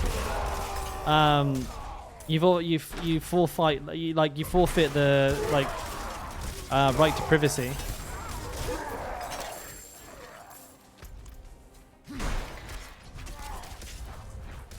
I mean, shit, dude. Like, people could come up to your house, stand on the sidewalk, and just film at your house all day if they wanted. Completely legal. It's not a comfortable thought, but as long as they're not like harassing you, like they could just stand on the side of the road and just film your house if they wanted. I'd imagine the police would ask them to move along if they were like there for ages, but they're not technically breaking a law if they're not on your property.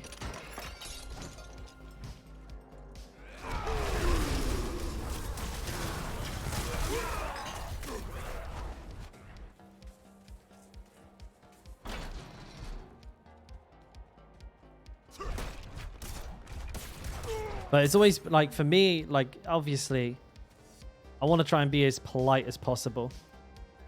And it'd be my intention to, like, make sure that if I'm going into, like, an enclosed area, if I'm going into a restaurant, if I'm going into a cafe, then I will make my best efforts to ask if I can be in there. I don't want to make anyone uncomfortable. I'm not a dick. And... when I'm stationary, I'll be doing my best to have the camera pointing at me and not into like the group, you know, not into a room of people or anything like that. You would lose it.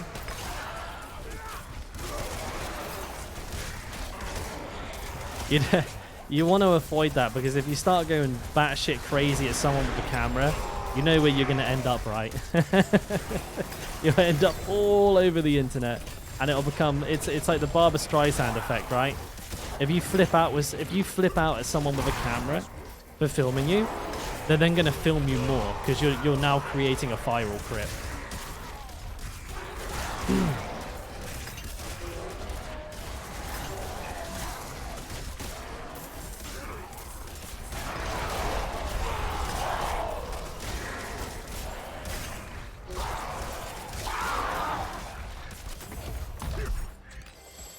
But like, it's like context, right? You don't like the idea of somebody filming you, right? However, that you've probably been in like about 20 fucking or 30 places this week with CCTV.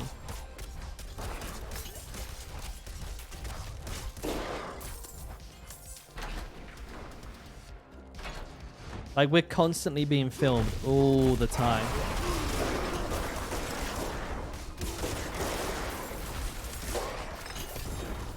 Two-handed mace.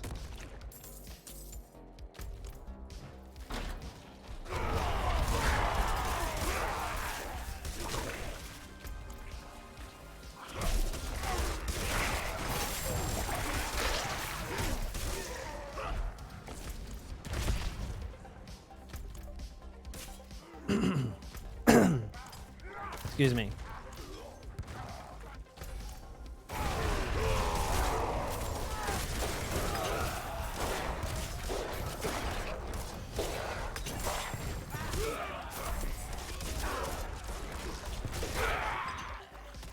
Yeah, I mean, if it makes you uncomfortable, then that's fair enough. It's just, it is the reality of the day and age that we live in. I mean, fucking hell, mate. Like, you've probably appeared in about 1,000 different people's selfies as well. You just have no idea. Like, but I mean, take comfort in the fact that, like, to most people, like to most people, when they're looking at content they've created, when they're looking at a video that they've made, if like I'm in the background, if you're in the background, you're no different than a fucking tree or a bush, right? They don't pay any attention to it. You're not the subject matter. Like, however, like whether that makes you feel better or not, like at the end of the day, there's no one intentionally taking like photos of other people to like look at that person, right? They might just happen to be in frame.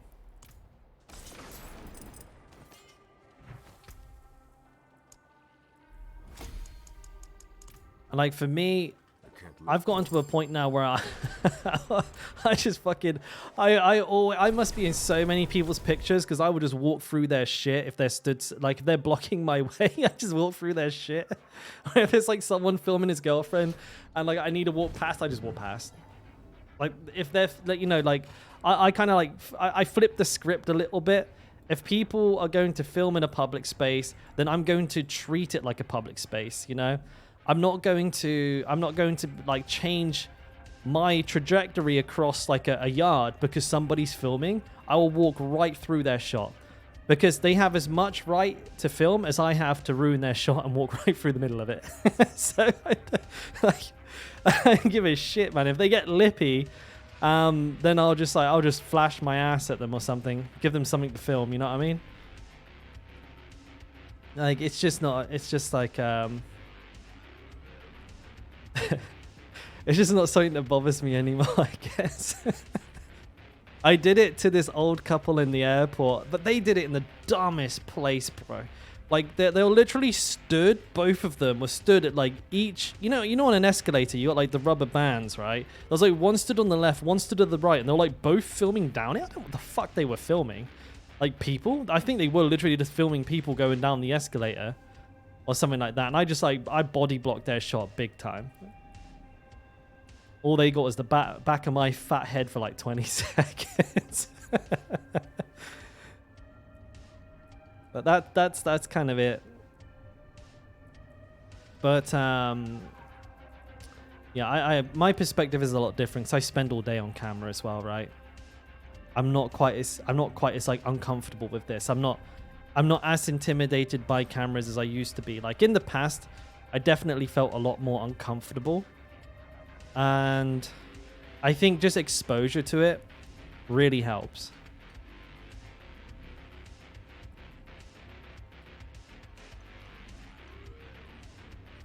Because now I don't feel so much. I don't feel the presence as much. And actually, you know, when I'm in public, like with the guy who wanted to interview me on the street, I kind of jumped at the chance because I was like, oh, dude, camera time. Yeah, let's go.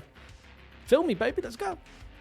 Because in the back of my mind, I was thinking like, damn, this would be good. This would be good practice for like when I start doing this kind of stuff. Like if I want to film myself out in public, this will be a very good practice run, right? This will give me a very good feeling for what it would be like to do this. Decent value. And honestly, it wasn't that bad. We were in a really busy city center. And we're talking Japanese busy. And it's sunny as hell, dripping with sweat. I'm a mess. I'm a literal mess. I hadn't had breakfast or anything. I was like, yeah, fucking just bang it on. Let's go. I actually had a really good time.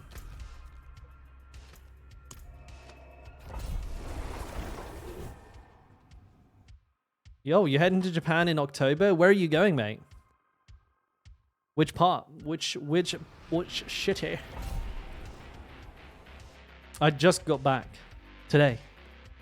Tokyo, Osaka, Kyoto. Nice, dude. Nice, dude. I really like Osaka. Tokyo can be great.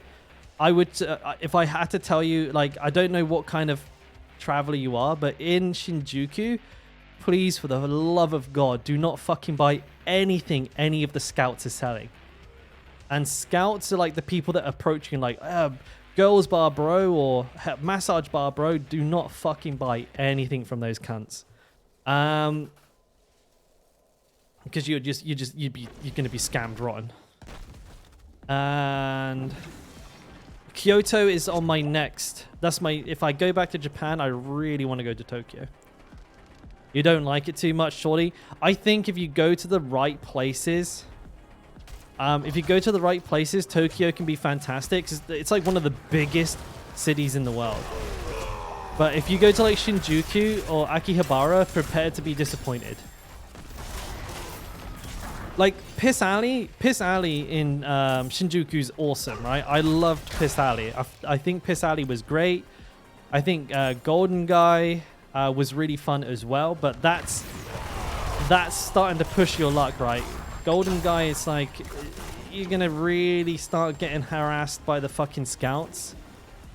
Especially when you're drunk, man. They'll be like trying to literally like drag you into like scam bars and shit. So if you're alone, I would be careful around those areas. You're not gonna get like fucking mugged, but you know, you might get scammed for a couple $100 and you don't want, it's just gonna sour your whole fucking experience. Akihabara is probably not worth it. But I would go visit the sites, the temples, the markets. Definitely check out some of like the famous eating establishments. Try to get to Piss Alley in Shinjuku. I really, really highly recommend that. But yeah, Tokyo's a bit of a mixed bag, but it's a huge city. It's called Piss Alley, yeah. Hang on, let me show you. It has another name, but it's called Piss Alley. Oh, you pricks. Oh, there's just trees coming out of the fucking floor now. Come on now. Don't you fucking do it. Don't you fucking do you. Yeah, that's right. Shinjuku. Piss Alley.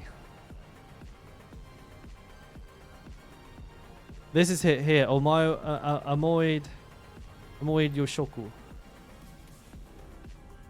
So it's like this alley.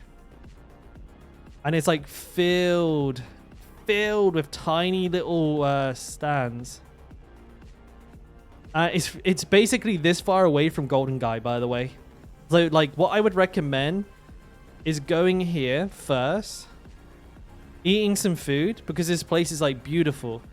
Like it's so fucking beautiful. Like this alley and like all of these stands, it's like there's maybe like 50, 60 of them. Packed, absolutely jam-packed, mate. And the food's really good, and the bartenders and stuff like that are awesome down here.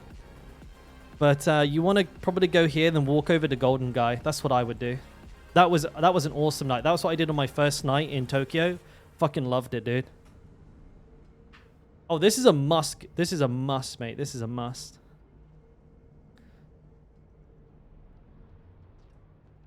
Be prepared, though. It's going to be fucking heaving. If you walk past a stand and it has seats, sit down. Because, mate, like, this place is a fucking circus.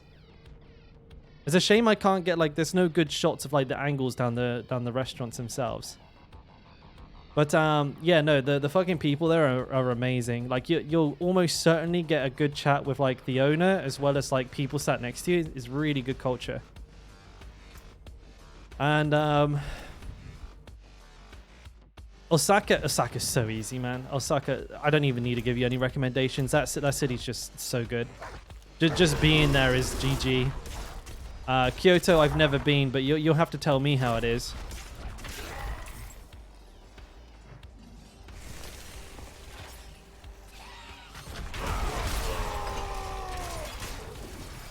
I think some of the best ramen I ever had as well was, I think it might have been close to Shinjuku.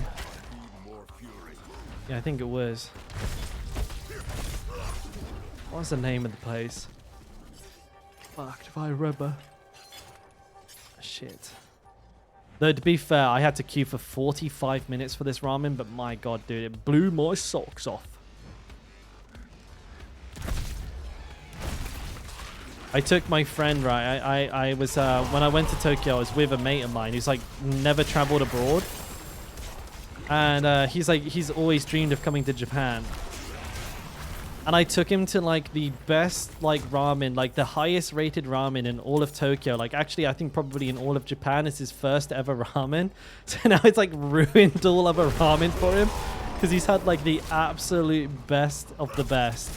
For his, like that's kind of what his expectation is at now. That's kind of what his benchmark is.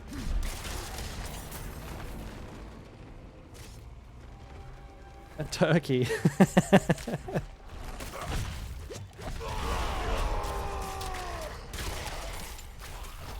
I met quite a lot of interesting people at Golden Guy as well. There's like a lot of foreigners, as well as there's a lot of Japanese people that can speak really good English in that area as well. And maybe, I mean, probably why a lot of them go there, because there's so many foreigners there. It's a good place to meet foreigners to speak English. Do you have like an international SIM card, white guy? Or do you already have like how you're gonna get data and stuff like that sorted in Japan? Because the SIM cards there, like if you buy a SIM card in Japan, it'll be like $45.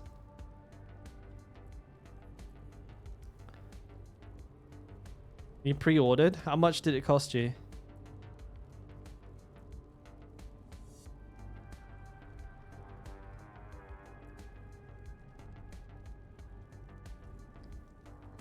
Cost reduction. There's a lot of rings. Holy shit.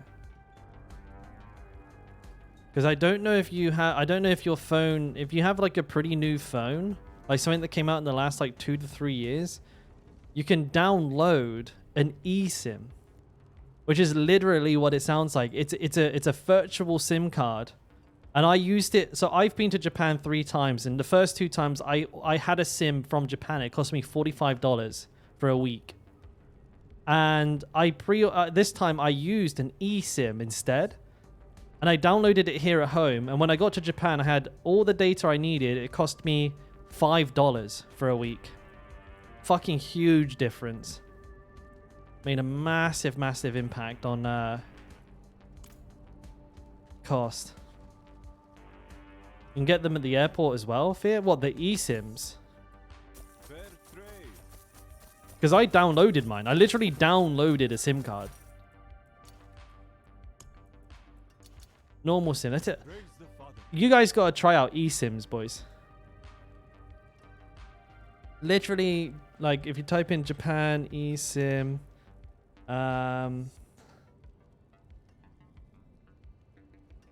like any of these things here,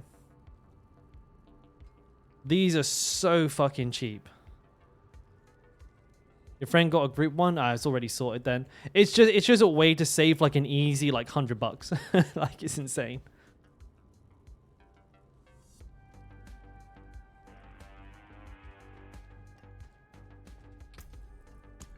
Because those SIM cards in the airports, they literally they're $45. Like I know that from being there yesterday.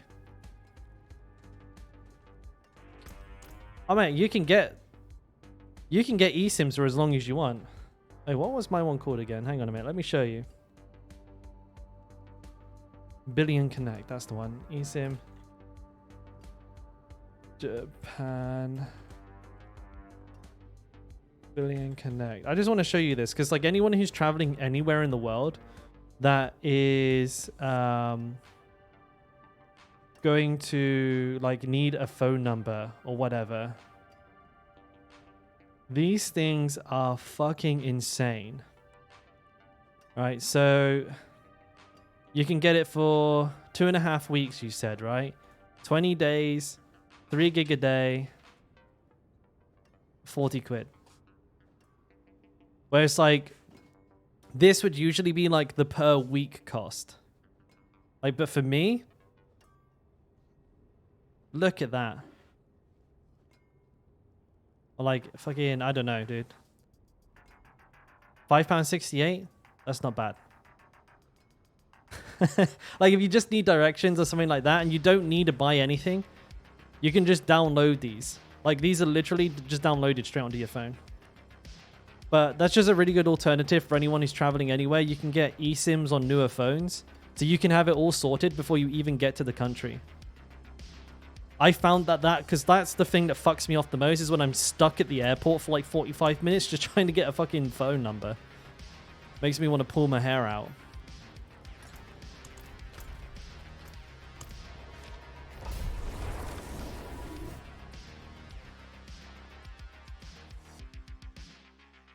By the way, Fear, did you get your computer? Did you get your monitor up and running, mate? How was that?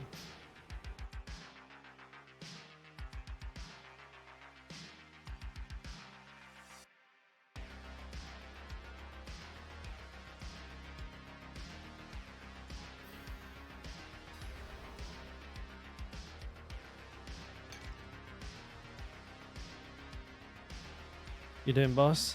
When I went to China to study abroad, I didn't have anything to get from the airport to the hotel. Oh, bro, it's the worst, man. I got stranded at Osaka airport for like 2 hours when I went because I couldn't figure out the SIM card. Nobody in the airport seemingly could speak English, and the SIM card was extremely difficult to install. I had to set up like a... So I figured it out in the end, but I couldn't read the instructions for it, and I can't remember why. I think I was just really tired, but like I flipped the page over and I realized in like really tiny writing at the bottom of the instructions were like an APN, a proxy, a port, like a port forwarding number, and like a password. I recognized the format. It was written in Japanese, but I was like, these fucking pricks. And then I had to manually connect to the mobile network myself with the APN, with the proxy, with the port forwarding. I was like, this is so complicated for a standard user. It took even me, like, 2 hours to fit. Well, to be fair, like it was the worst I've never seen. Like, it was like someone wrote the instructions on Microsoft Word in like 10 different fonts. And yeah, it even took me forever to figure out what the fuck it was that I needed to do. Like a normal person has no chance. I just happen to have experience doing that kind of stuff because I worked in a mobile phone store. Ordered 2 DisplayPort cables, was using HDMI. Yeah, HDMI is good for auxiliary monitors, but you want to try and save that one for like, because you only have like 1 of those, but you have like 4 DisplayPorts, so you want to try and use the DisplayPorts. Plus DisplayPort has like a higher bandwidth, usually. So if you have like really high refresh rate and nice, mate, good to hear. So Fairview, about borrowing your Costco card, should I pick that up tomorrow or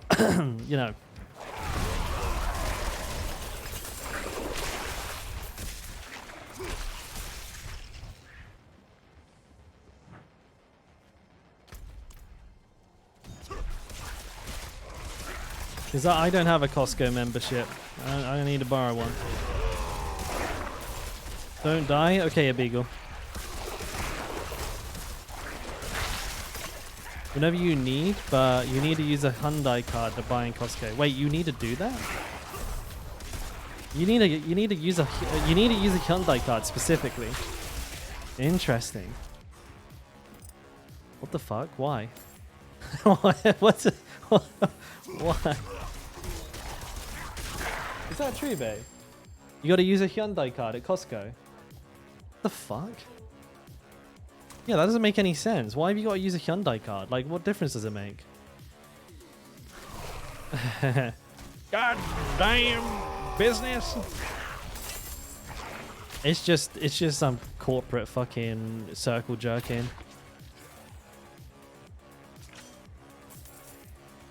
Korea, baby. It's just like in Korea. Sometimes there's just like there's just fuckery afoot. Gotta use a Hyundai card or cash. I mean, cash isn't a problem.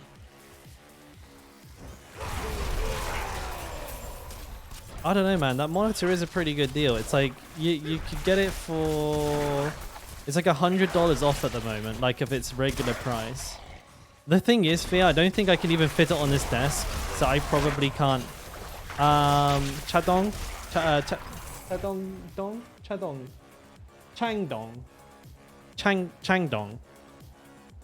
I live in Changdong. It fits. I don't know, mate. I got like really tiny desks, and even my like crappy monitors right now are like too close to me. I don't like it. I would wall mount it, but I've got like that horrible linen wallpaper stuff that like if you even look at it funny falls off. So I don't think I can wall mount my shit. I just need to buy like a giga chunky desk at some point.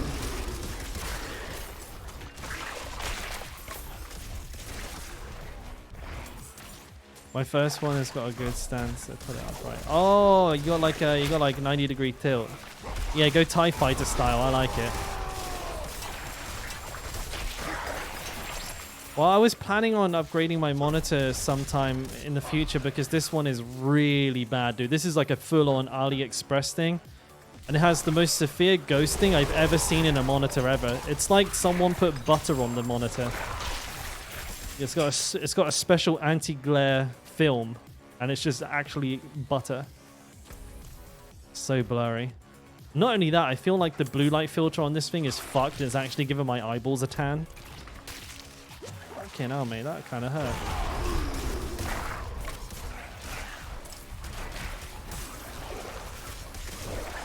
I'm paying zero attention to the game. Oh, fucking hell. Yeah, I rate the Samsung Odyssey line as well. I really like those monitors.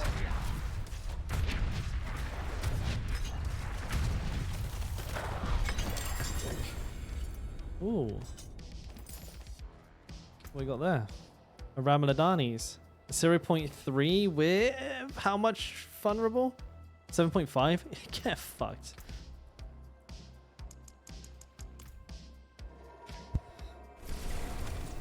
There's a Costco close to you. Oh, really? You said there wasn't, babe. You lied to me. Fia said there's a Costco next to us. 청랑구. 서울 폭포시. 청랑구 망으로. Kind of close, yeah. Well, we need a Costco card and a Hyundai card. Your parents got Costco? No? Beer said we could borrow his Costco card, but we don't have. I'd have to go withdraw money to shop at Costco. Bollocks, yeah. I'll see what price I can see it for online, Fear. Maybe. If the monitor's on sale right now, you're right, it is a good monitor. That's what I was thinking, mate, yeah.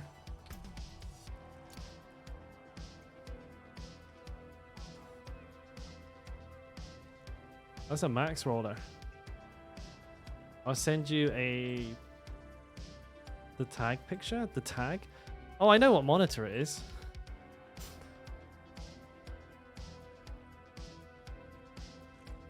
Oh, you mean like the SKU? Okay, mate, thank you. I appreciate that. DM it on Discord. Yeah, I'm assuming that's what you'd do anyway, wouldn't you? I don't know why I'm suggesting that. That's obviously what you were going to do. I'm just being daft. Right, guys. I'm not going to lie. Send it on Cow. Roger Dodger. How was the fake hit? Oh, it was great, Jigsaw. It's great, mate. I really want to tell you about it right now, but I got to take a dookie. So I'm going to be gone for like 5 seconds, guys. I'm a full-on, like, fire in a hole this bad boy, and I'll be right back. All these coffees are giving me shit. I know, all these coffees are making me shit. I'll be right back. I promise I'll be gone for like 1 second. I'm super fast pooper.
See, what did I tell you, boys?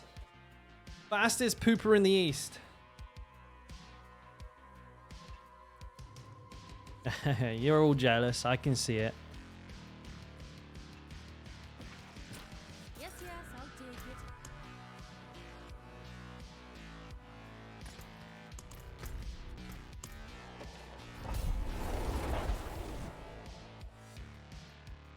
it. Excuse me.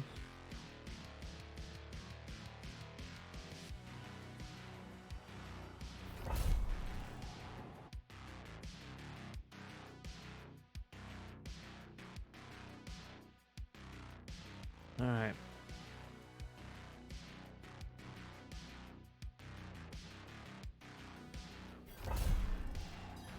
But yeah, Fear, thank you for sending that, mate. That's actually it's an insane price. It's like the poop just don't last. I know, man. Sometimes I wish it would, you know. But and you gotta do what you gotta do. Just send it.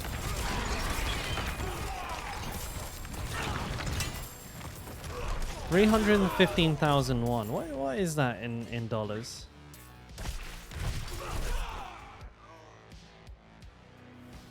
$315,000. Korean. One in USD. Holy shit, dude. Wait, what the fuck? That's $239. The fuck? Wait, Fear, are you here? That's like 200. Oh, there's a butcher in there somewhere. Wait, it's $239 for a $400 monitor. What the fuck? Any new builds I'd like to see for next season? Yes, Upheaval. I would really like to use Upheaval. Massively. I think it's a really satisfying ability to use. It's just, it doesn't do any damage. Like, pretty much no matter how you set it up, it sucks. And yeah, to answer your question a little bit better, I really enjoyed Japan. Had quite a few things happen. Like, I met 2 YouTubers. I actually met a guy who was live streaming, and yeah, tried a lot of good food, walked around, seen some pretty sights. I shared some on Discord. If you're in the Discord, there's like a bunch in the media channel. Admittedly, I'm not the best photographer in the world, nor am I the best at remembering to take them, but I did all right. I got a couple of pictures out there.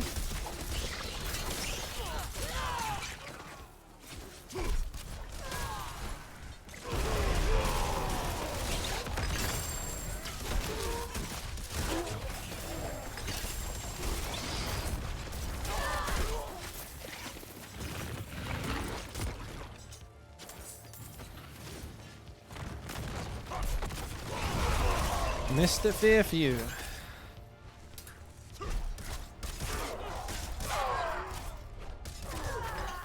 Alright, cool. We'll take that.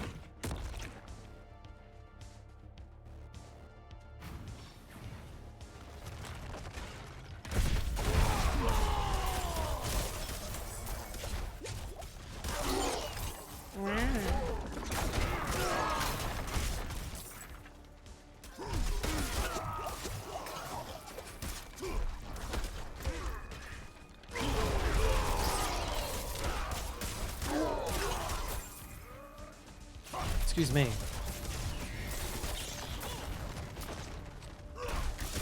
God damn.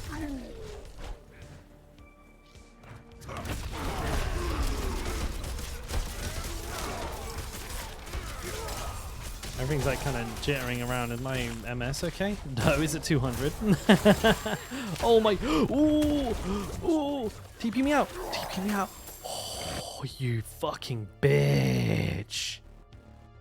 That fucking lag, dude.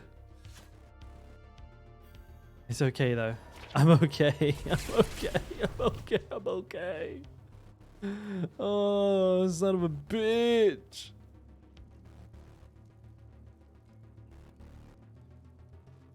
That was a bit close.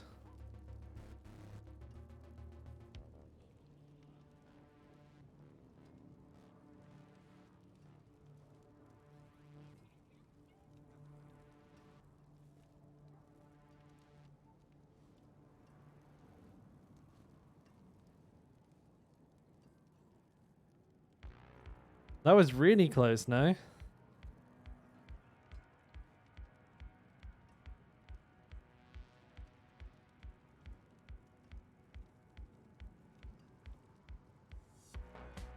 Right, sorry, boys. So what the fuck was that ping all about? Did they nerf lightning builds? For sorcerers? I have no idea, mate, I'm afraid. I have no idea. Not a class I play, unfortunately, so I couldn't tell you.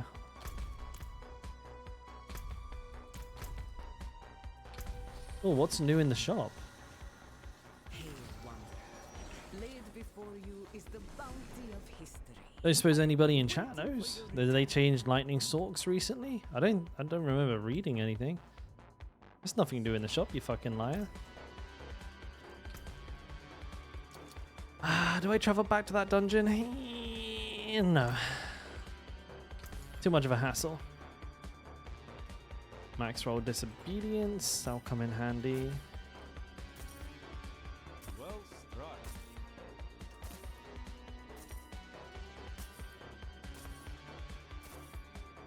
Dire whirlwind. Max roll. Probably do with that.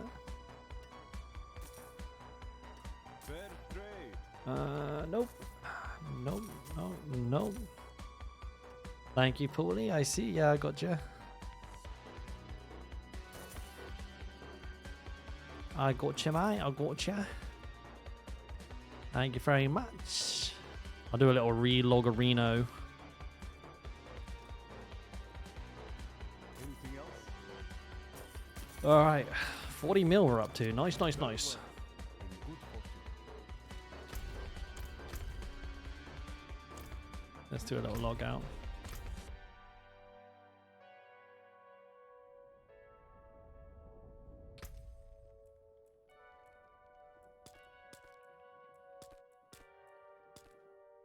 He's naked.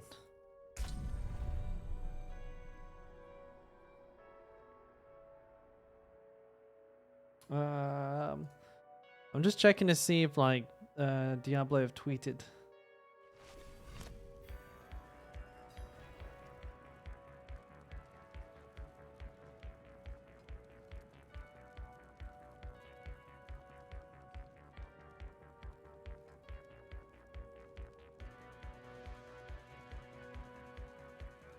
It doesn't seem like there's anything from...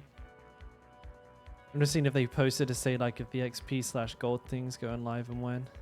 I'm almost certain it'll be at 2 AM my time, which is in like 3 hours.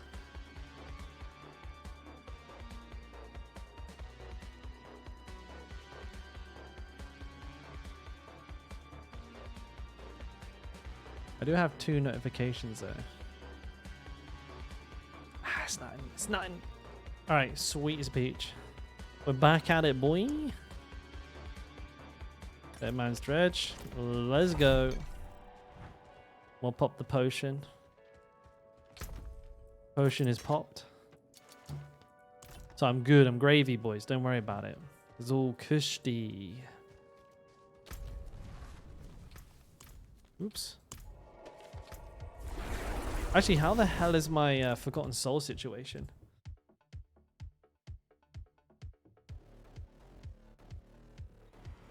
Probably take a little looky-loo at that, shouldn't I? Let's see if there's a Hell Tide coming up soon. Might need to do one. Hell Tide is in... Next one is in 1 hour and 6 minutes. Or maybe I can start disenchanting some weapons. I bet I don't have many. 95, yeah. Okay, I'll start disenchanting legendary weapons. So I definitely need some.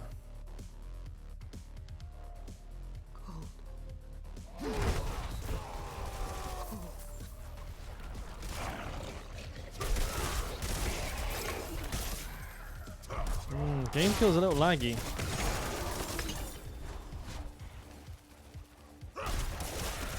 Is that a scroll of escape? Thank you.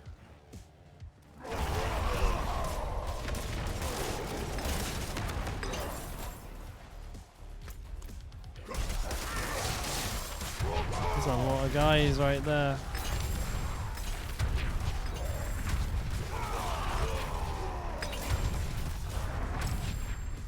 That was close. They made those blow up a lot quicker now too, right? Which is a nice change, because like waiting for them to go off was a pain in the ass.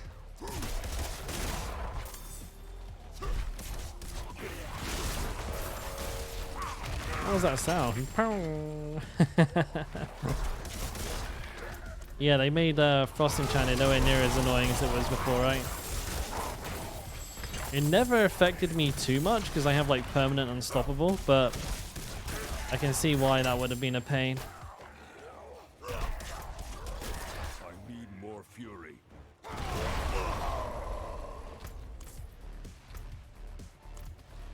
Bro, I'm grinding gold like crazy. Wait, what? Oh shit.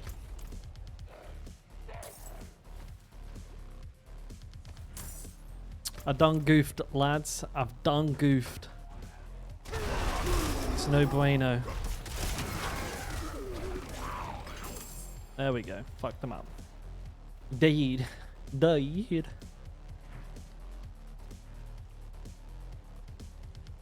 Yoink.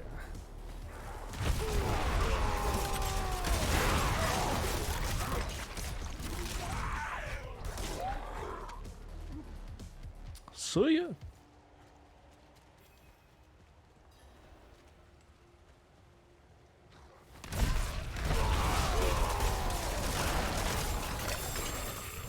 Yoink, yoink, yoink, yoink.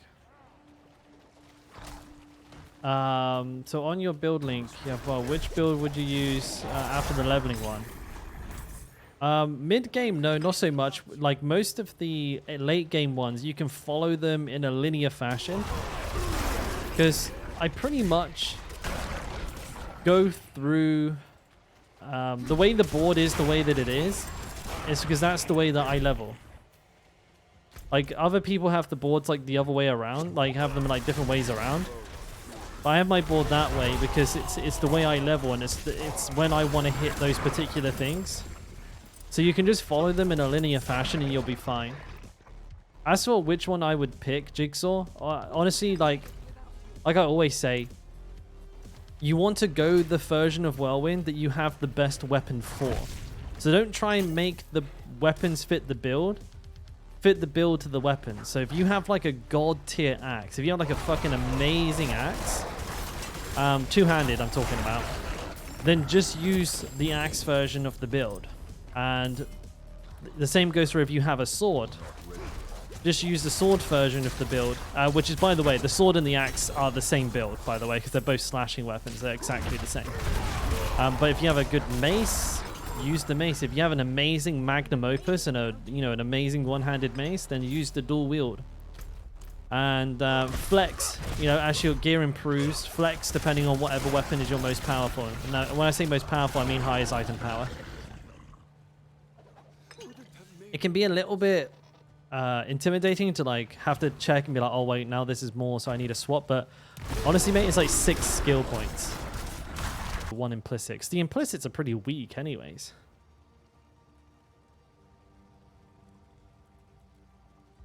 Like 21, I think on a two-handed sword. Sorry, on a one-handed sword, you get 21% crit when it's fully upgraded, which is less than the amount of crit you get as a affix.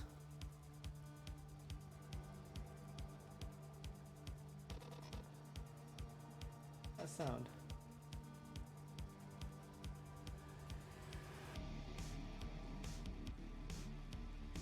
You think they can hear me?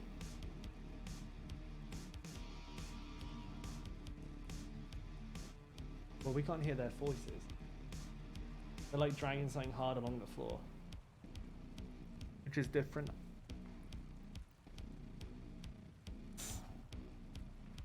What am I doing here?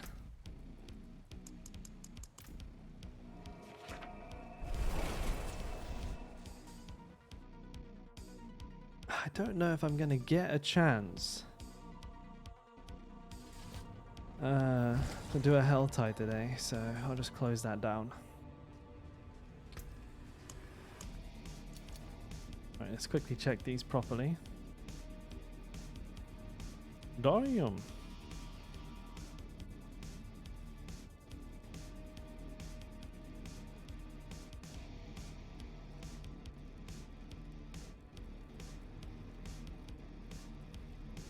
Max life, crit damage.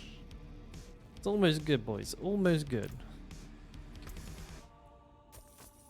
Fair trade.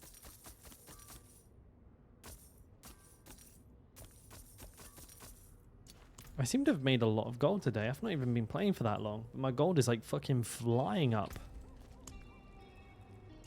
What we got here then? Core Velour. Gross. Alright, time to make some more. I'm going to go back down to 50s. I just want to be chilling. I want to be dealing with all this bullshit. Especially with my connection doing what it's doing. Like, it went up to 700 ms just a second ago. Almost fucking killed me. Excuse me. Okay, do 40s. Craft Reno. Until spring. Am I using triple axes for one-shotting on Hota? I would, if I'm definitely one-shotting. But I mean, actually, with the barber, if you're using the barber, mate, you can just use axes anyways. They work really well with the barber, full stop. Because the barber keeps the enemies healthy until they do die. So it's just a very, very, very good synergy on practically everything except for Uber Lilith.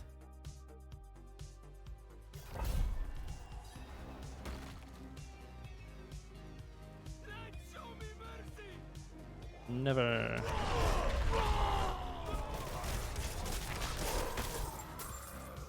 What happened? He just blew up. I thought he was going to spawn some elites. He just exploded. What the fuck?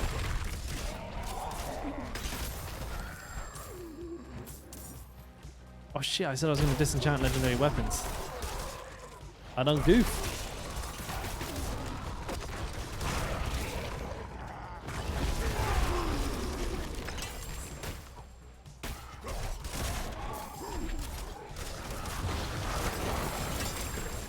Oh shit.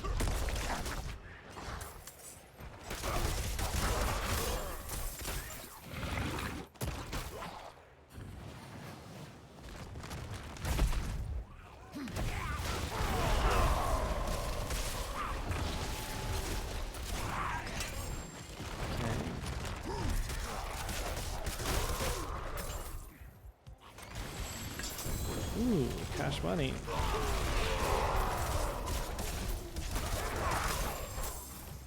I'll take that. Thank you very much. It's a lot of elites. Was a lot of elites. Oh yeah, of course. I forgot. I went down a couple of tiers, didn't I?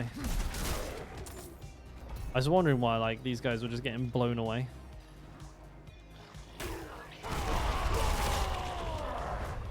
I'll just kill these guys for shits and giggles.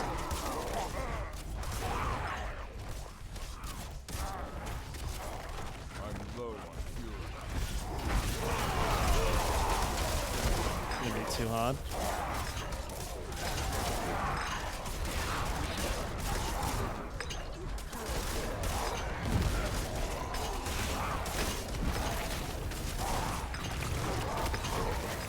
Whatever. Fucking blasted. I'm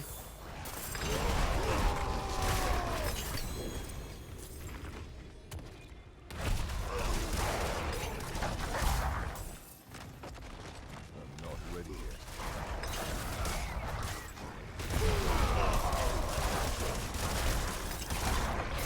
Ooh, very nice.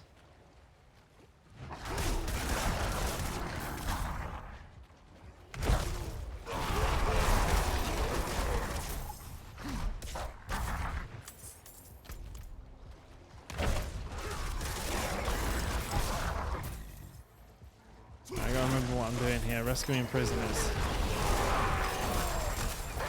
Don't forget. Oh shit.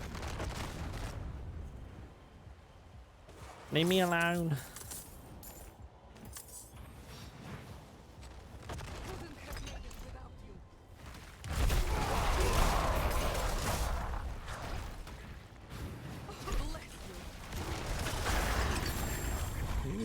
Okay. Got one legendary weapon so far. So has one forgotten soul. Wow.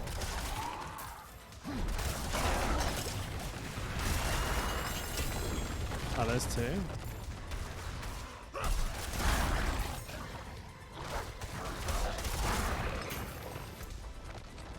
Because all the prisoners are in one place.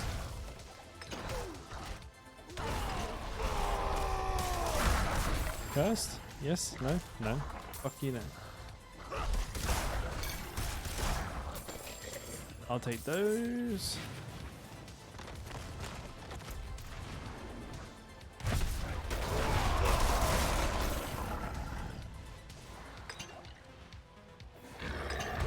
And we'll see you later. Bags are full.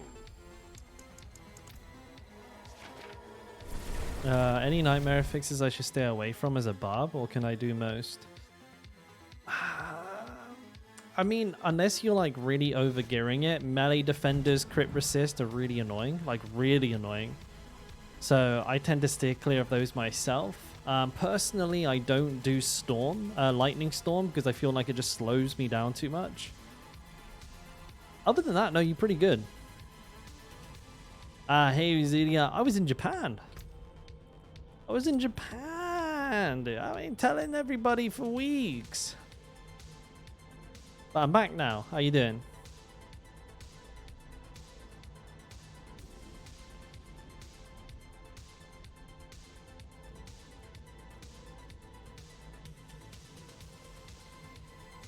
Yeah, I had I was in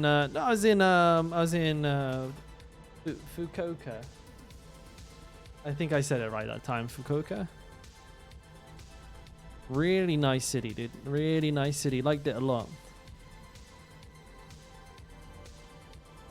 I can never get it right. Oh, I say it wrong every time, but it's like Fukuoka or something like that. Don't hate me if I'm saying it wrong again, guys, please. I'm trying my best.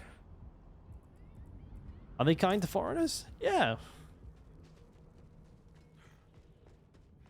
That's the one, yeah. Yeah, they're definitely kind to foreigners. Fair trade. I think like the whole time I've been in the whole time I've been in Asia in general, I think there's been like 2 instances in which like I feel like I've been treated differently because I'm a foreigner, but I wouldn't really call it a big deal.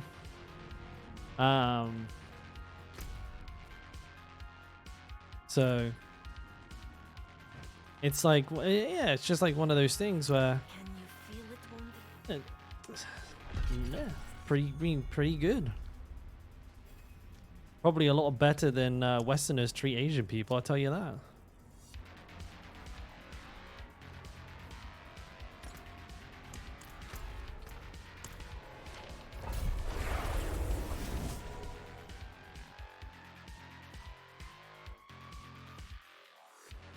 What are you doing to maintain berserking besides anemia? Anemia doesn't that doesn't give you berserking, that stuns. But what I'm doing is using Relentless Berserker. That's how I'm maintaining it. Relentless Berserker, and then using Warcry to proc it. And I always pocket Wrath of the Berserker so I can extend the window if I need to.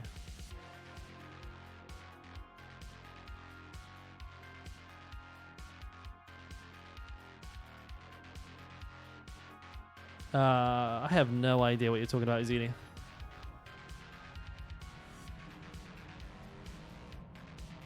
Not a clue.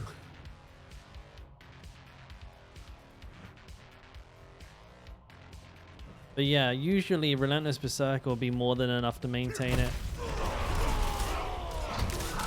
But I do also have the Berserking Lunging Strike as well.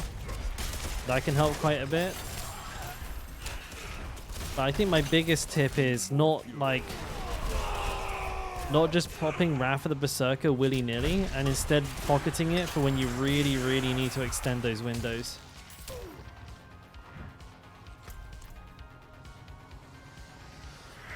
The climate?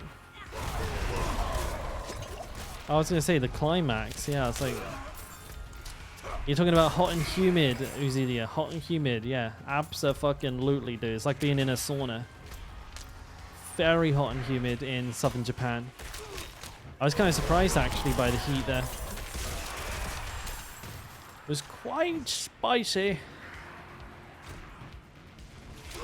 Oh, shit. But I'm getting used to it, don't get me wrong. I'm getting used to it, but it was surprising.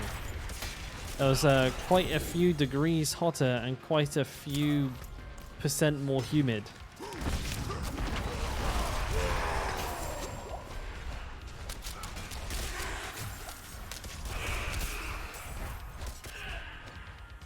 I find myself in trouble maintaining it in an echo, but I'm just so much faster on Whirlwind.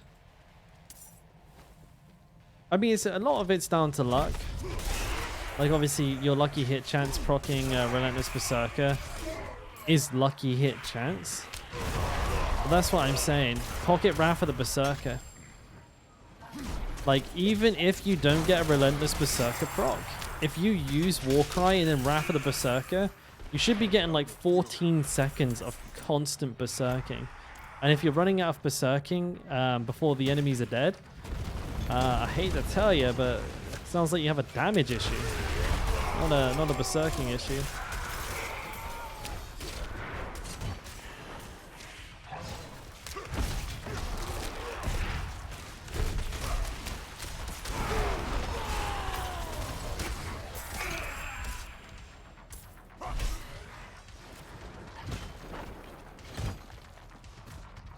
It's just Echo?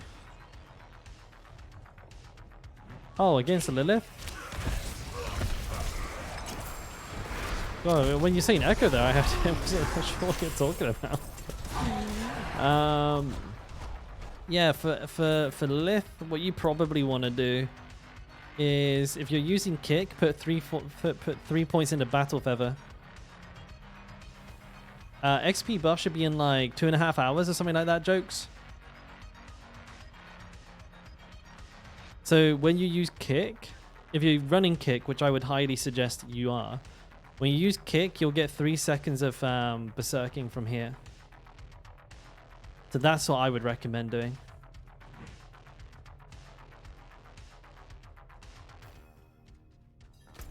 It's very, very effective.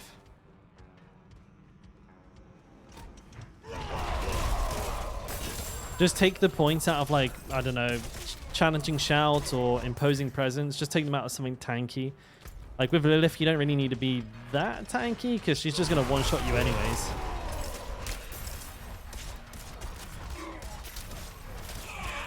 And again, just proper management of your shouts and your Wrath of the Berserker.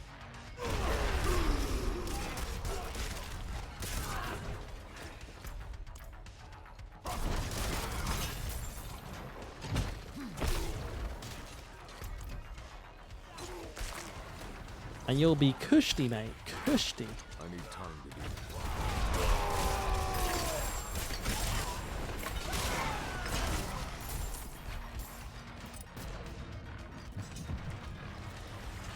I want to do it. I want to. Get away, you fucking stupid fucking cage heart dumb shit. What's this? I don't want to do that neither. Bye bye. Nope. No can do.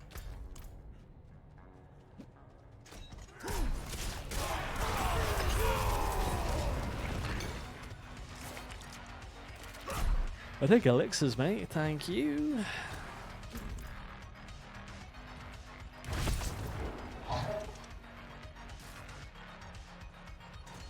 Stuck on a little pillar there, like you do.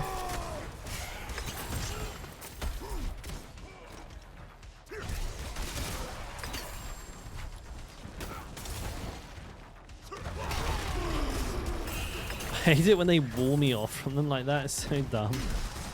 They can't attack me and I can't attack them. Fucking AI's thick as fuck. Zero brains, dude.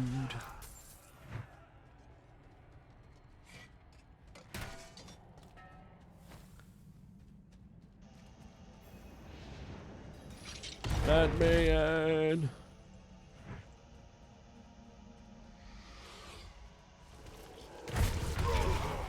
Wee!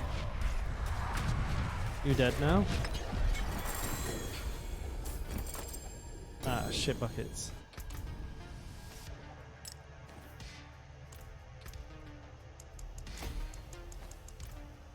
Nailed it, boys.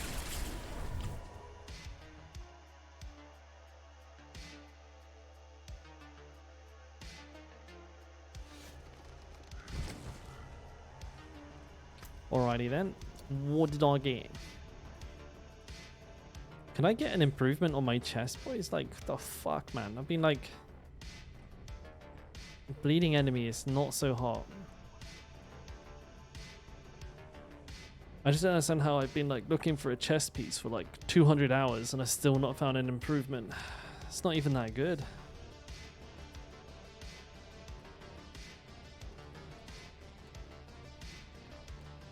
Shit, mate, shit. Lucky hit if you have a barrier.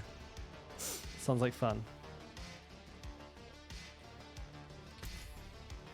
That's a deal. That's a deal.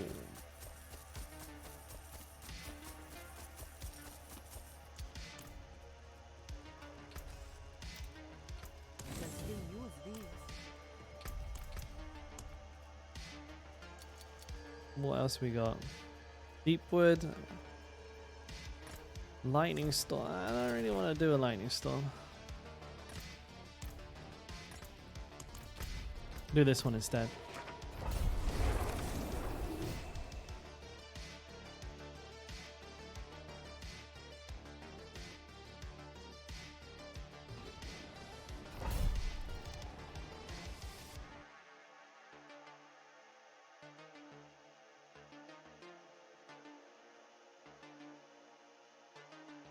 I got a lot of upgrades for the streaming room coming over the next couple of days as well. I have some foam panels, not very many. I think, what do I order? 20? Did we order 24? Foam panels, is it 24? Got 24 foam panels coming. Got like a really big poster to hang up, like a cloth poster to hang up over the door here. We already got a rug. We like got a rug, put that down in the room just to try and soften the sound a little bit. And I think I ordered something else. I forgot what it was. God knows. I actually don't remember. Yep, I don't remember. The fuck was it?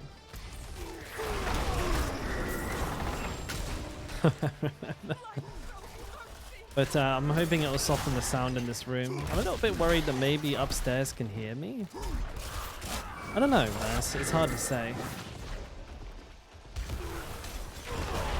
Right now I'm gonna have to do this shrine. I goofed. Dang it, dude. Here goes a minute of my time. I think as a general rule of thumb, if you're doing a kill all, slay all enemies event, never click on a shrine, dude. Like ever. Don't ever click on a shrine, eh? Need more fury.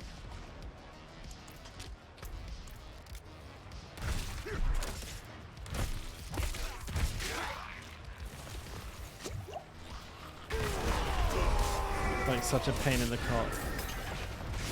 Because now I have to sit here and kill all of these skeletons.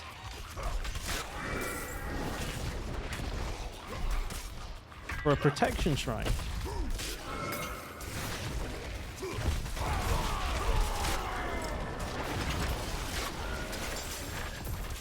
Make sure I get a couple of elites. It's like whatever.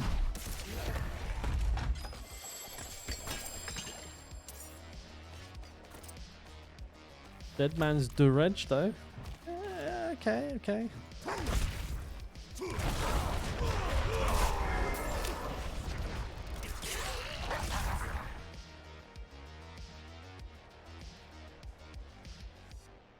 What the fuck?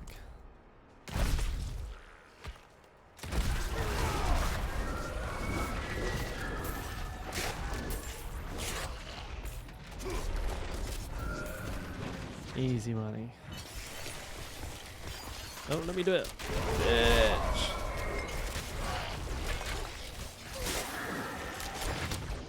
I still didn't get it. Oh, I hate this event.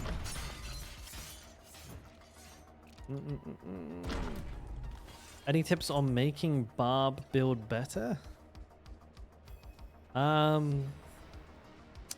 mean, obviously if you're level 100, the only thing you can really do now is finalize your gear by like just grinding for best in slot stats.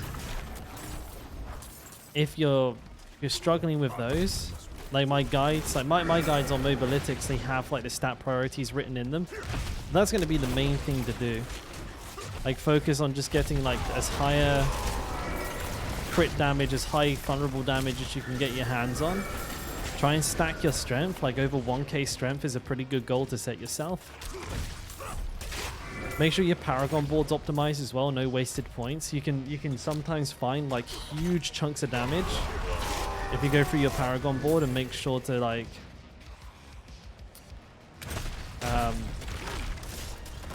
efficiently route it all. But I've done most of that myself and put it into guide form. If you want to check those out, it's !build. But there's quite a lot really. It'd be very, very hard for me to say specifically one thing that you could do.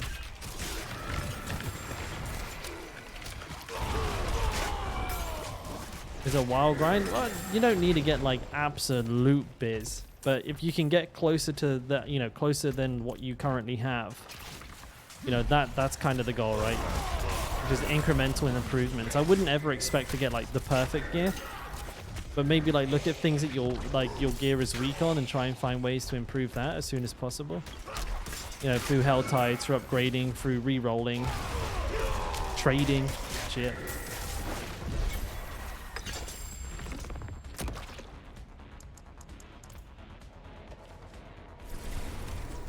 Not that I know of, Mashado, no.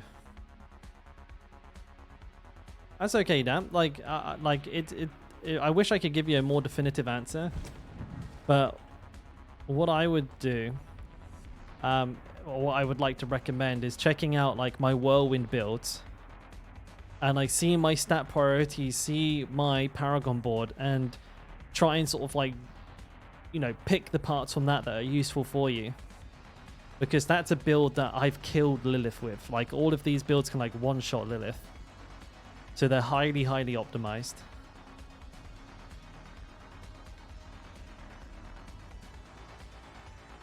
And Shin, what's your thoughts on Berserk Fury? If I can keep Berserking up always.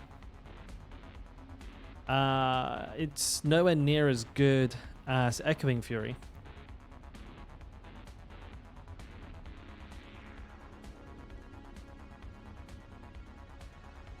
Echoing Fury is 12 Fury per second.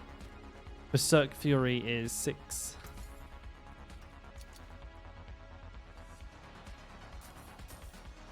Fair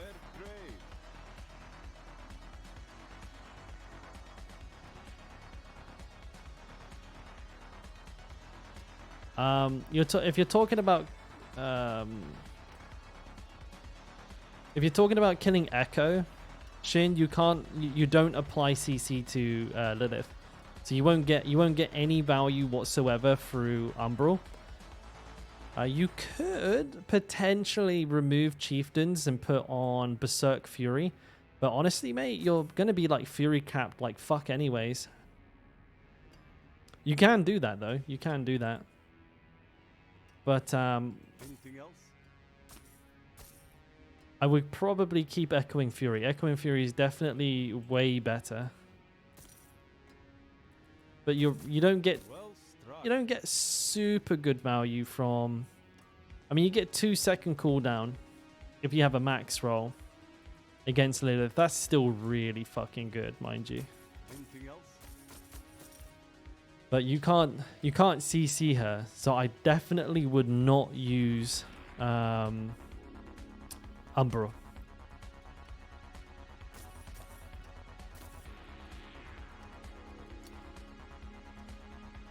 Thanks for the offer, Dan, but I play completely by myself.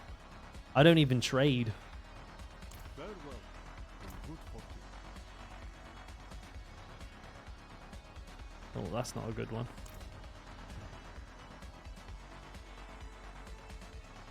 That's just fucking garbage.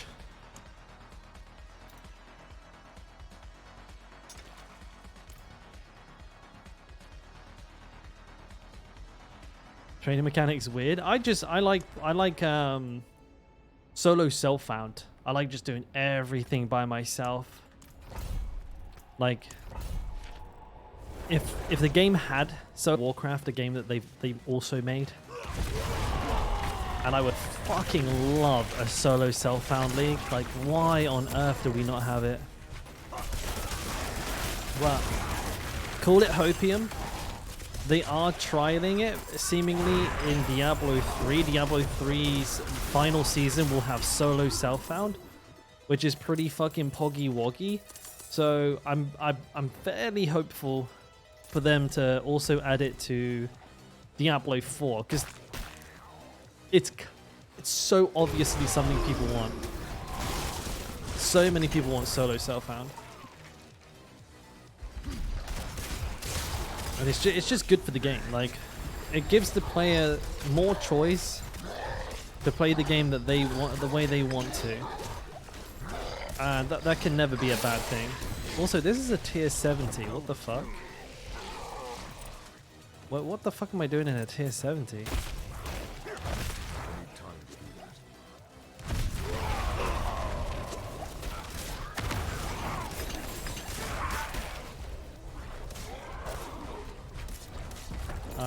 I'm a Sork at 51. Does power attack power? Does damage scale continuously up to 100, or are you getting it from item power? So just a couple of points. Attack power is essentially meaningless. It doesn't scale with like real world damage accurately. So like, for example, there are like plenty of instances where like somebody can have like 4k attack power and do more damage than someone with 10k.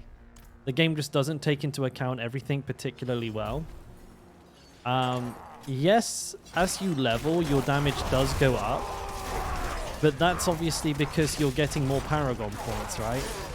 So you're unlocking new powerful Paragon nodes, and that is making you stronger.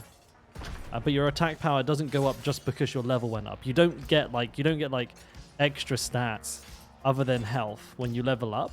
So you get tankier, yes, but you don't get more powerful. You don't do more damage just for being a higher level. And thirdly, the only piece of gear that affects your damage through item power is your main hand attacking weapon. So like nothing else applies. Like the item power of any other item is meaningless in terms of damage output. I hope that came across clearly. I'm not too sure. I was a bit all over the place, but I hope that helped.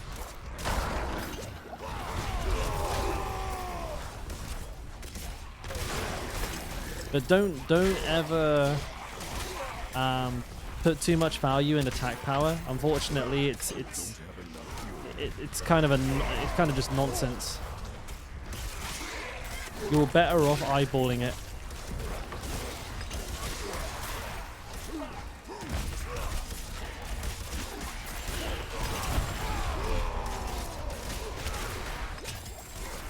Just one of those things with the game. Armor and health are perfectly accurate, but attack power just doesn't make any sense.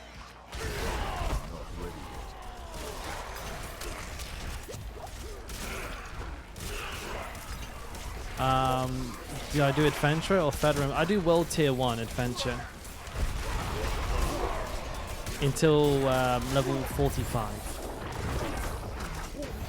or maybe 48, depends on my gear. If I'm feeling spicy, I'll do 45. If I'm not feeling spicy, I'll do 48, and then I'll move up to world tier 3, you know, do my capstone dungeon and move forward. After level 50, I exclusively do nightmare dungeons. I hit level 45 or 48, and then I spam nightmare dungeons all the way to level 100. Can get a bit repetitive. It's fast though, it's fast. It's definitely the quickest way to level. I would recommend though, you know, smacking a couple of hell tides in here and there. That can be really helpful because you can build up some materials like Forgotten Souls, like ore, herbs, stuff like that. Make sure you're picking those up because those will come in really handy down the line. Level 35 druid, nice, juicy.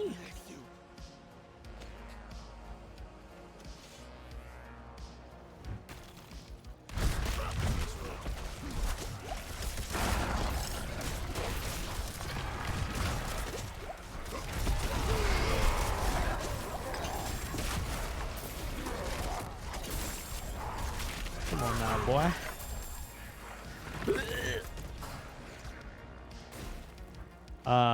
Is it?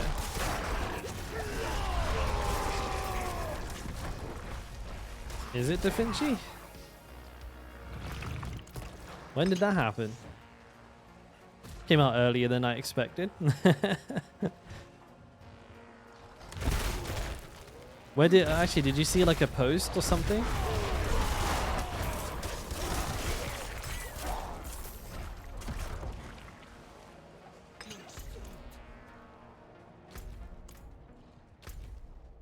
Oh, son of a bitch. Wait, hang on a minute.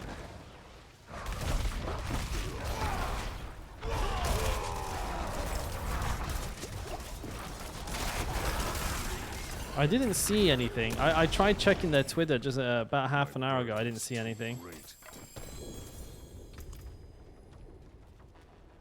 Bless you. Bless me. I'm the best. Looking for info. Oh, I thought you found some. I thought that's why you were like, dude.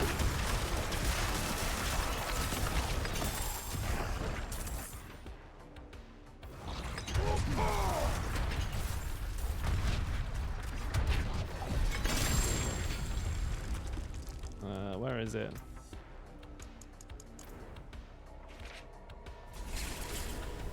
Yeah, I didn't see anything myself. But it doesn't mean it's not happened. You know, obviously with streaming, I've not been checking Twitter too much. That's usually where they upload that shit first. Twitter. Okay, and still no chest upgrade, no? Fuck it out. I got loads as well. Look at that. I got like loads of them. Got like 100 of them, dude. Thousands of them, bro. One-handed axe, one-handed mace, core, vulnerable. Yes, not that good. Nope. Stun, slow, crit. Really low crit. What's on it though? Earth strikers. Exploit. No. No.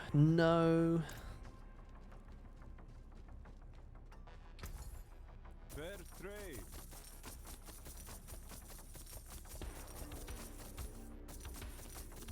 I'll tell you what though, I've made fucking cash money today. I've done like 40 mil today. Holy shit. I'm doing like probably 10 mil an hour right now. You found the data? The data. Where is it? The data. Share it with me. It's in 2 hours and 10 minutes. Ah, it's exactly when I thought it was. Right on, John.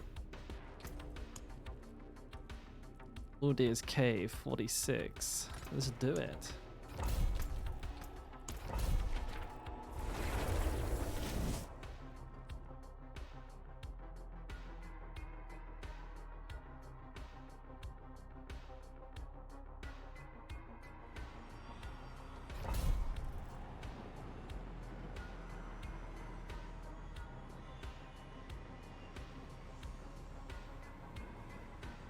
Man, where this stuff has been happening.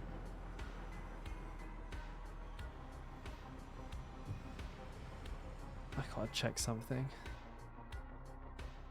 I got a refund for something I didn't refund. I'm still using the service. What the fuck is going on?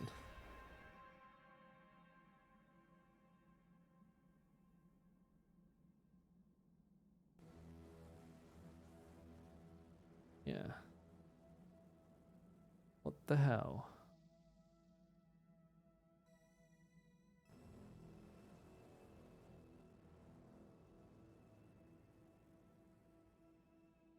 Why'd they refund me then? The fuck? That's happened twice today. I don't know if my bank is like just got my back and is refunding everything for me even though like I'm paying for it. I had an Uber Eats refund. And now this is refunded. I don't fucking get it, dude. Someone at my bank has just like decided to be like a bro and is refunding random shit on my card for me.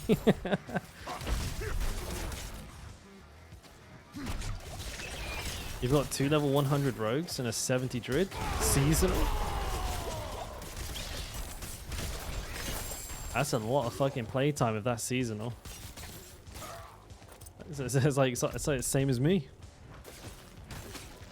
Almost.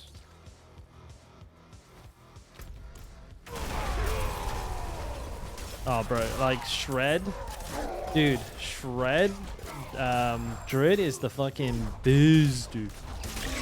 Absolutely fucking slaps, man. I'm gonna be leveling a little bit of everything, I think, over the weekend as well. Be trying to get my my Necromancer's already in World Tier 3, like level 45 or a little higher, something like that. We'll get a Druid, we'll get a Sork and a Roge. We'll get them all up. See if we can hit, maybe get all of them to level 100 on hardcore by the end of the season. We'll use this weekend to get like the ball rolling with all of them. I was thinking maybe if I could get every single one of them to World Tier 4, that would be really nice. Oh, I'm not doing this. Fuck off. 1 season Rogue, 1 Eternal, 53 Sork seasonal, 71. Loads, mate.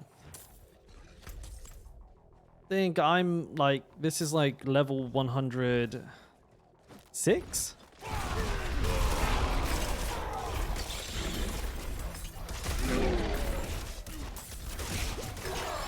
I've had a lot of 70s and 80s as well that died. So I'm playing on the hardcore. Once I can see my playtime, I'm sure I'm going to be absolutely devastated. It's going to be bad, man. It's going to be good bad, but it's going to be bad. Well, that's if they ever introduce the ability to see our slash played. I hope they do. I'd really like to see. At least that way I can like flex it. Be like, yeah, dude, look at me. 10,000 hours in Diablo. Doing what exactly? Oh, playing the game, baby. Just playing the game. Spinning and winning.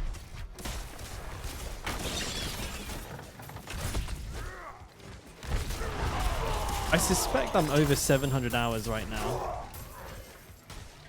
What do you guys think you're at? Obviously, you can only guess, but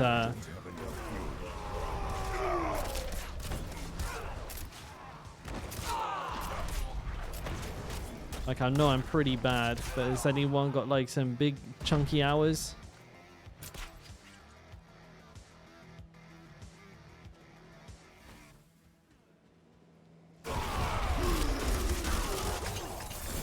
Holy moly.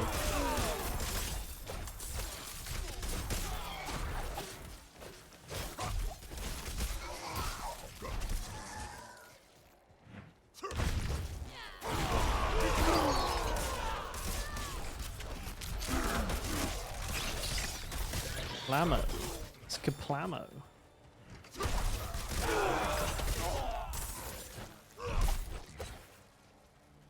I'll take that.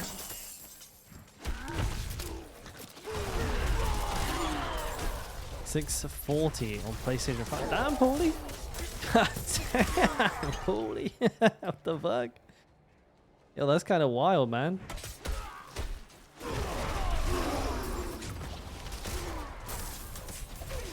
Wait, so you guys can tell your playtime on PlayStation? Oh, dude, that's annoying as fuck. Dude. How can I can't even tell my playtime, and I'm on like the home platform. That's kind of yeah, that's kind of annoying.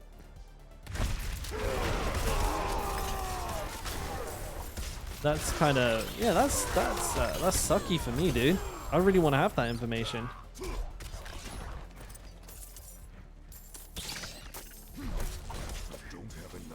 I mean, I can look at all my dead characters. My dead characters add up to like 500-ish.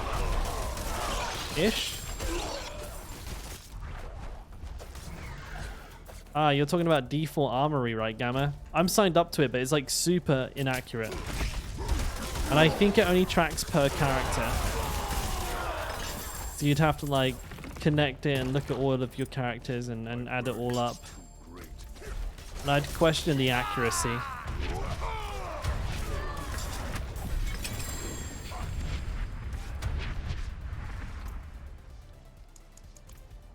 Right.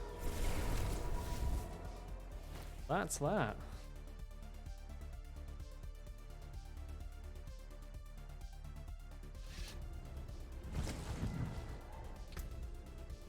Alright, let's have a quick look at the gear here, see if I got anything good. Yeah, I'm already signed up to the D4 Armory. As far as I can tell, the website it's good, it's okay. You can use it. It's a good way to track certain things, but I wouldn't assume the information is 100% accurate. I do play the game a lot, Paulie. I don't know if it's that much though. That's why I would really like to see, because if it is, even I'm going to be surprised. Mr. McKinley, some people think it does, some people think it doesn't.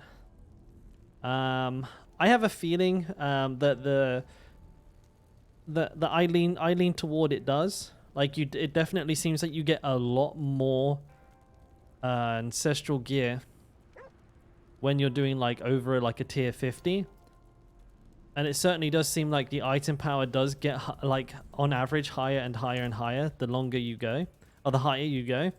But there's no definitive like confirmation from Diablo, so it could just be placebo. I think somebody did like somebody did some data collection on it not too long ago and came up with some pretty like convincing looking information. But again, because the game's RNG, it could just all be anecdotal, circumstantial RNG outlier information. We have no way of knowing, unless like, you know, Diablo devs come out and say like, oh yeah, it does go up. I don't remember that. I don't recall them saying that it does.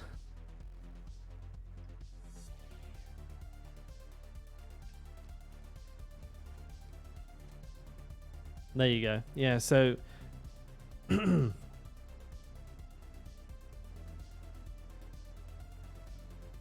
yeah, I feel the same way, Shin. I feel like if you go up high enough, like, you don't get sacreds. So I'm with you on that one. Again, it'd be nice for them to come out and be like, oh, this is how it works. But they don't. just fucking leave everyone guessing, dude. But it is what it is.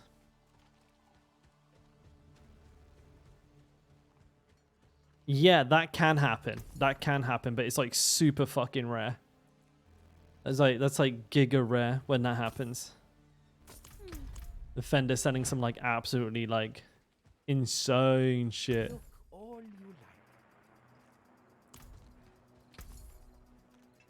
mean, look at mine. 797, 788. That's not very high. 776. I mean, these are both pretty high, dude. They're not bad. Fenders go wild. There are a couple of things in the game, Mackin, that go past 820. There's one or two, like there's like some special elites that can drop like up to 840. But the gear that they drop is like set. It's like set gear, and it's kind of shit. Because it's like it has predetermined stats on it, and the stats are like really bad.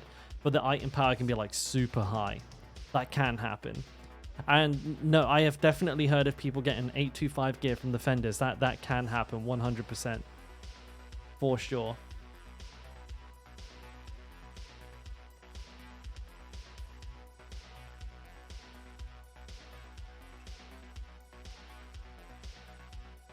What's going on here?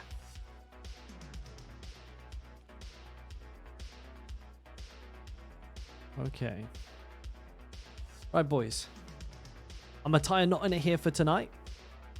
It's midnight on my end here, 12 p.m. Now, I will be moving the streams later and later and later as time goes on. Like, little by little, I'm going to be moving them later.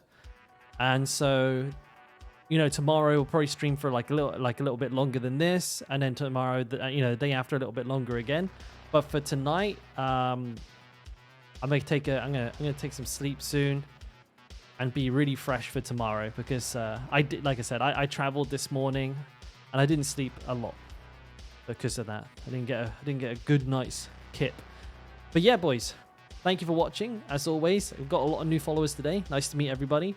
And for everybody who dropped a gifted sub or subbed themselves or dropped a Twitch Prime or anything like that, boys, thank you for helping make the streams possible. I will be back tomorrow, and we'll be leveling a bunch of alts, making the most out of that XP weekend. So if you want to join me for that, don't forget to drop a follow. But until then, take care. Have a good night or a good morning, whatever it might be. All right. Bye. Love ya. Bye. You're gorgeous. Stay that way. See you tomorrow.